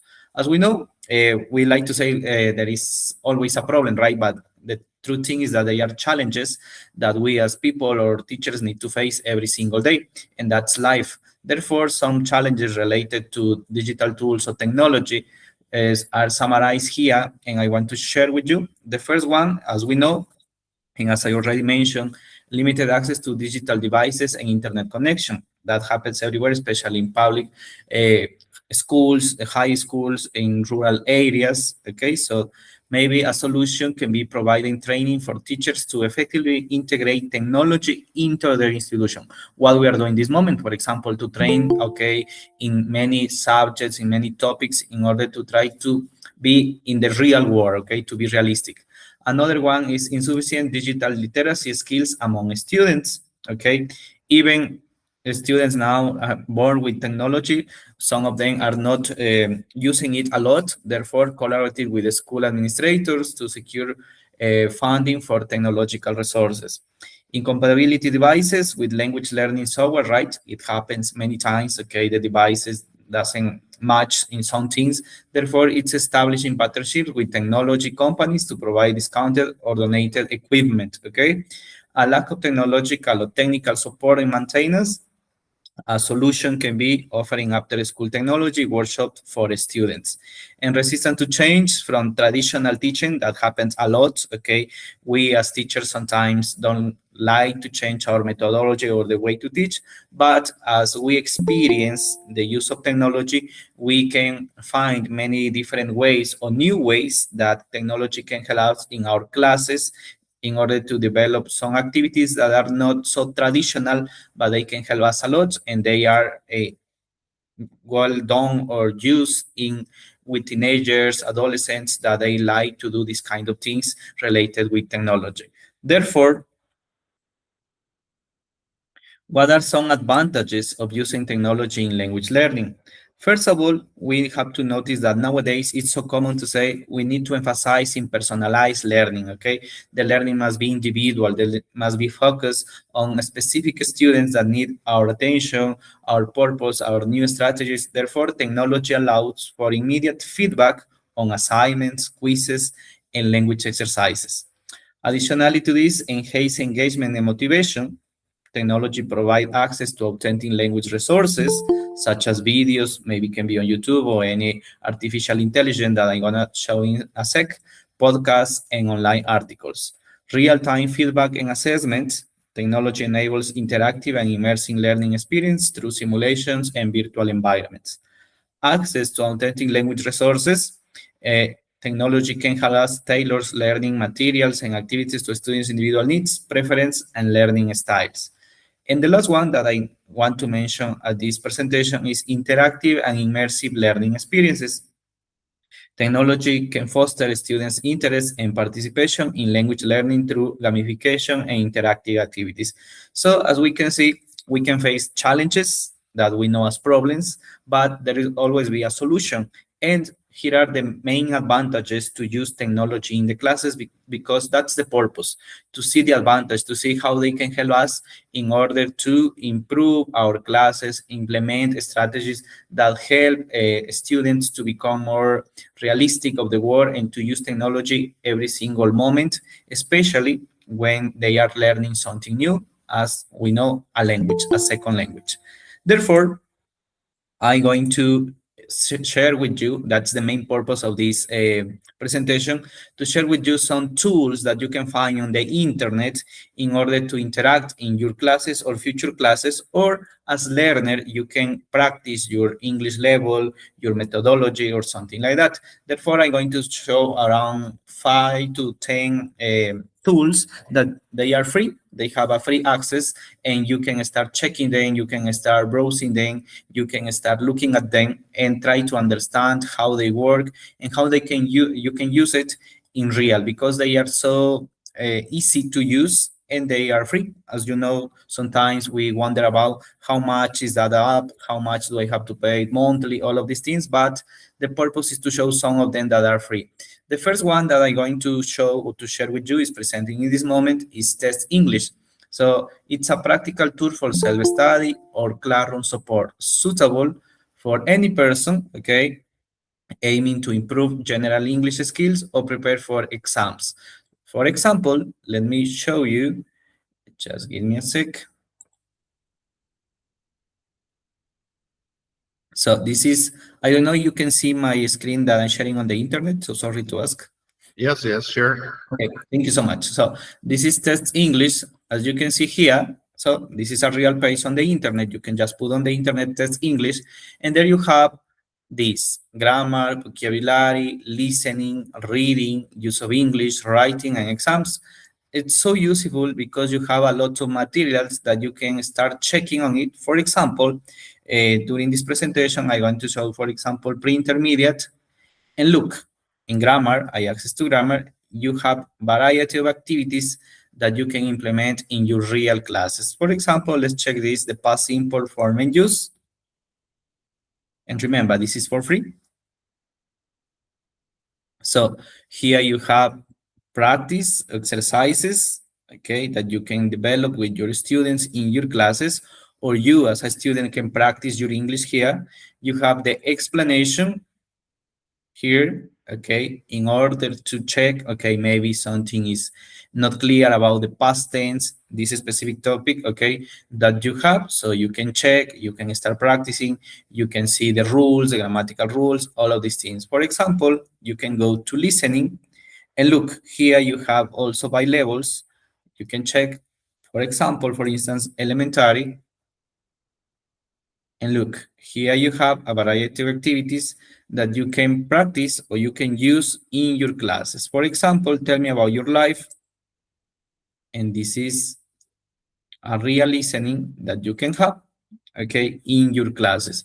So I advise you to check this in a detailed way so you can learn something new. You can start checking these tools that are online and they are for free. For example, look at this listening that I just checked in. So there you have the video and there you have the activities to develop, okay, after you do the listening activity. And remember, all of this is for free, so you don't have to pay. That's it. Maybe one challenge here is that you have the ads, but it's kind of normal, right? Because this is free, but don't pay attention to the ads and you can start using this tool and practice your level, any kind of level that you want to foster in this part. Use of English, here you have a variety too, so feel free to check and feel free to use it. This is for free. So, and practice your English. That's the purpose, right? As teachers or future teachers, we need to practice our language, okay? So that is the first one, Test English, remember. The second one that I'm going to share with you is ESL Discussion, okay, .com. This tool or this site is especially popular for conversation classes, debates, and pair group speaking activities, as it requires no subscription and materials are printable and classroom ready. So what happened with this app? Why is useful? What I'm sharing with you this moment? Sometimes as teachers, we have the challenge, not the problem, to plan speaking activities. And sometimes it's difficult that you start creating the questions, you start looking for questions. So this tool has a variety of questions, speaking activities that you can use. You can print them, you can project them, you can take to your classes, depending on the topic that you are working on, your English book or the subject that you are working. So look, it has from all the alphabet, from A to Z. For example, here you have accidents, baseball, as you can see, You have variety of topics, feet, February. You have all the letters. For example, let's check just once in a faster way. Here you have the gardening. So if you click one of them, as I mentioned, maybe the ads are a problem, but you can close them. And look, you have students' questions. So speaking is ready here. As we know, teachers sometimes are so busy. We need to do a lot of things, all of this part. So there is the answer for that, or the strategy to use that in our classes, okay? Therefore, you can use this in your real classes, or maybe you can print it, okay? So you have the opportunity for free to use as a PDF, as you can see here, okay? Is ready for your classes. Or if you want to edit it, you want to use maybe, okay, in that part, related to this part, so you can use many of these questions, okay, to have in your real classes, as you can see. Or if you want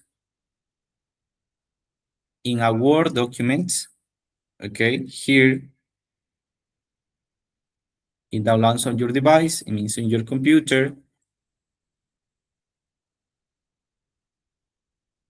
and you have it there in a Word document, so you can check it.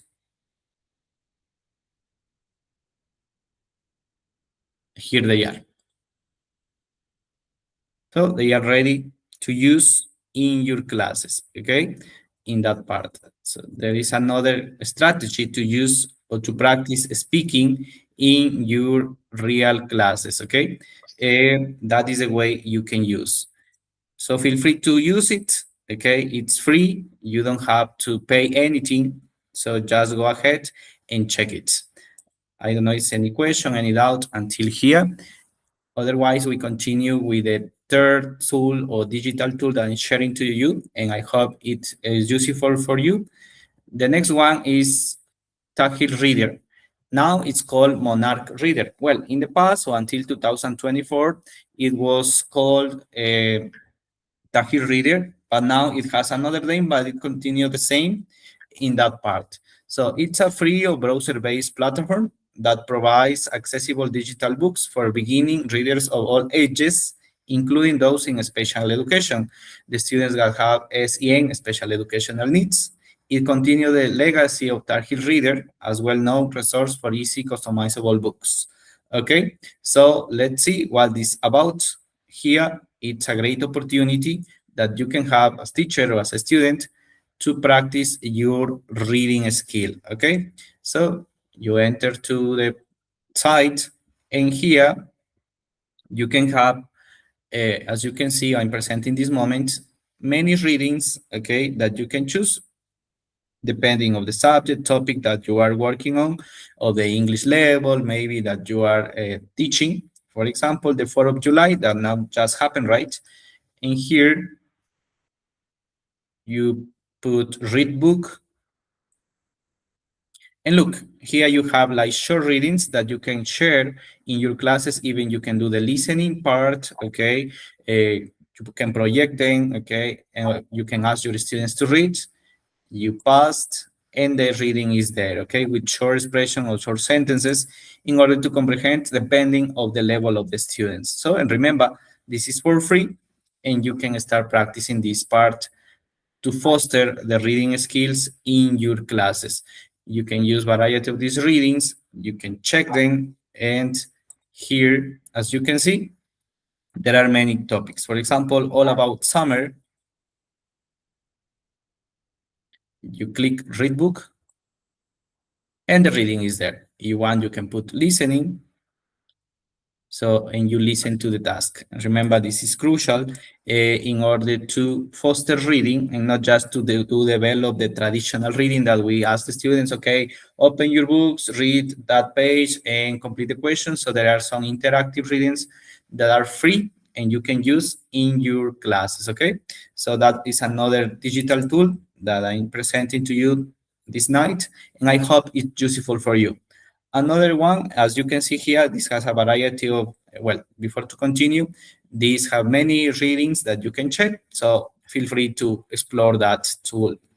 Another one that is so useful, especially, well, for me, it's Eduate AI. So it's an AI-powered teaching assistant designed to help teachers, it means you, me, with lesson planning, instructional design, and generating educational content. It offers a resource generator, teaching assistant, feedback bot, and AI chat. So let's check what is it about in a general way, and I advise you, I recommend you to check it later. Okay, try to use it, try to check all of these things in this part. So, well, here you have to create like an account, but it's so easy to use, so don't worry about it. But let me remember what was the one that I just have.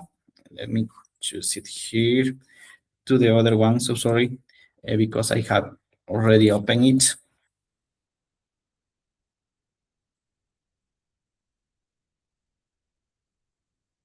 So you create an account, maybe you use your email or something like that, and you will be, okay, sorry, I don't know what's going on here. Well, you use your account, it's so easy, and you can start looking at it.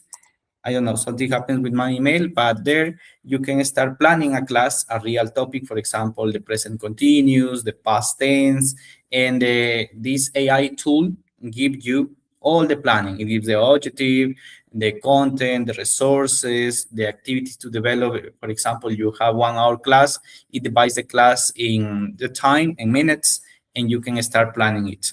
So this is, remember, you can check all these too and try to explore it. Another one is the Feed Me, okay? So it is an AI-powered tool that helps teachers to create differentiated activities in the classroom. It allows the teachers to convert any content to any reading level in an easy way. So let's see it. Just give me a second. I think my internet is kind of slowed. So here you have create and adapt instructional materials. So you give the order, it's kind of similar to ChatGPT, but for example, you can use present continuous, okay, with time expressions. Okay, I'm gonna use one of these here.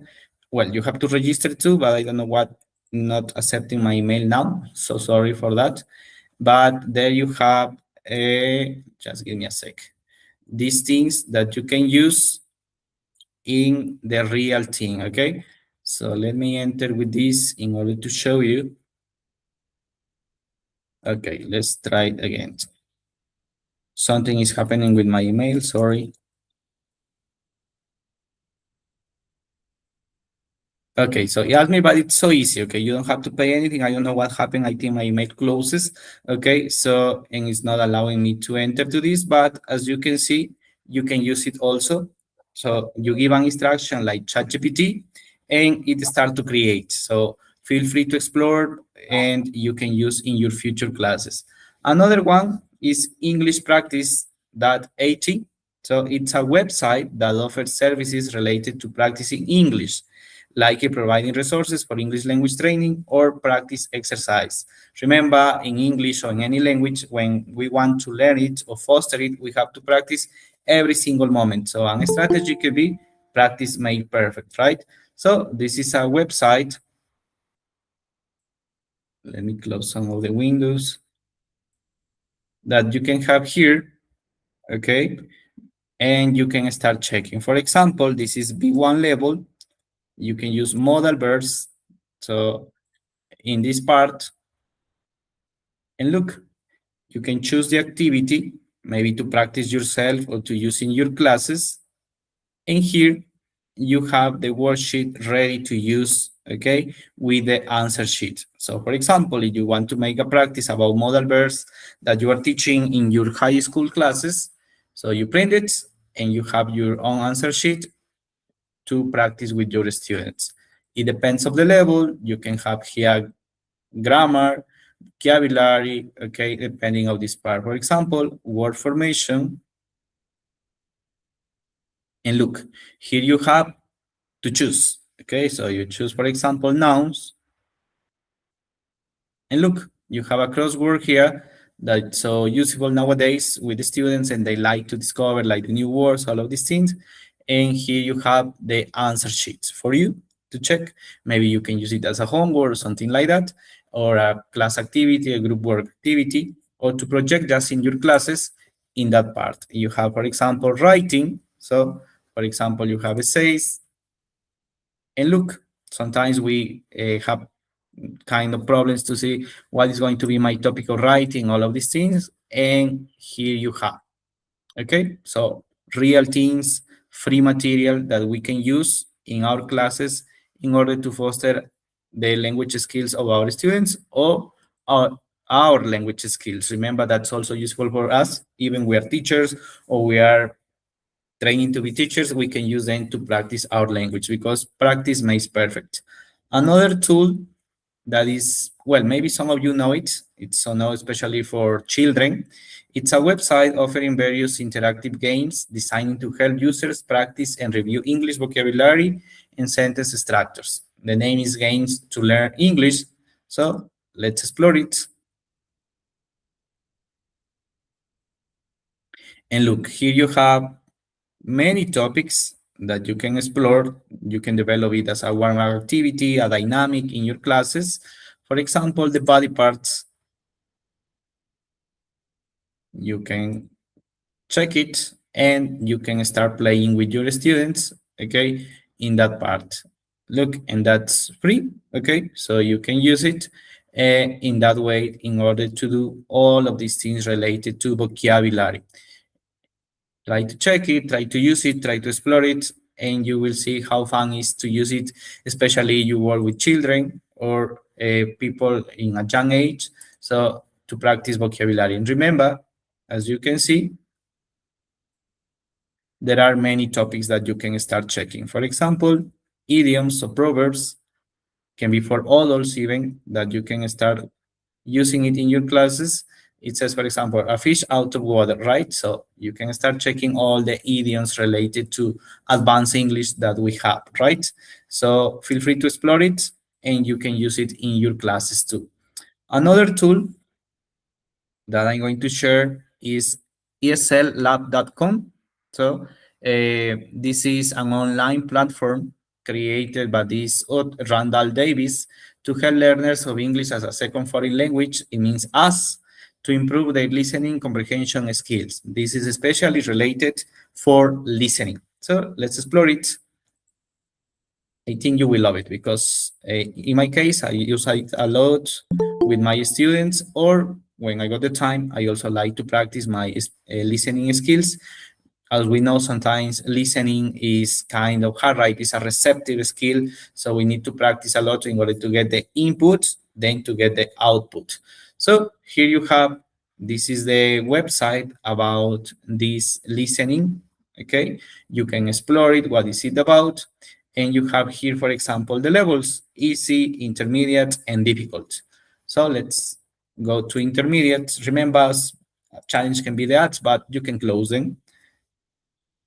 And you have here topics and subtopics. For example, you have housing, daily life and routines, family and relationships, travel and transportation. Look, you can explore it, okay? And for example, let's check weekly activities.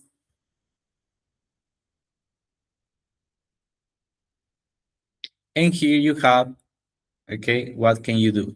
For example, you have C listening script, back to intermediate quizzes. Well, it depends on you. You have to explore. Look, here you have the listening. It works totally correctly. Okay, so you can explore in your devices.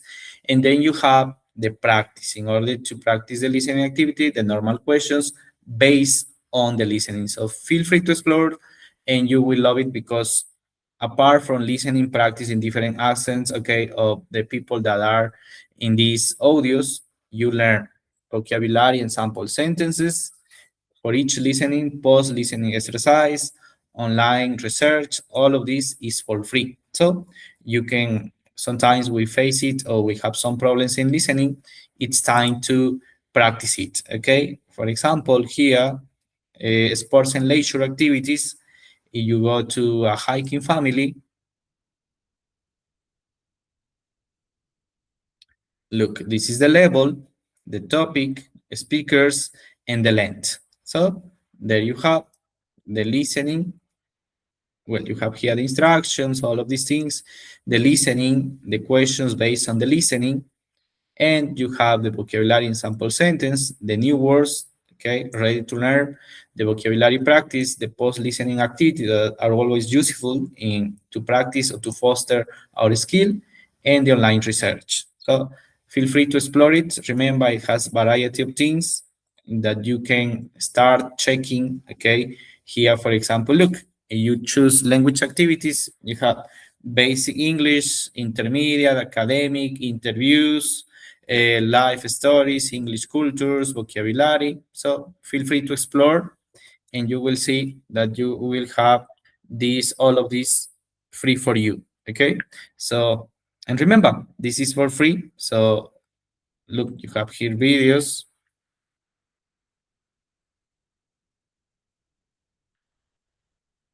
Okay, for example, English culture videos. And here you have the video, okay, real things, real videos that you can explore, or you can start sharing with your students in your classes, or just to practice your listening skills. Okay, so this is one way to start improving your English. Remember, the name of this website is eslab.com. It's for free. Another one is myenglishpages.com. It's a free online platform for English language learning and teaching, offering both practice activities for learners and professional resources for educators. It means for us. So let's explore it in a general way, and I hope you can explore it later and you can use as a resource for your learning or for your teaching. So here you have the website, and you can click on the different icons that this have. For example, learning resources, teaching resources, the courses, digital products. Well, some of them are for free, others, but you will have to pay, but the ones that are free are enough. For example, grammar. Here you have the present tense. Here you can choose what you want to practice in a specific way. For example, the present perfect with already, since, for, yet. So here you have like the introduction, the form, okay, in a single detailed way. So you can learn by your own. You have the keywords of the present perfect, right, that are already, since, for, yet, just, ever. As you can see, okay, you have even videos, okay, that help you to understand the grammar topic that we just chose, the summary, and you have other pages. So this is so useful for us, okay, to learn or to practice in that part. Here are the teaching resources. For example, you have the thing that you want, class management, teaching articles, all of these things, and it's for free. So start checking. As I know there are many students here that are in the English career, I advise to use the learning resources. This is a good way to practice, for example, exercises. And as you can see here, you can have variety of things to use to practice, to see your knowledge, your real knowledge of any topic, or to foster it. And remember, that's crucial in our learning process when we are learning a language or a new language or a second language, and our purpose is to be teachers. Yes, so here you have, variety of activities that you can use for free. And the main thing, to practice, okay, to foster your skills. In this case, you can choose what you want to practice, and there you have. So try to use it, try to explore it, and you will find it so useful. Okay, so another one that I want to share with you, this is my Lens AI. My Lens AI turns any complex topic, lecture notes, and study materials into easy to understand visual, helping you understand faster and retain more. It means like to develop a graphic organizer of any topic. Here also you need your email, just it, okay? It means you have to register yourself. I don't know, so sorry, something is happening with my in Gmail today, but here you put, okay, so for example, you can put any topic that's related for culture in Ecuador, okay, and you can ask, but it will ask to log in, okay? So here you can just log in, okay? But as I told you, something happens with my email. I think I mixed them, okay? Sorry for that. And you can get graphic organizers, okay? As this is for free, okay, you will have just 3 per day, but they are enough, okay, because we can work on them. Okay, finally it works, sorry. So as you're looking, this is creating something, okay? So I am creating a beautiful infographic poster about the rich and diverse culture of Ecuador. There you have. So it's working on it. It takes some seconds to create it. And as I mentioned, the limit or the thing that it has, that it allows 3 graphic organizers per day, no more, okay? So, and that you can use to present maybe a topic, a methodological topic, or maybe you are working on something on your career on any specific subject. So you can ask this AI tool to create it, okay? So this is creating, it's taking a little bit of time, but it creates perfect graphic organizers, summarizes information, general information that you give it, it can create and put in a visual way. So it presents clear information, summarized information for you or for your audience or your students. Remember that? That's also a great tool to check. And another one is Pop AI. I think maybe some of you have heard this AI because it's kind of popular nowadays. It's an AI tool designed to boost productivity with features, link instant answers. For example, you can upload a PDF in order it to read, and you can ask questions based on the reading, content generation, all enhanced by search and integration, okay? So this is, remember, it has AI, so this will help us a lot. So you can start checking, you can start exploring it. Also important or good for your learning process or your classes. And remember, you have to keep in mind, there are many digital tools, there are many platforms, there are many websites that we can check. And I also like to share this expression that I do love it when I give this kind of presentations here in Loja or in online way. Think on it. Remember, a good prompt is also important, or a good distraction is crucial with AI. For example, here in Loja is typical the cafe, right? The coffee. So it's not the same to ask for un café and to ask un café lojano bien caliente sin azúcar, right? The second instruction, as we can see, is a good prompt because it has more detailed things, specific things, and this will help you, okay, to foster or to get something unique from artificial intelligence. And that's important because a good prompt should have background, extroverted, task, tone, example, as you know it. If you give the correct instruction, the correct prompt, you will have the great result. Remember to be specific, to be detailed, and you can use there anything just with artificial intelligence or any app that use artificial intelligence. That's crucial, okay? So with that, I hope you enjoy these kind of tools. I hope you can explore them in a deeper way. In the future or in your classes with your classmates, try to check them. There are many tools. They are just some of them. And feel free to contact me. You have any question or doubt, or here I am in order to answer any kind of question or doubt that you can have this moment.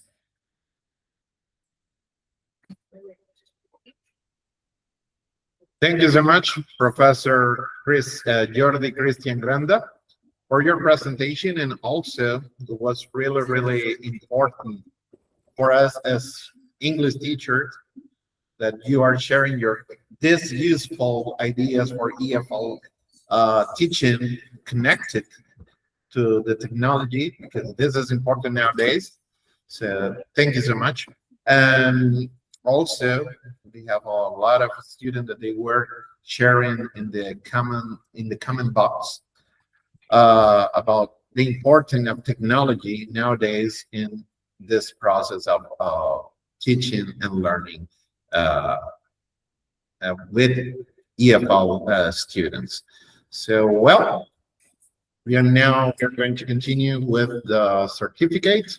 Las segundas jornadas académicas, UNEMI y EPUNEMI 2026, otorgan el presente certificado al máster Jordi Cristian Granda, en reconocimiento a su destacada participación como ponente de las segundas jornadas académicas de Pedagogía de los Idiomas Nacionales y Extranjeros, desarrolladas del 9 al 10 de julio del 2026 y organizada por la Empresa Pública de Producción y Desarrollo Estratégico, con el aval académico de la Universidad Estatal de Milagro. Thank you so much, Professor Granda, and we hope to see you again in our next conferences. Thank you. Thank you so much. It was a pleasure too. Congratulations for this kind of events. They are unique, traditional from UNEMI. Congratulations to all of you. And congratulations to the students of this amazing career. Sophie, a pleasure as always to be here. So keep in touch. And I wish you the best to all the students, to all the magnificent University of Milagro. And I hope to visit anytime in the future, face to face. Thank you so much. Well, so now, we are going to begin the poster session contest. So this is going to be an activity in which our participant will only have 10 minutes to present the poster.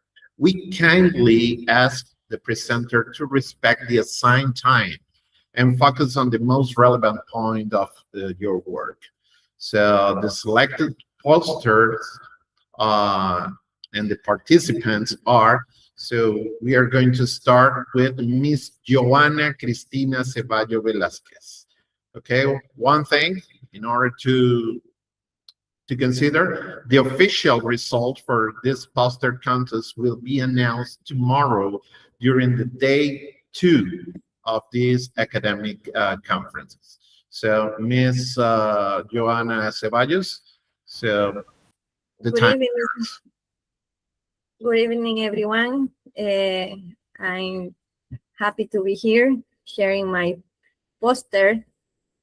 I'm going to share the screen.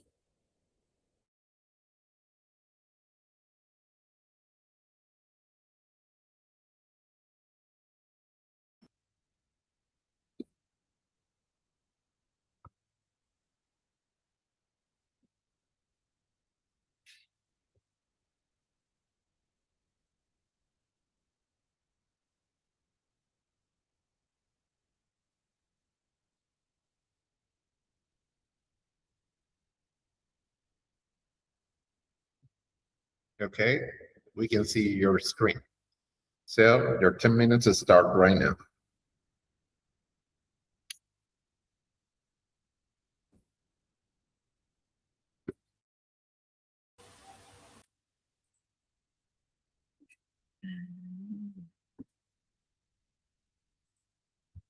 Well, good evening, everyone. Wait a moment. Distinguished professor and respect speakers. Can you hear me? Yes? Yes, yes, we can hear you. Fellow members of the student community, it is a pleasure and an honor to be here with you today. Well, my name is Johanna Ceballos, and I am a student in the Pedagogy of National Foreign Language program at the State of University of Milagro.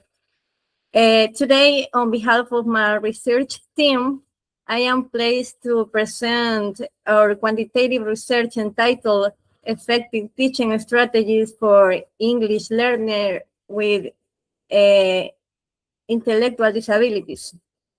The purpose of this study was to analyze how different inclusive teaching strategies influence English language learning in children with intellectual disabilities. We select this topic because inclusive education has become one of the greatest challenges or priorities in today's educational systems. Every student deserves equal opportunities to learn, regardless of their cognitive abilities. And as future English teachers, we believe it is our responsibility to identify teaching strategies that truly respond to the diverse needs of our learners. Children with intellectual disabilities often experience difficulties in vocabulary acquisition, communication, classroom participation, attention, and memory. Traditional teaching methods are frequently insufficient to address these challenges. Consequently, it is necessary to implement inclusive methodologies that promote active participation, increase motivation, and create meaningful learning experiences. This research seeks to contribute evidence that support the use of effective instructional strategies in English language classrooms. Our research was guided by the following question: how do teaching strategies influence English language learning in children with intellectual disabilities? Well, to answer this question, we established 3 research objectives. The first one is to measure the effect of English teaching strategies on students' language learning. The second is to analyze the relationship between inclusive teaching strategies and English learning outcomes. Finally, to identify the strategies that most effectively promote participation, confidence, and communication skills in students with intellectual disabilities. Regarding the methodology, we conduct a quantitative descriptive study involving 15 children with intellectual disabilities. Data were collected through an individual student observation questionnaire, which was completed by the research during classroom observations. The instrument consists of structured items evaluating using a 5-point Likert scale, allowing us analyze a student's report or response objectively. Once the observations were complete, the information was analyzed using descriptive statistics, specifically frequencies and percentage, to identify patterns and measure the effectiveness of the teaching strategies implemented. The study focuses on 2 variables. The independent variable was teaching strategies, including the use of visual materials, educational technology, interactive games, and adapted classroom activities. The dependent variable was English language learning, which was evaluated through vocabulary recognition, speaking skills, classroom participation, confidence, and overall learning progress. Now, I would like to present the most significant findings of our research. One of the most remarkable results was related to the use of educational technology. We found that 93.3% of the observed students demonstrate high levels of interest and engagement when digital research were incorporated into English classes. This was the highest percentage obtained in the study, suggesting that technology is an extremely effective tool for capturing students' attention and increasing their motivation to participate in classroom activities. The second most successful strategy was the use of interaction educational games. The results show that 86.7% of the students actively participate during gamified activities. Educational games reduce anxiety, increase motivation, and encourage students to communicate more confidently in English. These findings demonstrate that learning through play creates a positive classroom environment where students feel comfortable taking part in language activities. Another important finding was related to adapted classroom activities.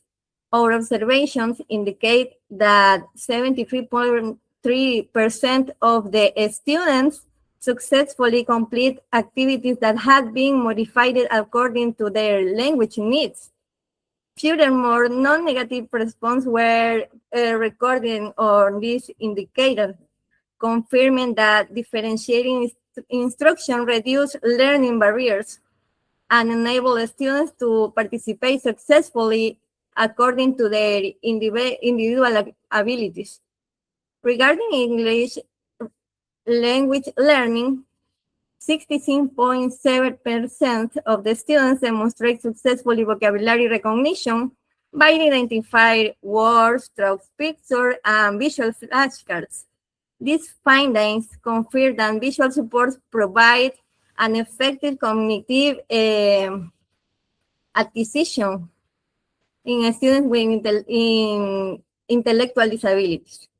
When evaluating speaking skills, we found that this was the most challenging area for students, although 60% of the participants were able to pronounce words correctly and answer simple questions in English.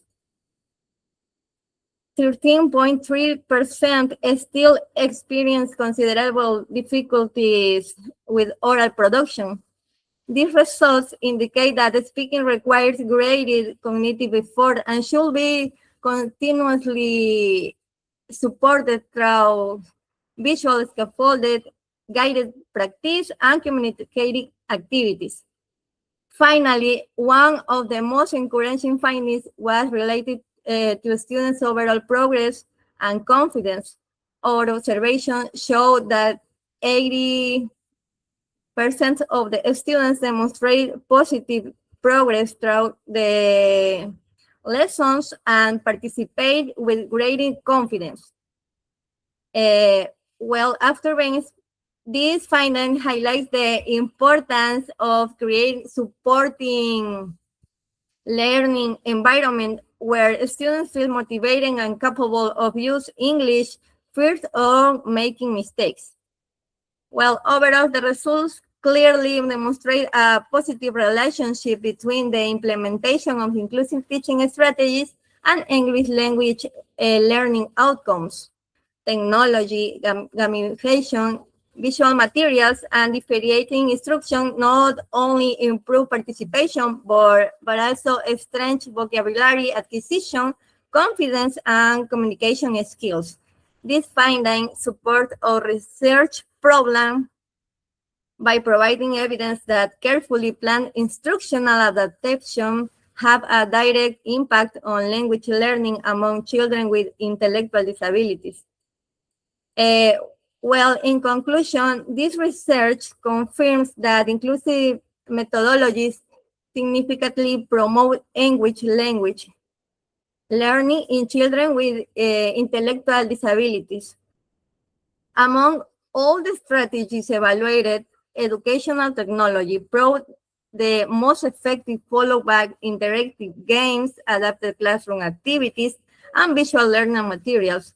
This approach creates meaningful, motivating, and accessible learning environments where students are encouraged to participate, communicate, and develop their language skill according to their individual potential.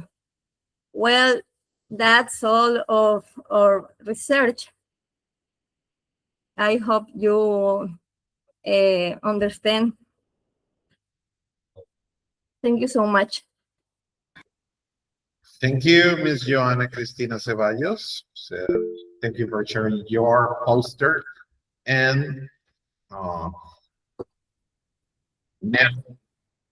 we're going to continue with this poster session.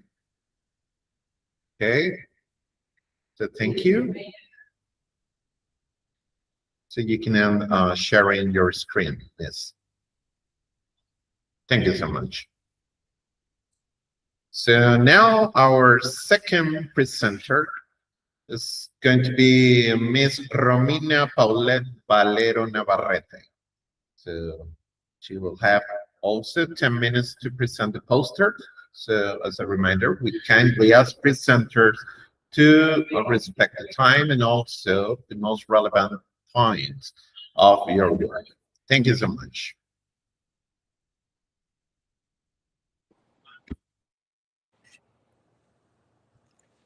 Good evening, distinguished professor, respects authority, fellow students, and all attendants of this academic research days. It is a pleasure to me to be here today and have the opportunity to share our research with you.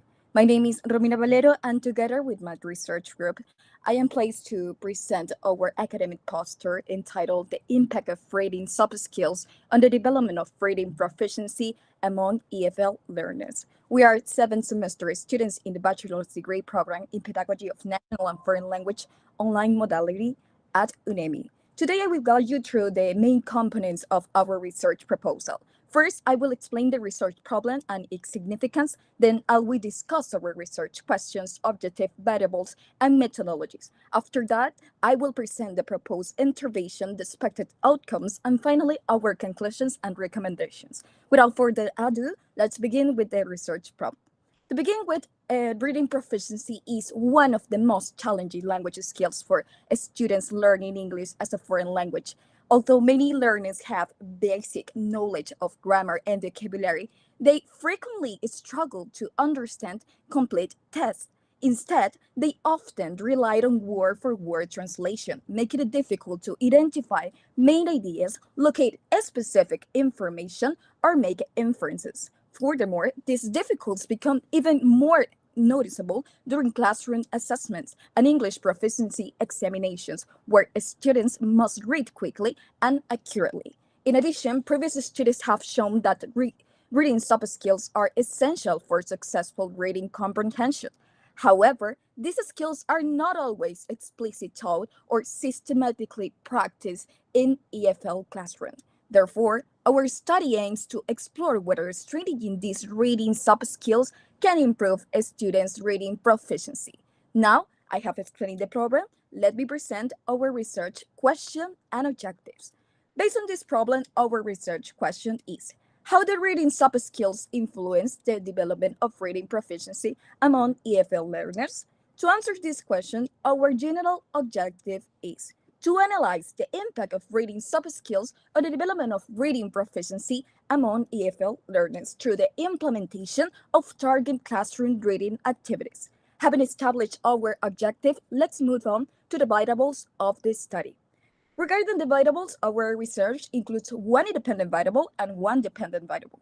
First, the independent variable is reading soft skills, which includes predicting, skimming, scanning, and inferencing. On the other hand, the dependent variable is reading proficiency, which is evaluated through reading comprehension, identification of main ideas, interpretation of information, and overall reading performance. Together, these dimensions allow us to evaluate how improvement in specific reading strategies may influence students' comprehension abilities. Regarding our methodology, this research follows a mixed method approach, combining both quantitative and qualitative data. Additionally, we adopt an action research methodology since our purpose is not only to investigate a problem, but also to improve teaching practices within the classroom.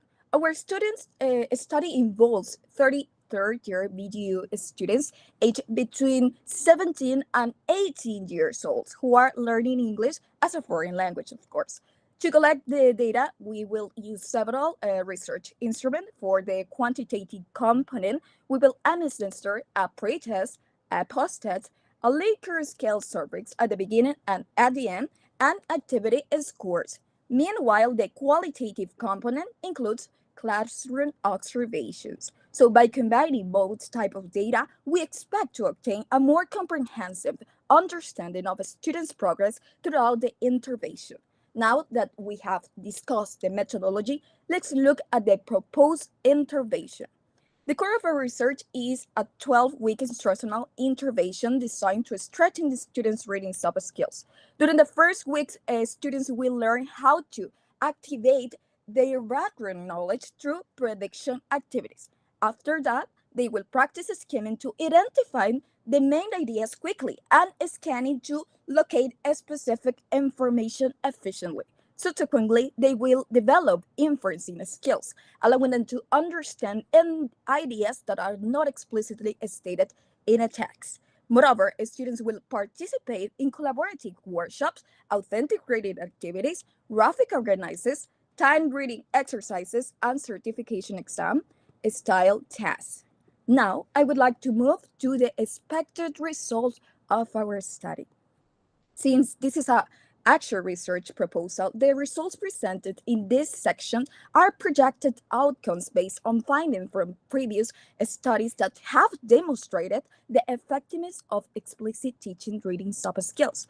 First, this graph illustrates the expected improvement in students' overall reading proficiency. Our participants are expected to be, as I mentioned before, 33rd year BGU students between 17 and 18 years old. According to our projections, the average reading proficiency score is expected to increase from 61.8 points in the pre-test to 82.7 points in the post-test. This represents a mean gain of 20.9 points, or approximately 33.8% improvement after completing the 12-week intervention. The improvement would suggest that explicitly teaching reading soft skills can help students better understand text, identify main idea accurately, and perform more successfully in reading comprehension tasks. Next, this chart presents the project improvement in each individual reading soft skills. For example, predicting is expected to increase from 58% to 83%, skimming from 55% to 86%. Scanning from 60% to 88%, and inferencing, which is usually the most challenging skill, it is expected to improve from 49% to 79%. This projected increase indicates that students may become more strategy readers rather than dependent on translating every word as always. Instead, they will learn how to identify the main idea quickly, locate specific information efficiently, and infer meaning from context. In addition to academic performance, we also expect positive changes in students' perceptions. After the intervention, we anticipate that most of the students will agree that reading strategies improve their comprehension. They feel more confident reading English text, classroom activities increase their motivation, and reading tasks became easier. So these results are measured through a Likert Scale survey, which allowed us to evaluate the students' confidence, motivation, and satisfaction with the intervention, which are aspects very important to take into account. This qualitative information complements the quantitative data obtained from the test. Finally, this last section summarizes the overall impact that the information is expected to have. Based on the previous semester, we expect a 31% increase in reading comprehension accuracy, a 29% improvement in identifying main ideas, a 33% increase in inference performance, and approximately 87% of students are expected to improve their overall academic reading comprehension, but also to greater success in English learning overall. Finally, at the bottom of the poster, we present the projected statistical analysis that will be conducted after implementing the intervention. The per examples details compares student pre-test and post-test score to determine whether the improvement is statistically significant. The project t-value is 10.86 with a p-value lower than 0.01, which indicates that the probability that this improvement occurred by chance is extremely low. Furthermore, the project effect size measure using Cohen's D is 1.42, which is considered a large effect. So this means that the intervention is expected to have a substantial educational impact on students' reading proficiency. So finally, let's move to our conclusions and recommendations. Well, to conclude, reading soft skills are expected to play a significant role in improving reading proficiency among EFL learners. Overall, the proposed intervention aims to encourage students to become more independent, strategic, and confident readers. Therefore, we recommend that English teachers explicitly teach reading soft skills integrate these strategies into their regular lessons, use interactive and collaborative reading activities, and provide continuous assessment and feedback throughout the learning process. By doing so, students will have greater opportunities to improve both their reading comprehension and the overall academic performance. And in conclusion, our study highlights the importance of explicit instruction in reading soft skills as an effective way to improve reading proficiency among EFL learners. Thank you so much for listening to our presentation.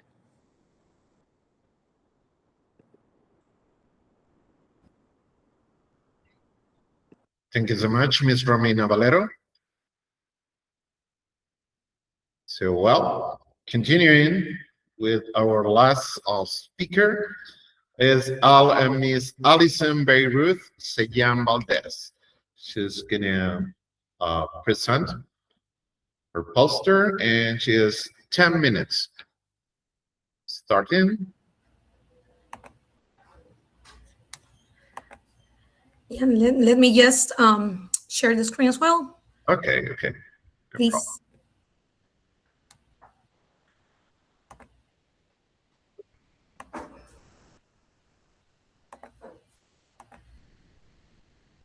Yeah, can you see my? Yes, right now, it's okay. All right. Your 10 minutes start right now. Okay, thank you very much. Good evening, dear audience. My name is Alison Seyan. Today, I'm gonna present the research poster based on our topic, the effect of multisensory vocabulary instruction on English vocabulary achievement among learners with dyslexia in an inclusive EFL classroom. Maybe you are asking, why do we choose this topic? We consider that special needs students sometimes have many difficulties, and especially the ones that we have dyslexia, because sometimes for them it's very difficult to learn vocabulary in EFL environments. So the gap in here that we can have is that traditional instruction does not adequately support their learning needs. Most of the time, as teachers and also as students, we have the traditional instruction and sometimes satisfies the necessities from our learners, or in this case, us as students. But if we start talking about special needs students, sometimes we skip those special learners, and we have to find out that they are also different learning styles which are part of our inclusive classrooms nowadays. What is the purpose? To display that multisensory strategies may improve vocabulary acquisition, but more quantitative evidence is needed in inclusive EFL contexts. Now, let's go to the objectives.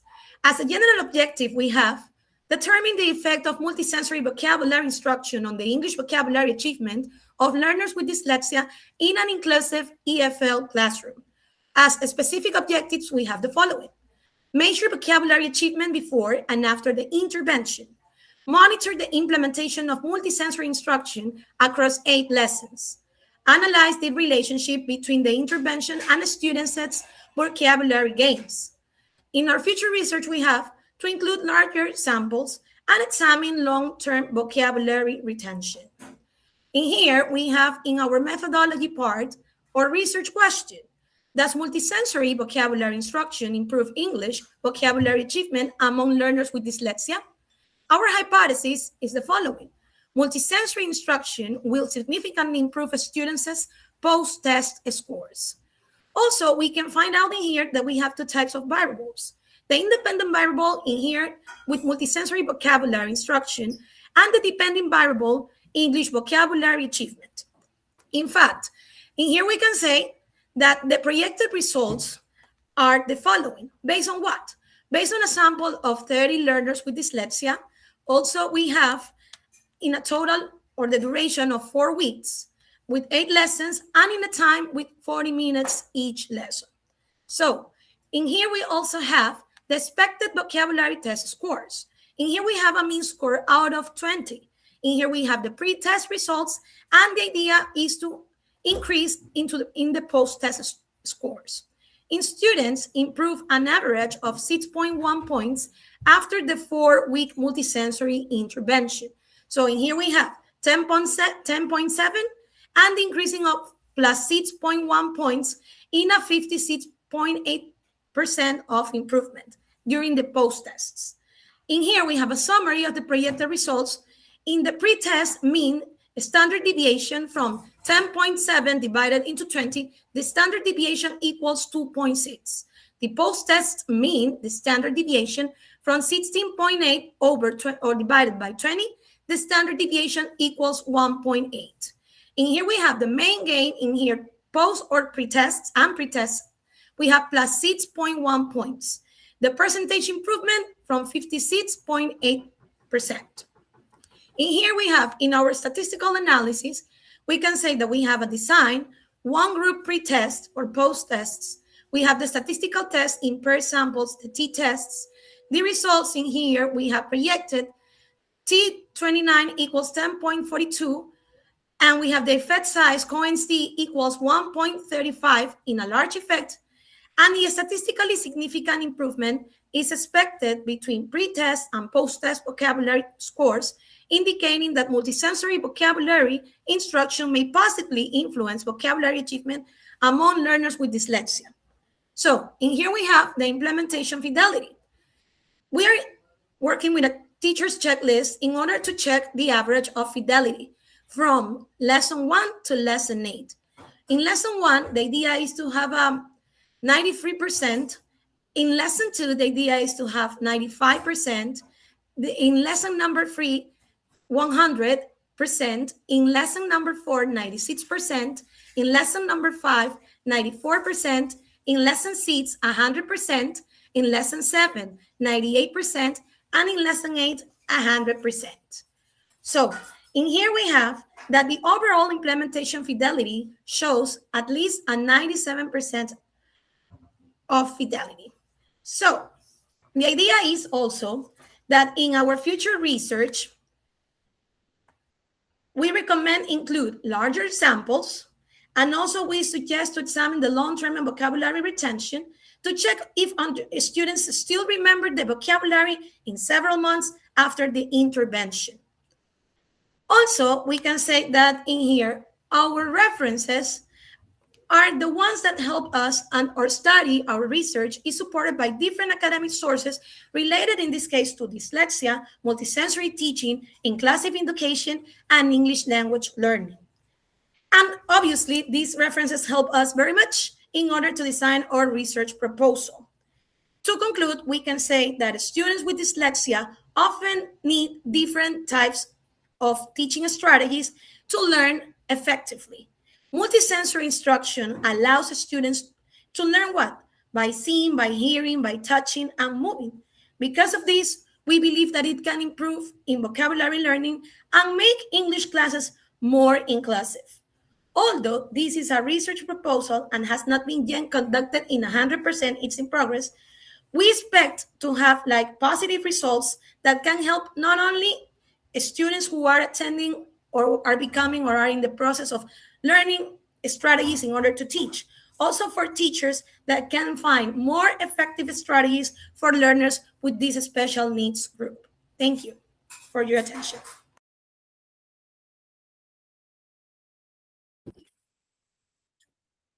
Thank you so much, Ms. Alison Sayan. Well, these were our presenters, our speakers for the poster session contest. So they will have the results tomorrow. And thank you again because of your preparation and your academic commitment. So, we have reached the end of this first academic day. So, first of all, we want to thank the authorities of the State University of Milagro, the program directors, Ms. Sofia Guevara and Ms. Vanessa Orozco, our speakers, teachers, students, and especially all you participants for your participation and support for this third academic conference. Remember, tomorrow we are going to continue with the day 2, and we will have also amazing speakers. So we cordially invite you to connect on time and participate again. So another thing, for tomorrow, you will have surprises, okay? So for all our participants in this amazing conference. So stay tuned in tomorrow. You could be one of our winners. On behalf of the organization, thank you very much for your attention and participation. Remember, we are Pedagogy of National and Foreign Languages, and we are unanimous. So let's see you tomorrow. Thank you so much. I am Gilberto Vélez. It was a pleasure to be your host tonight.